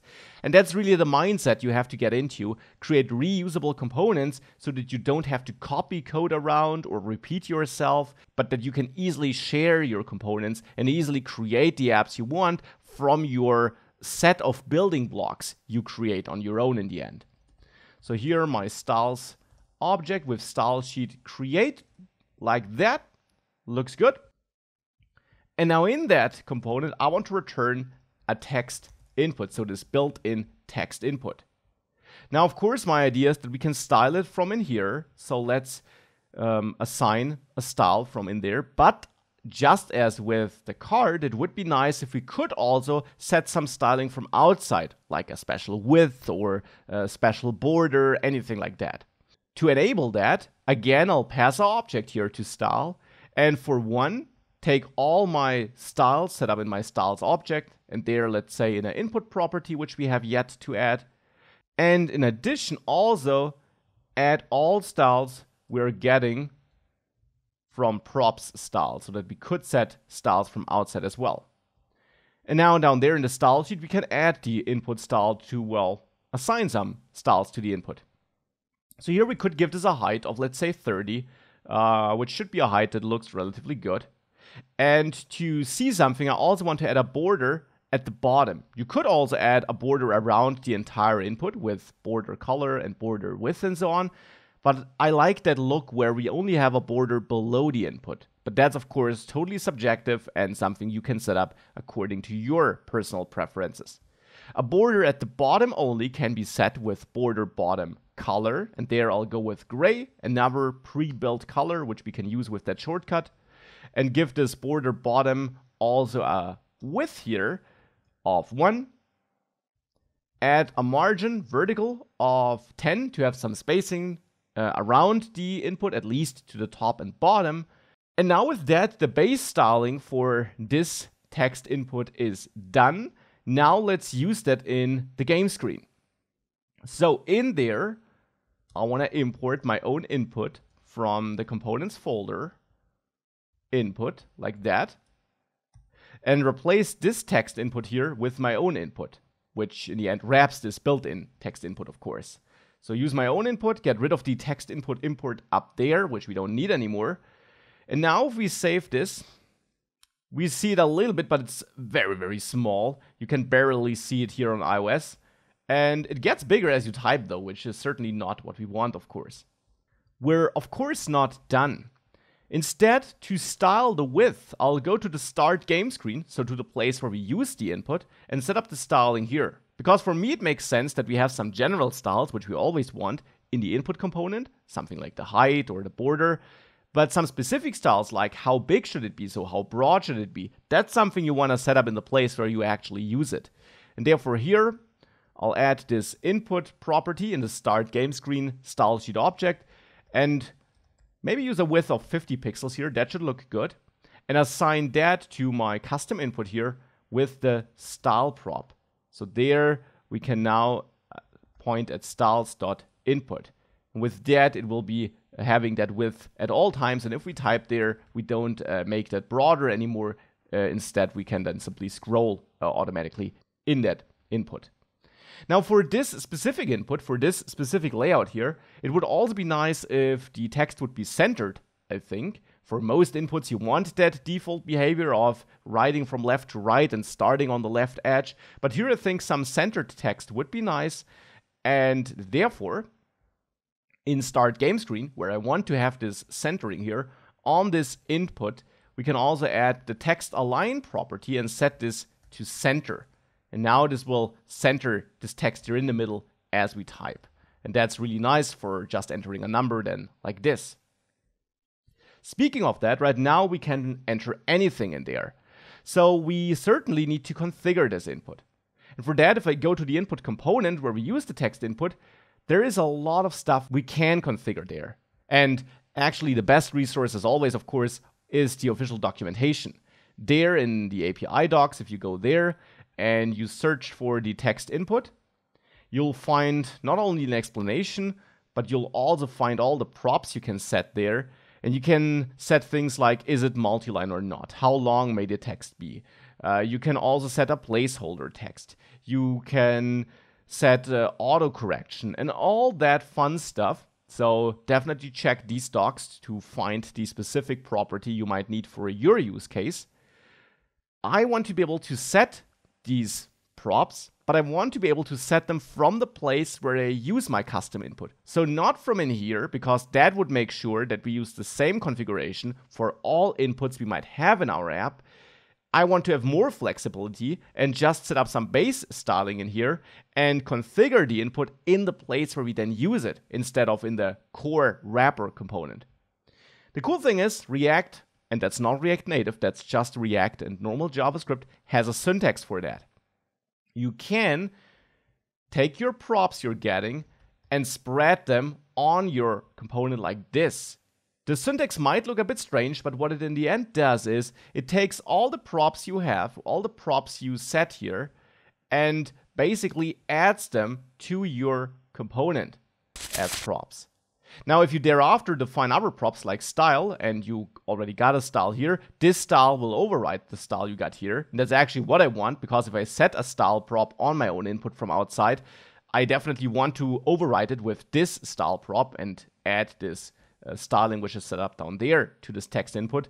But if you set other props outside of this component, so on my custom component, then they will be added to the text input. And that allows us to add all the props we can add on the text input also on our input, so on our own component.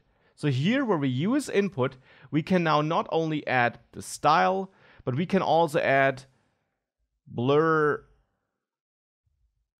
on submit, for example, to make sure that when we press the submit button there, we lose focus and we close the soft keyboard.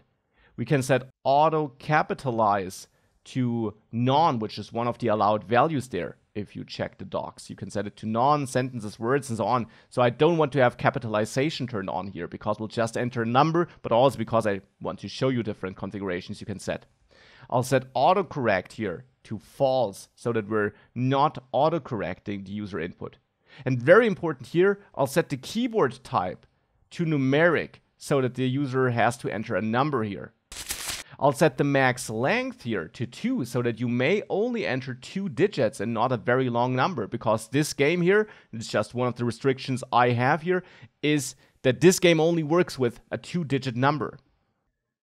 With all of that set up, now if you go back and I toggle my soft keyboard, you see you get that number keyboard here, and you can only enter 2 digits there and not more than that, which is of course exactly what I want. In addition, here on Android we see this, if you click the confirm button, this will close it. That's thanks to that blur on submit thing. On iOS, such a button doesn't exist here, so there we'll actually have to find a different solution for closing this if you tap somewhere else, for example, because right now that's not happening. But the good thing is we now have a keyboard we can see and a keyboard where we can enter numbers. One thing I want to change though is that right now I can also enter a decimal separator here. Now to get rid of that, you can change the keyboard type to number pad. And to see all available keyboard types, as always, the official docs are the place to go. There for the text input, you can dive into keyboard type and find out what you can set, what works on all platforms, and what you could set if you would have a check that checks on which platform you are running the code, which we haven't learned about yet. Number pad is supported on both platforms though, and if you set this, you now have an input where you can't enter a decimal place here. If you type in here, you can't do it on iOS. On Android, you unfortunately can though, so there we'll also have to find a different fix. Now we started working on the input and it doesn't look too bad, but we want to make sure that users can only enter numbers that are digits only and that we can't enter a dot here or a comma or paste in some non-numeric content. And for that, we of course need to validate what the user entered here. Now for validating what the user entered, I want to, as I showed it before already, basically save the value the user entered on every keystroke and feed it back into the input. But after every keystroke, I also want to validate the input to make sure that we're having a valid value there. So basically a number. For that, first of all, we need to manage some state here in the start game screen. So I'll import use state. And then up here at the beginning of this component, I'll set up my use state call. So register some state. And that will be the entered value. And even though that will be a number later, technically it is a string at the beginning because all input is just a string and you manually have to convert this to a number then if you want to. I will also add a set entered value function here. The second element we retrieve from that array use state gives us.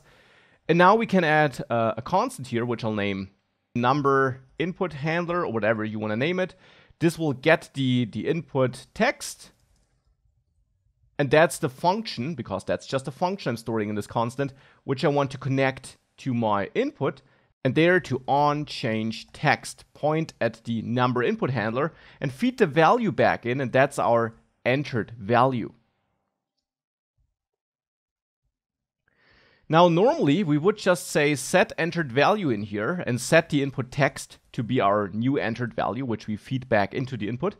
But here I'll actually first of all validate the input. So what I'll do here is I'll not set my entered value right to the text here. Instead, I'll set it to my input text where I replace, and I can call replace because input text will be a string, and that's a normal JavaScript method that exists on strings, where I replace some content based on a regular expression. Now, regular expressions can be scary, but that's a simple one. We create it with 2 forward slashes. And in there, I'll add square brackets. And basically with this expression say that I'm replacing anything that's not a number 0 to 9, so not a number, globally in the entire text. So that means it will not just look for the first hit basically, but it will search the entire text. I will replace that with an empty string. So I'll basically drop any non-number value. That's what's happening here. And that's what I store in my new state. With that, we should make sure that the user can't enter anything which is not a number. So let's check this here on Android. If I press the comma, you see that instantly gets removed. And that's exactly what we need here. We only allow number values. So that's a little bit of validation we have in place here. It's not all I want though, but we're still not done with the input. Because on iOS, if we are in that input mode and we want to close that keyboard, right now that's not really doable. We can't click outside and close it, and it would be nice if we could. Now, to make sure that we can and that we close the keyboard if the user taps somewhere else, I will actually wrap the entire view here with a special component provided by React Native, and that's the touchable without feedback component. So a component that allows us to register a touch listener without giving any visual feedback, because that's exactly what we need here. We can wrap our entire screen with this. So our entire view can be wrapped with this touchable without feedback listener, so that in there or on there, we can now register or listen to the press event. And when a press happens, I want to dismiss the keyboard. And for that, React Native gives us a useful API we can import from React Native, and that's the keyboard API. That's now not a component, but that's an API where we can interact with the native device itself, so to say, in this case with the keyboard. And here, upon a press of this button, I want to fire a function, and here I'll go with a simple inline function, a short anonymous function. You could, of course, also use a named function instead. But here, all I want to do is I want to call keyboard.dismiss. That's a function this keyboard API, which we're importing from React Native, gives us. And this does just what the name suggests. So that now if we tap here, we can type, but if I tap somewhere else, we dismiss the keyboard And that, of course, happens on both platforms. And I think that's a better user experience because that's what you would expect, that you close the keyboard if you tap somewhere else on the screen. So we spend some time on the input, but handling user input is important. You want to do it in a way that feels natural to the user, that makes sense to the user, and where you never trust your user and you always validate what the user enters. And we'll dive deeper into this whole validation thing, user input handling thing later in the course, where we also accept more complex input than a simple number. But for now, this was a great first look at how you can style such an input and how you can make sure you get the data you need. With that, I don't know about you, but I think it's time to also progress with our game because we're kind of stuck here. These were all important steps, but we're not really progressing with our game or with our app here. So let's make sure we do that as a next step. And for that, why don't we make sure that our buttons do something? Let's start with the reset button real quick because that will be a simple one. When you press it, I of course simply want to reset the entered value. So I'll register a new function up there in the start game screen component, name it reset input handler. And that's just a naming convention I like. Name these functions which are triggered upon a user event something handler at the end, just to make it clear that these handle certain events. It's not a must do, just a preference I have for React apps in general and therefore also for React Native apps. This will be a function which then calls set entered value, which is our state setting function here, to update the state we feed back into the input, and set this to an empty string. And with that we can connect this to the reset button here. On press should now simply execute the reset input handler like that. Let's give it a quick try. Let's enter something here, reset, and it's gone. That's looking good. And also make sure that this button here, the confirm button, does something. For that, I'll add another button, confirm input handler. And we could simply start the game immediately here, but also just to practice this, I want to give the user one final chance of changing his choice. So here I just want to kind of output, this is your choice, do you want to start message, where then the user gets a button to start the game. Just an extra step so that we have some extra practice here. For that, I'll add a new state, which manages the has the user confirmed yet state. And initially that is false, but of course we can change this. And we want to be able to get the current state. So here we get whether the user has confirmed or not, and we can set this confirmed state with that second element in the array we're extracting. So down there in confirm input handler, I set confirmed to true. On the reset input handler, by the way, I set this to false because if the user clicks reset, the user certainly hasn't confirmed the value, so we should reset this. And then here in the confirm input handler, I also want to do two other things. One is reset the entered value, but also, of course, save the entered value as the value with which we would start the game. We can do that with yet another state we're managing, which initially holds nothing, has no value, is undefined initially, because that should be the selected number, and that should now also really be a number and not some text. So here we have the selected number and a function to set it, and when the user clicked confirm before I reset my entered value, though this here will all be batched together anyway, so we can also use the entered value here after setting it to an empty string, because this will only be done in the next render cycle and not immediately after this line is executed. So we can still safely execute or access this entered value thereafter if we want to, because here I want to set my entered value with parse int by parsing the entered value. So I set this to be my selected number, and again I can still access entered value here even though we reset it, because this reset thing here will basically be queued by React and will only be processed the next time the component is rendered thereafter. And these 3 state changes are all batched together to result in one render cycle. So we can safely access entered value here, but we can also simply do it before we reset it. It does not matter. The important thing is, however, that we parse this as an integer so that we convert this text to a number here.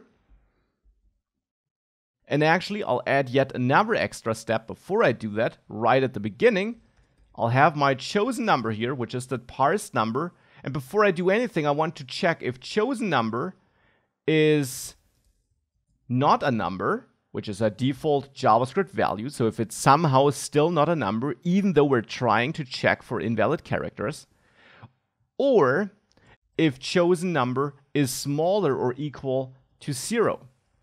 If it is, then I just want to return. I don't want to continue. So return will finish the function execution and will not confirm, will not use this as a value because the value is invalid. Only positive numbers are allowed and no invalid numbers are allowed. In addition, I also want to add one extra check and check if the chosen number maybe is greater than 99, because that would also not be allowed. I want to have a number between 1 and 99, and it should be a number. If it's not fitting that criteria, then we'll return. Now, otherwise, we'll set this chosen number as the selected number and then reset the input. And then these 3 set state calls will be batched together and the component will re-render and we'll have our new state that has this number taken into account as the selected number. So now we can connect the confirm input handler to the confirm button here. And now some visual feedback would also be nice to see that confirming worked, or to also get an error if we violated one of these rules here, so that we don't just return but also show an alert. Now let's maybe start with the feedback before we then work on the alert. For the feedback, here below this function, but inside of our functional component, I want to check if we have confirmed and then set some special content that should be output. So here we have the confirmed output, which normally is just undefined. But if we have confirmed, then confirmed output is some JSX code where we kind of summarize what the user entered and give the user the start game button. Now, just to see whether it works, let's go with some text here and just say chosen number and output the selected number here. Selected number, this is our state we're managing here. So since we call set confirmed and so on, the component will re-render when this is chosen. So this whole component function will execute again. And that means that confirmed will then be true for this next run because we set it to true here. And therefore we'll set confirmed output to be that text. And now we can add the confirmed output, let's say, here below our card. So there I want to output the confirmed output, and that's either undefined, not printing anything to the screen, or it's this text. With that saved, if we go back and I enter a number and confirm it, here we see the number. If I enter something invalid like 0, we don't see it. So our check seems to work. And a valid number is output though. Now that's not the final design I want to have, but that proves that it works. Before we finalize this design, let's make sure that we also show an alert if something invalid is entered. Now, to show such an alert, React Native has got us covered. From React Native, we can import alert, and that's also not a component we use, but instead an object where we can call a native API, where we can call a native feature. So here, where we return if one of these conditions is met and therefore we're not having a valid number, there we can call alert.alert and now throw an alert, which you can configure as described here. You can set a title, you can add a message, and you can also add buttons and some general options. Now the title could be invalid number. The message string could be number has to be a number between 1 and 99.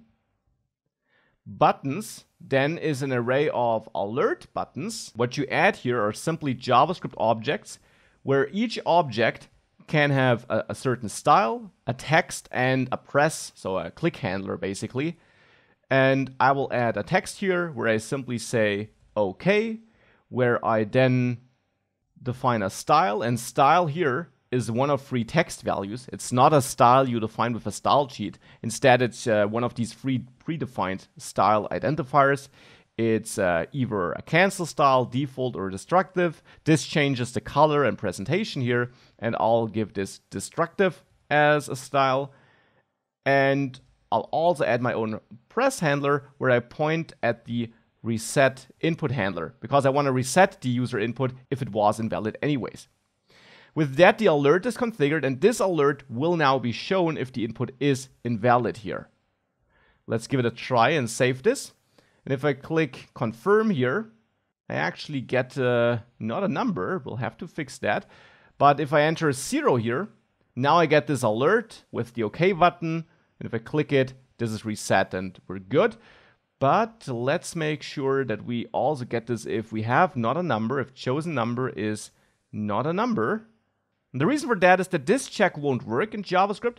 Instead, you have a special isNaN function, which you wrap your value around. And now this will check for you if this is not a number. And if that returns true, we make it into this if block, and therefore we'll throw this alert. So now submitting an empty value also is invalid. So that's important. Use is not a number instead of that equality check. So now we're checking for this. Valid values are still allowed. And with that, let's work on this confirmation presentation so that we can soon also enter the next stage and start a game.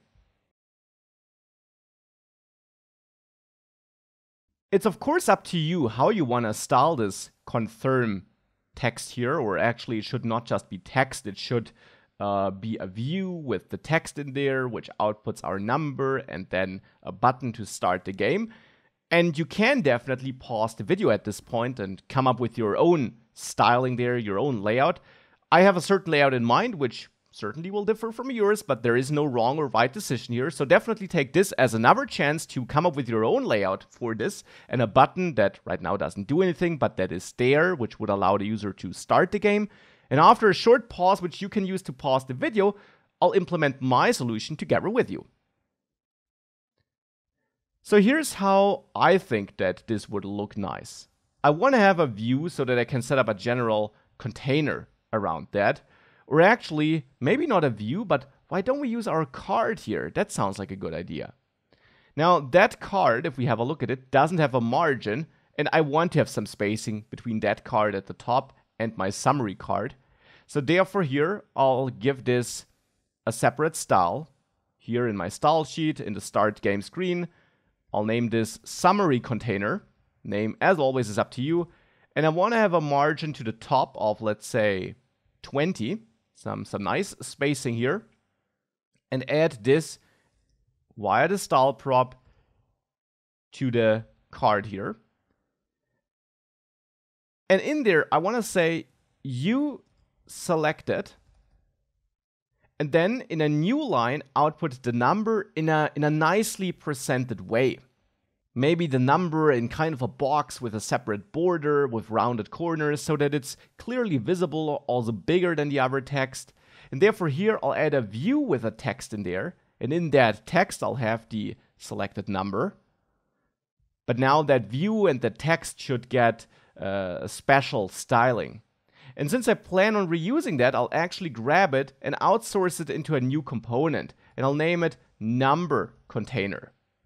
In this component, I'll import React from React and import view and text from React Native. And then have the number container component here. Export default number container. And of course, we'll also need a style sheet here. So let's set up a style sheet as well with style sheet create down there. And then in this component, I'll return this view thing here with the selected number, which now, however, has to be passed in, and I expect it to get it between the opening and closing tags of my own component with the help of props children. Now, this container, of course, is something you can freely configure. I'll add just a container style container name here. where I think a border width of 2 might look good. So a little bit of a broader, wider border. A border color where I actually want to use my primary color or my accent color. We'll see which one looks better. So let's import colors from constants colors. And for the border color, then use colors accent for now and see how that looks like. Some padding so that the number is not directly on the edges of that surrounding box, doesn't sit directly next to the border. A border radius of 10 to have some rounded borders, some rounded corners, excuse me. By the way, if you would want to target individual corners, you could do so with border top left radius, top right radius. Top end and top start also takes the user's settings regarding if it's a left to right or right to left language into account. So you can target all single corners as well, or set a radius for all corners with border radius. And also add a little margin here, margin vertical of 10 maybe, to have some spacing to the top and bottom around of this container here. And also important, centered text in there with a line item center and justify content center, taking advantage of that flexbox behavior. And with that, I also want to give the number itself, so the text, a certain style. And that style is that I give the color also, the text also that accent color. And I want to use a font size of 22 to have that really stand out. And later we'll also use a custom font.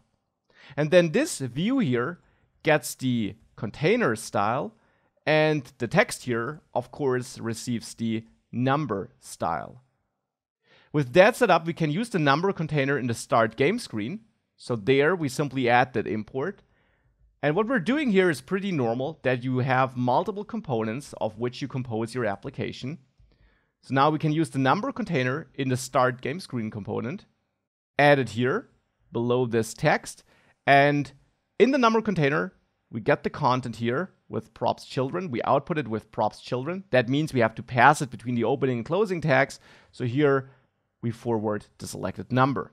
Now that's just my suggestion for how we could style this, but I like this style. And then for the moment I'll add a button here, which is a self-closing tag, though the built-in button, with a title of Start Game, all caps to make it really stand out, and save this. And now if we choose a number here, this is what we get. And it doesn't look too ugly, I'd say.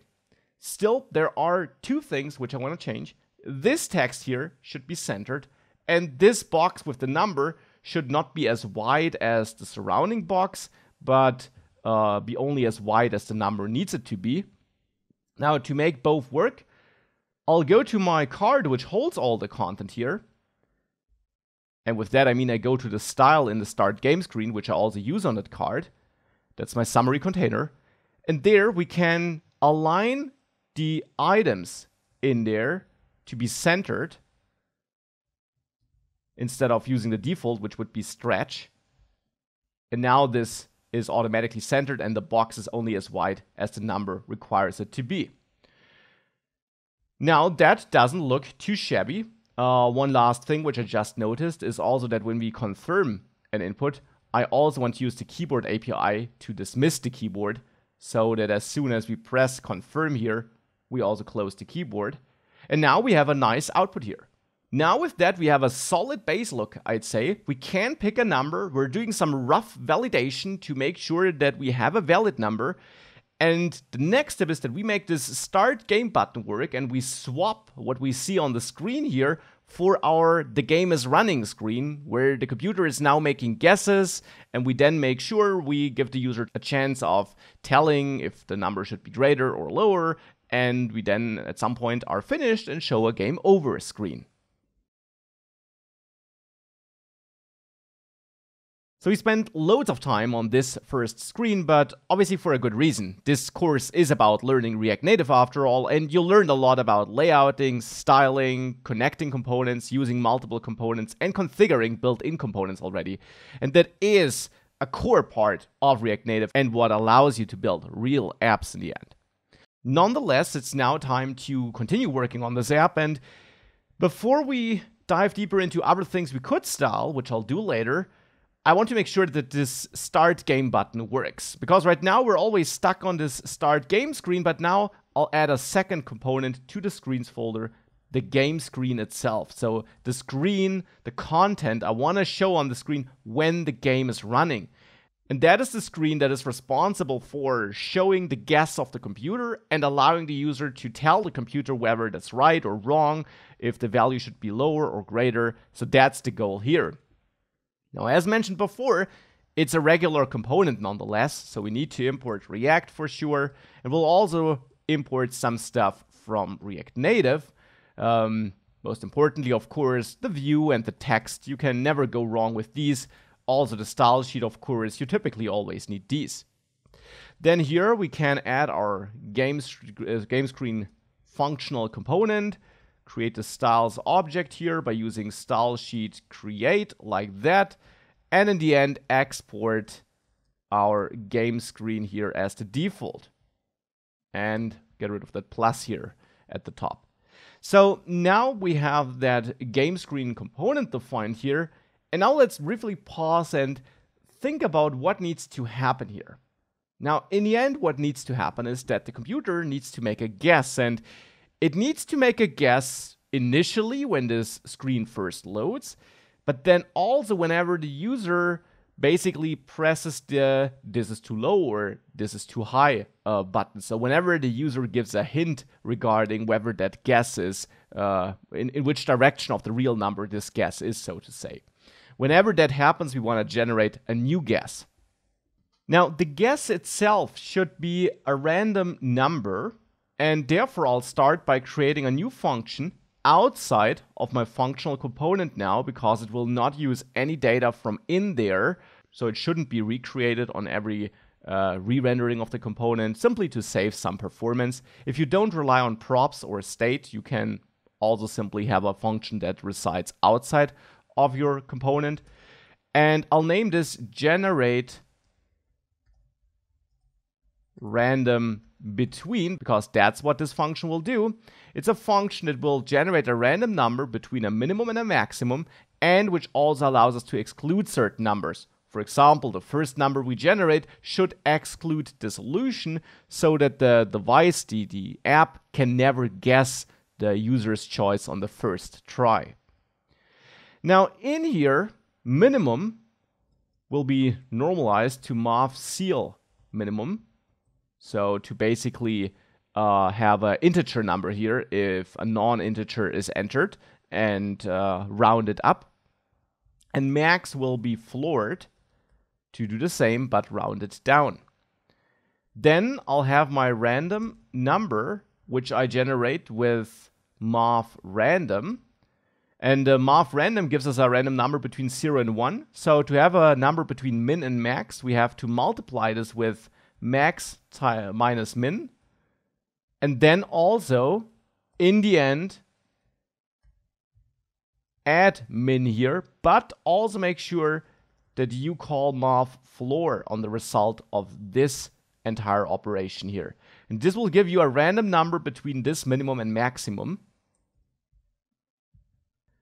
Now with that generated, I want to check if the random number is equal to the number we want to exclude, which would of course be a very rare coincidence, but it can happen. In which case, I will return the result of another generate random between call, where I simply forward min, max, and exclude, which we got. So I will simply repeat generate random between and return the value of that repeated run. If we dare get the excluded value again, we'll repeat it one more time, so ultimately we'll get there. And if we don't have the excluded number, which should be the case in most cases, then I'll just return that random number right away. So this is now a function which generates us a random number. Now here in the game screen, I want to manage some state, so I'll import the use state hook from React and initialize some state here with a random number, because the state I want to manage here is the guess of the computer, the current guess, and that also needs a set current guess function so that we can change this whenever the user gives a new hint. So here we can call generate random between to generate an initial state which will be saved. And this will then only be considered as an initial state. So when this component rebuilds and therefore use state is called again, we'll generate another random number again, but this will then not overwrite that state, because once the state is set initially, it will not be overwritten again by the value derived here. This will only be considered by React if we have no initial state yet. Thereafter, this initial or updated state will be managed detached from the component and will not be overwritten again by this call here. Initially, however, we need to make this call. We want to get a random number between 1 and 100. 100 is excluded with the logic we wrote up there, so it will be a number between 1 and 99, 99 included. And I want to exclude the choice of the user. I expect to get this on my props here. So user choice could be a prop name we use here, and that's the value I want to exclude, because that's the solution in the end. And we won't be able to guess the solution right away. That would be a bit unfair. Now, before we add more logic, let's work on the user interface, so on what we output. So here I'll return a view in the end, and in that view I want to have a text where I say opponent's guess, so what the computer guessed, and then we can reuse that number container to nicely present that guessed number. So that's a huge advantage of having such reusable components, because, well, you can reuse them, I guess. So that's what we're doing here. We'll use that number container again below that opponent's guess text here to have our own number container and nicely output the current guess here. Current guess is our state. Remember, that's what we initialize here and what we'll soon be able to change as well. So that's what's getting output here. Below that, we can now also present maybe our card with 2 buttons that allow the user to give the computer a hint. So here I'll import card from components card to wrap these buttons in there, and therefore we can already also import button from React Native, because we'll need that in a second too.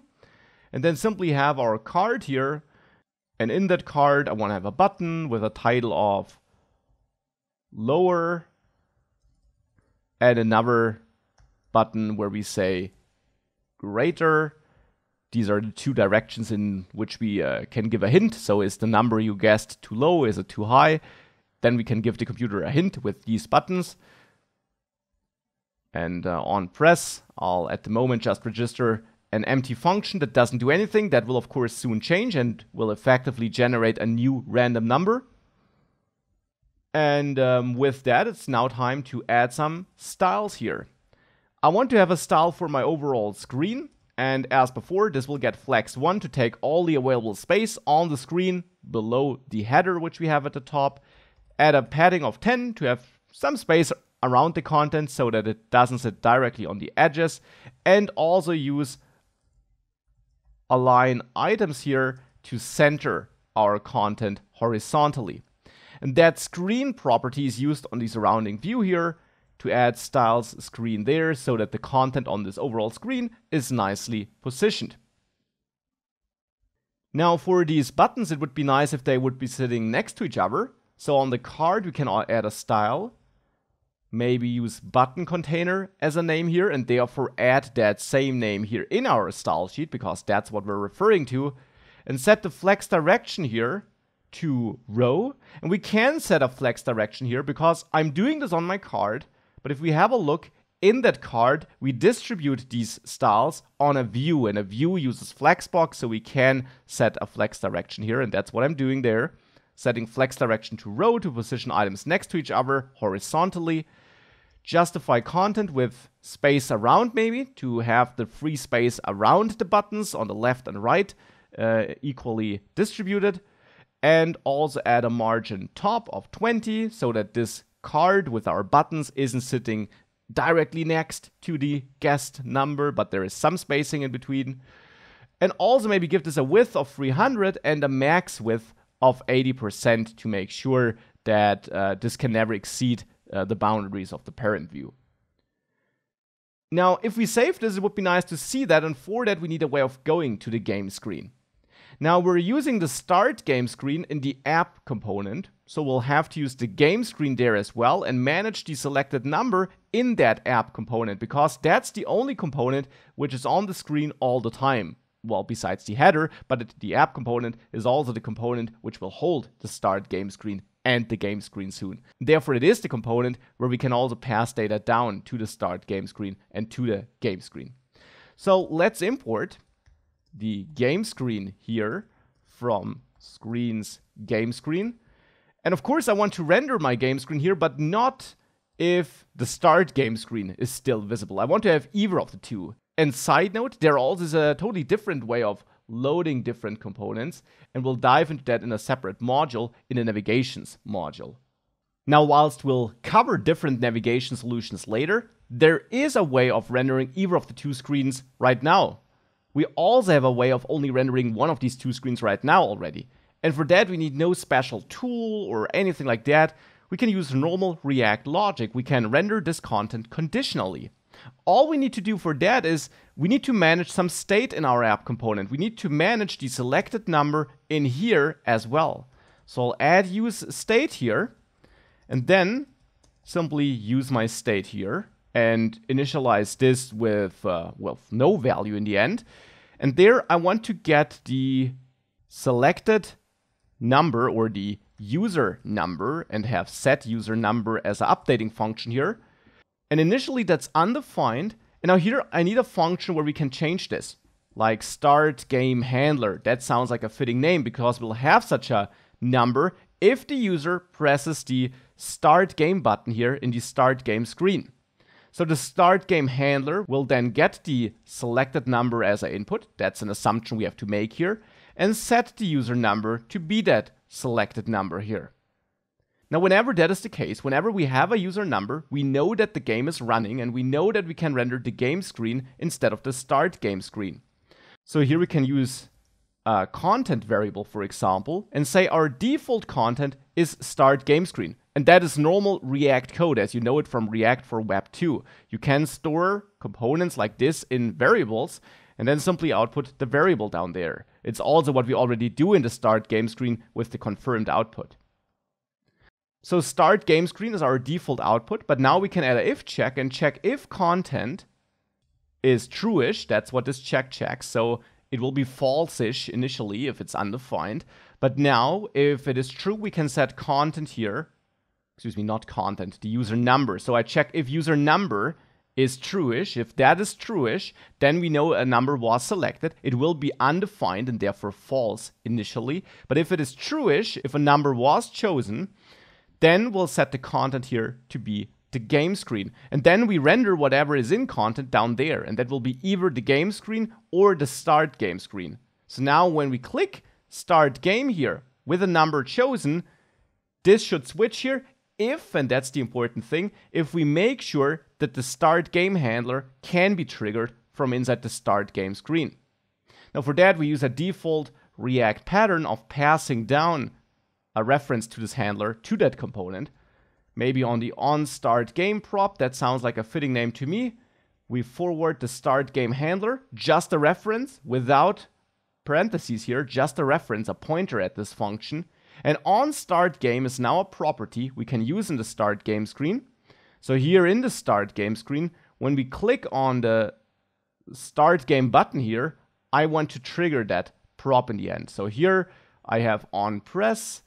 And there in the end, I want to execute onStartGame and forward the currently selected number here, which is managed in the state of start game screen. So here I forward this to onStartGame, and onStartGame is bound to the start game handler, which expects and then receives that selected number. So that is how we make sure that clicking that button in the start game screen triggers this method, or this function here, and when this function is triggered, we set a user number. This makes sure that content is the game screen, and therefore we should be seeing the game screen. Now, missing piece is that in the game screen, I need the user choice to generate my initial random number and exclude that user's choice correctly for that first random number. And therefore, we need to pass a property named user choice down to the game screen. So we can add the user choice prop here and pass user number which is the state we're managing in the app component, which is that selected number we're storing in the state here, pass that down to the game screen. So I hope that flow of data is clear. We get that selected number from the start game screen when that button, the start game button, is pressed.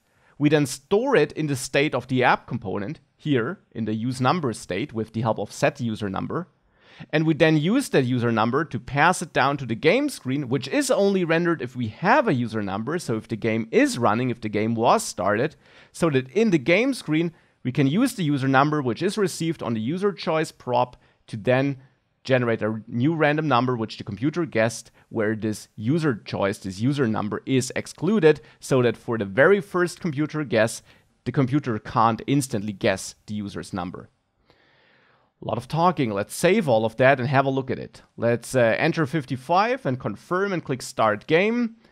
And we can't find a variable on start game. So the problem here is that I execute, that should be props on start game here on the start game button in the start game component. Because of course that's a property we're getting. It's not a function defined in here, it's defined on the props. It's this prop in the end. So, small mistake, let's try it again. After fixing this, click start game, and that's looking good. Now we see the opponent's guess. We can give some hints here, which right now have no effect, but which soon will have an effect. And therefore we're on the next screen, we're in the game screen. Now let's make sure we actually can give the computer some hints here and make sure that the computer has a chance of solving this and of guessing our number. So we can reach that game screen now, and the computer is guessing a number here, a random number which excludes our real number for the first initial guess. Now we need to make sure that subsequent guesses can be made when we press the lower or greater button here in the game screen. For that, let's add a function inside of our functional component, because this function will need access to the surrounding state and the surrounding component. And give it any name you want, like next guess handler, whatever name you prefer. And this is a function which actually should get an argument, the direction in which the next guess should be, so lower or greater. Now, the first thing I want to do here is I want to make sure that we validate the direction. Now, this function here should be executed when the buttons down there are pressed, but of course the direction value, so the value we pass in as an argument, should differ based on the button. So here we have the next guess handler connected to onPress without parentheses to just provide that pointer at our function to onPress, so that this will execute eventually when the user presses this. But I want to pre-configure the argument which will be passed to next guess handler when this is executed. We can do this with bind this, because the first argument to bind is always what this should be referring to in the function that's getting called. Doesn't matter here, so we can just bind it to this. The second value we pass here to bind will be the first argument received by our function though. Therefore, this will be the direction received here. And it's of course up to you which logic you use here. To me, it makes sense to simply use a string, where here we pass lower as a string, and for the other button, we pass greater, so that we have these two identifiers which are essentially passed to the next guess handler. So direction will be lower or greater. And now we want to validate whether that is correct. So for example, if you selected a number of, let's say 55, and the computer guessed 60, then if you give the computer the hint of the number should be greater, that's obviously wrong, because the number should be smaller. Your number was 55, guess was 60. It's incorrect if you tell the computer that the number it should guess next should be greater than 60, right? So we want to validate this. Therefore, here we can check if direction is equal to lower. So if you pressed the it's lower button, and the current guess, however, is smaller than props user choice, so the computer actually guessed a number that is smaller than our choice, then lower is the wrong hint, right? Because the number doesn't need to be lower. it needs to be greater because the guess already was too low. So that's one possible scenario where we're getting a wrong hint. The alternative, and I'll wrap this into parentheses to make it really clear that this is one condition here. So the alternative to that, the second condition we want to check, is that the direction here is actually greater, and at the same time the current guess already is greater than our choice. And then it's also an incorrect hint, just in the opposite direction.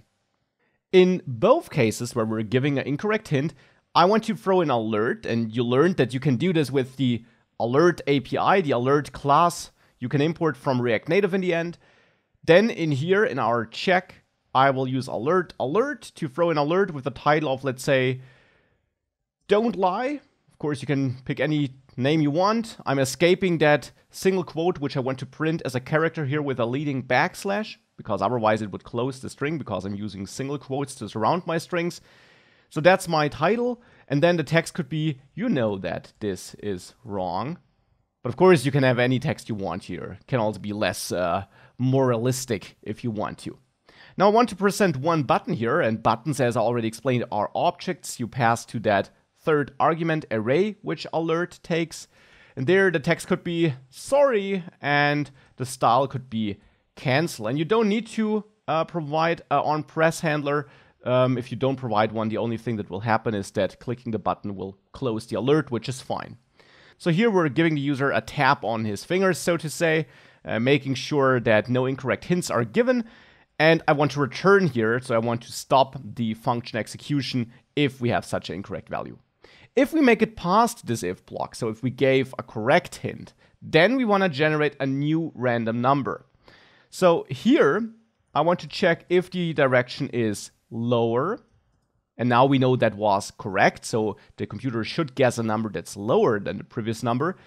Then we know that a new random number should be generated where the current guess is the maximum upper bound. So therefore, we can call generate random between again, and the minimum number, well, that is probably 1, but what if the user already guessed another number where we told the computer that it was too small? Then we would have a problem here, because the lowest boundary is not always 1. What if the user guessed 10 and we said, no, it has to be greater? Well, then the user guesses 50 and we say it should be lower than that. The computer should, of course, then guess again, but it should not guess below 10, because we already mentioned that this is too small earlier. So our current maximum and minimum should adjust over time as we give hints regarding whether the number the computer guessed is too small or too big. So therefore, we can use another hook provided by React, and that's the useRefHook. Now, you might know that hook as a hook that allows you to create an object which you can bind to inputs, so to your input elements in JSX, to get access to them in your code. And that's one way of using it, but useRef also allows you to do something else, which is pretty cool. It allows you to define a value which survives component re-renders, so which survives that this component is rebuilt. And that's exactly what we need here, because we want to lock in a minimum and a maximum, which we can change, but which isn't regenerated just because the component is rendered again. So here at the top of this component, after initializing the state, we can create a new constant, current low maybe, where useRef is 1, and then another constant, current high, where useRef is 100. These are our initial boundaries we're using for the random number. And now we can update these references in here. So we know the direction should be lower. What we can do in that case, instead of instantly generating a new number, we can set current high dot current, because references generated by React are objects that have a current property where the actual value is stored in. So we set current equal to current guess. So what we're saying is, if I'm telling you, the computer, that the number you guessed is too big and you should guess a lower one, then I know this number which I guessed is my current high. The number which is correct can't be higher than this one. So I save the number I just guessed as my current high. And again, these reference constants here are not regenerated when this component is created again. Instead, if they have been initialized once, a bit like the state actually, then they're stored detached from that component, and React recognizes that they have been initialized already, and it will not regenerate them, but instead initialize current high with the previously stored value. So it's a bit like if you were managing this in a state. The difference to the state is that if you change the value stored in there, the component doesn't re-render, because we don't want that here. I don't want to re-render the component just because I'm saving a new high. That has no impact on my view, on my JSX code, it just has an impact on my logic. But for that, I don't need to re-render the component. That's why I use a reference here instead of a state. So that's happening if it's lower, else, so if we told the computer that the guess was too small and the actual number should be higher, should be greater, well, in that case, we set the current low to the current guess, because then we know we have a lower boundary. And now the goal is, or the trick is, to generate a new random number which takes these boundaries into account. So where we use the current low with our ref and then dot current as a minimum, and current high dot current as a maximum, and I want to exclude the current guess so that we can't guess the same number again here. So that for the next roll, we'll definitely guess a different number. So that's then something I store in a constant next number. This is generated here when the next guess handler is executed, which happens when we tap one of these buttons. And now next number is the next number we want to use. So now what we can simply do is we can call set current guess and add next number. Now the component will be re-rendered and it will output the next guess. So let's give that a try. For now we have no the game is over condition, but at least we can try guessing numbers here. So I entered 53 as my number. Now we start and the computer guessed 85. If I now say greater, we get that warning because we lied. We had 53 as a number, so the guess is too high, it should be lower. Now it's 28, well, that's too low, it should be greater. So if I tap lower, I get the warning. If I tap greater, we go up. Now 78. And now, at this moment, 23, the previous guess, will be our lower boundary. And now when I tap lower, 78, the current guess, will be our upper boundary. So the next guess will certainly not be above 78 and not be below 23. Now that's big, still too low. That's too big, I mean, that's too low. So let's use a greater one, lower one, and that would be the correct one. Now, for now, we have nothing that checks whether the computer guessed correctly, so that's the next thing we'll have to implement here. So to make sure that the computer can actually finish that game and guess the right number, we need to check what the computer guessed and then kind of end the game if it's the number we entered. For that, we can use another React hook, and that's the useEffect hook. useEffect allows you to run side effects, or in general, allows you to run logic after every render cycle. And just as mentioned before, if this whole React hooks thing is relatively new for you, definitely check out some dedicated React hooks resources or dive into my React Complete Guide course where I cover hooks in detail. So what I'll do with useEffect now is I'll call it here after initializing my state and my refs here, and in there, we pass a function, so useEffect takes a function, and this function by default runs after every render cycle for this component. So every time it has been rendered, this function is executed after it has been rendered. That's also important. Not before, not simultaneously, after. Now in there, I want to check if the current guess the computer made is equal to the user choice, because that means the game is over. Now, that can't be the case for the first render cycle, of course, because we exclude the user choice from the guessable numbers, but from the second roll on, so once we clicked lower or greater for the first time, that can happen. So in there, I then want to kind of fire a the game is over message and send that to app.js so that we can swap the game screen for a game over screen. Now, we don't have that screen yet, so let's add it. Let's add a game over screen here in the screens folder. And let's create a very simple one for now. We'll fine tune it later. In there, I'll simply have a view and a text and a style sheet. So what we typically import from React Native. Then have the game over screen component in there, which takes some props and then returns some JSX in the end. Here we have the styles with style sheet create, and then we export the game over screen as a default. Now in there, as I said, I want to keep this simple for now. I'll just have a view in there with a text of the game is over, and we'll output more details there later. For now, here I'll just assign some style, my screen style, which I'll add to this object we pass to the style sheet here at the bottom, set flex to 1, and maybe justify content to center, and then align items to center so that this text is centered for the moment. Now we have the game over screen, and we want to render this instead of the game screen, well, if the game is over. So let's go back to the app.js file and import the game over screen from the screens folder and there from game over screen. And the question now, of course, is what's our condition for rendering this? Well, in the end, we'll need one additional piece of information anyways, and that's the number of rounds it took the computer to finish the game. So one thing I want to store here in the app component is another state I manage, and that is the number of rounds it took the computer to finish, which is 0 initially because we haven't started a game yet. And I'll name this guess rounds and set guess rounds, and you can name this whatever you want. Now the goal is to set this when the game is over. So for that, I'll also add another function here to the app component, game over handler, and there I want to get my number of rounds as an argument, so I expect to get this here so that I can call set guess rounds to my number of rounds I got here. Now the game over handler should be triggered from inside the game screen, obviously.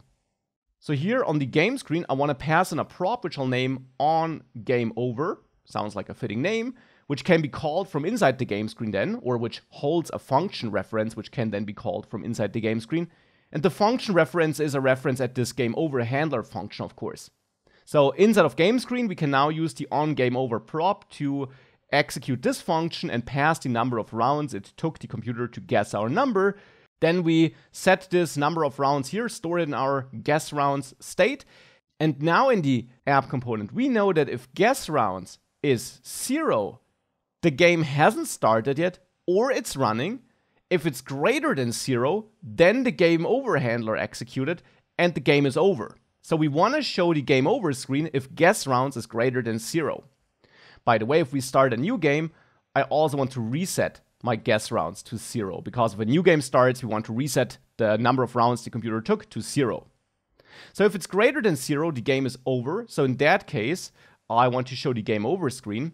So here, if I check if we have a user number, in which case I show the game screen, that's only correct if guess rounds is smaller or equal than 0. Smaller is not really possible, but still we can check for that.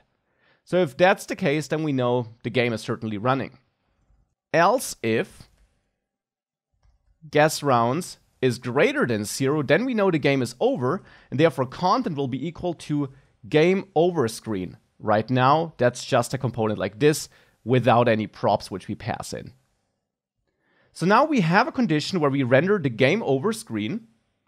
All we now need to do, we need to use the on game over prop here in our game screen to in the end call this function and forward the number of rounds to the app component. So back in the game screen, if useEffect here determines that the right choice was made, the right guess was made, and therefore the game is over, then in here, I want to call props on game over as a function and forward the amount of rounds it took the computer to guess our result or our choice. And that's therefore another state we have to manage here in the game screen. We have our rounds and set rounds, and initially that is 0. When this component is created for the first time, this is of course 0. And rounds is therefore now what I forward here, because that's a number we'll increment with every guess. Because in the next guess handler, if we're generating a next guess, besides setting that guess here in our state, I of course also want to set my rounds, and there use the function form where I get my current rounds, and I return current rounds plus 1. So I add 1 to my current amount of rounds I store in my state, so that the new state, well, is old rounds plus 1 because a new round started. So with that, we're managing the amount of rounds, and we're using this as a condition in the app component to render the game over screen. And in the game screen, we check whether the game is over here in useEffect. And right now we do this whenever this component re-renders. Now, we could do that, but we can also simply be more honest or more direct regarding the dependencies of this effect. And that's something you can be, or you can do, by adding a second argument to useEffect. First argument is the function it should execute after rendering the component. Second argument you pass to useEffect is an array of dependencies of this function.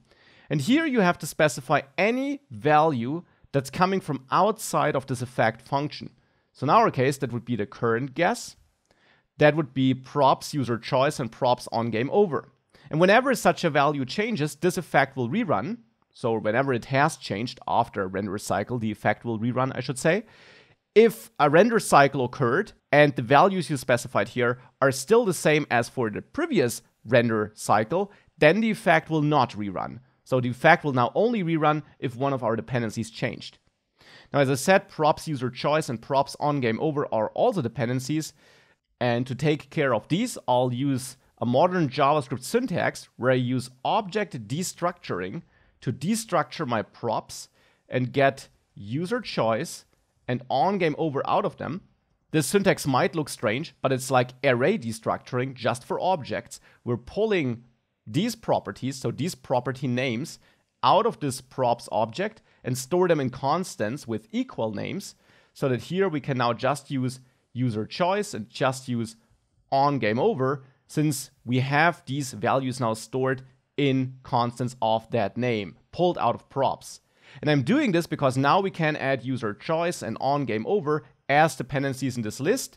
Otherwise, we would have to add props here, and that actually changes whenever the parent component changes. Therefore, it's not a good check. This is a better check because now we make sure if anything else in props changes, we don't care. Only if one of these two values changes, then this effect should rerun.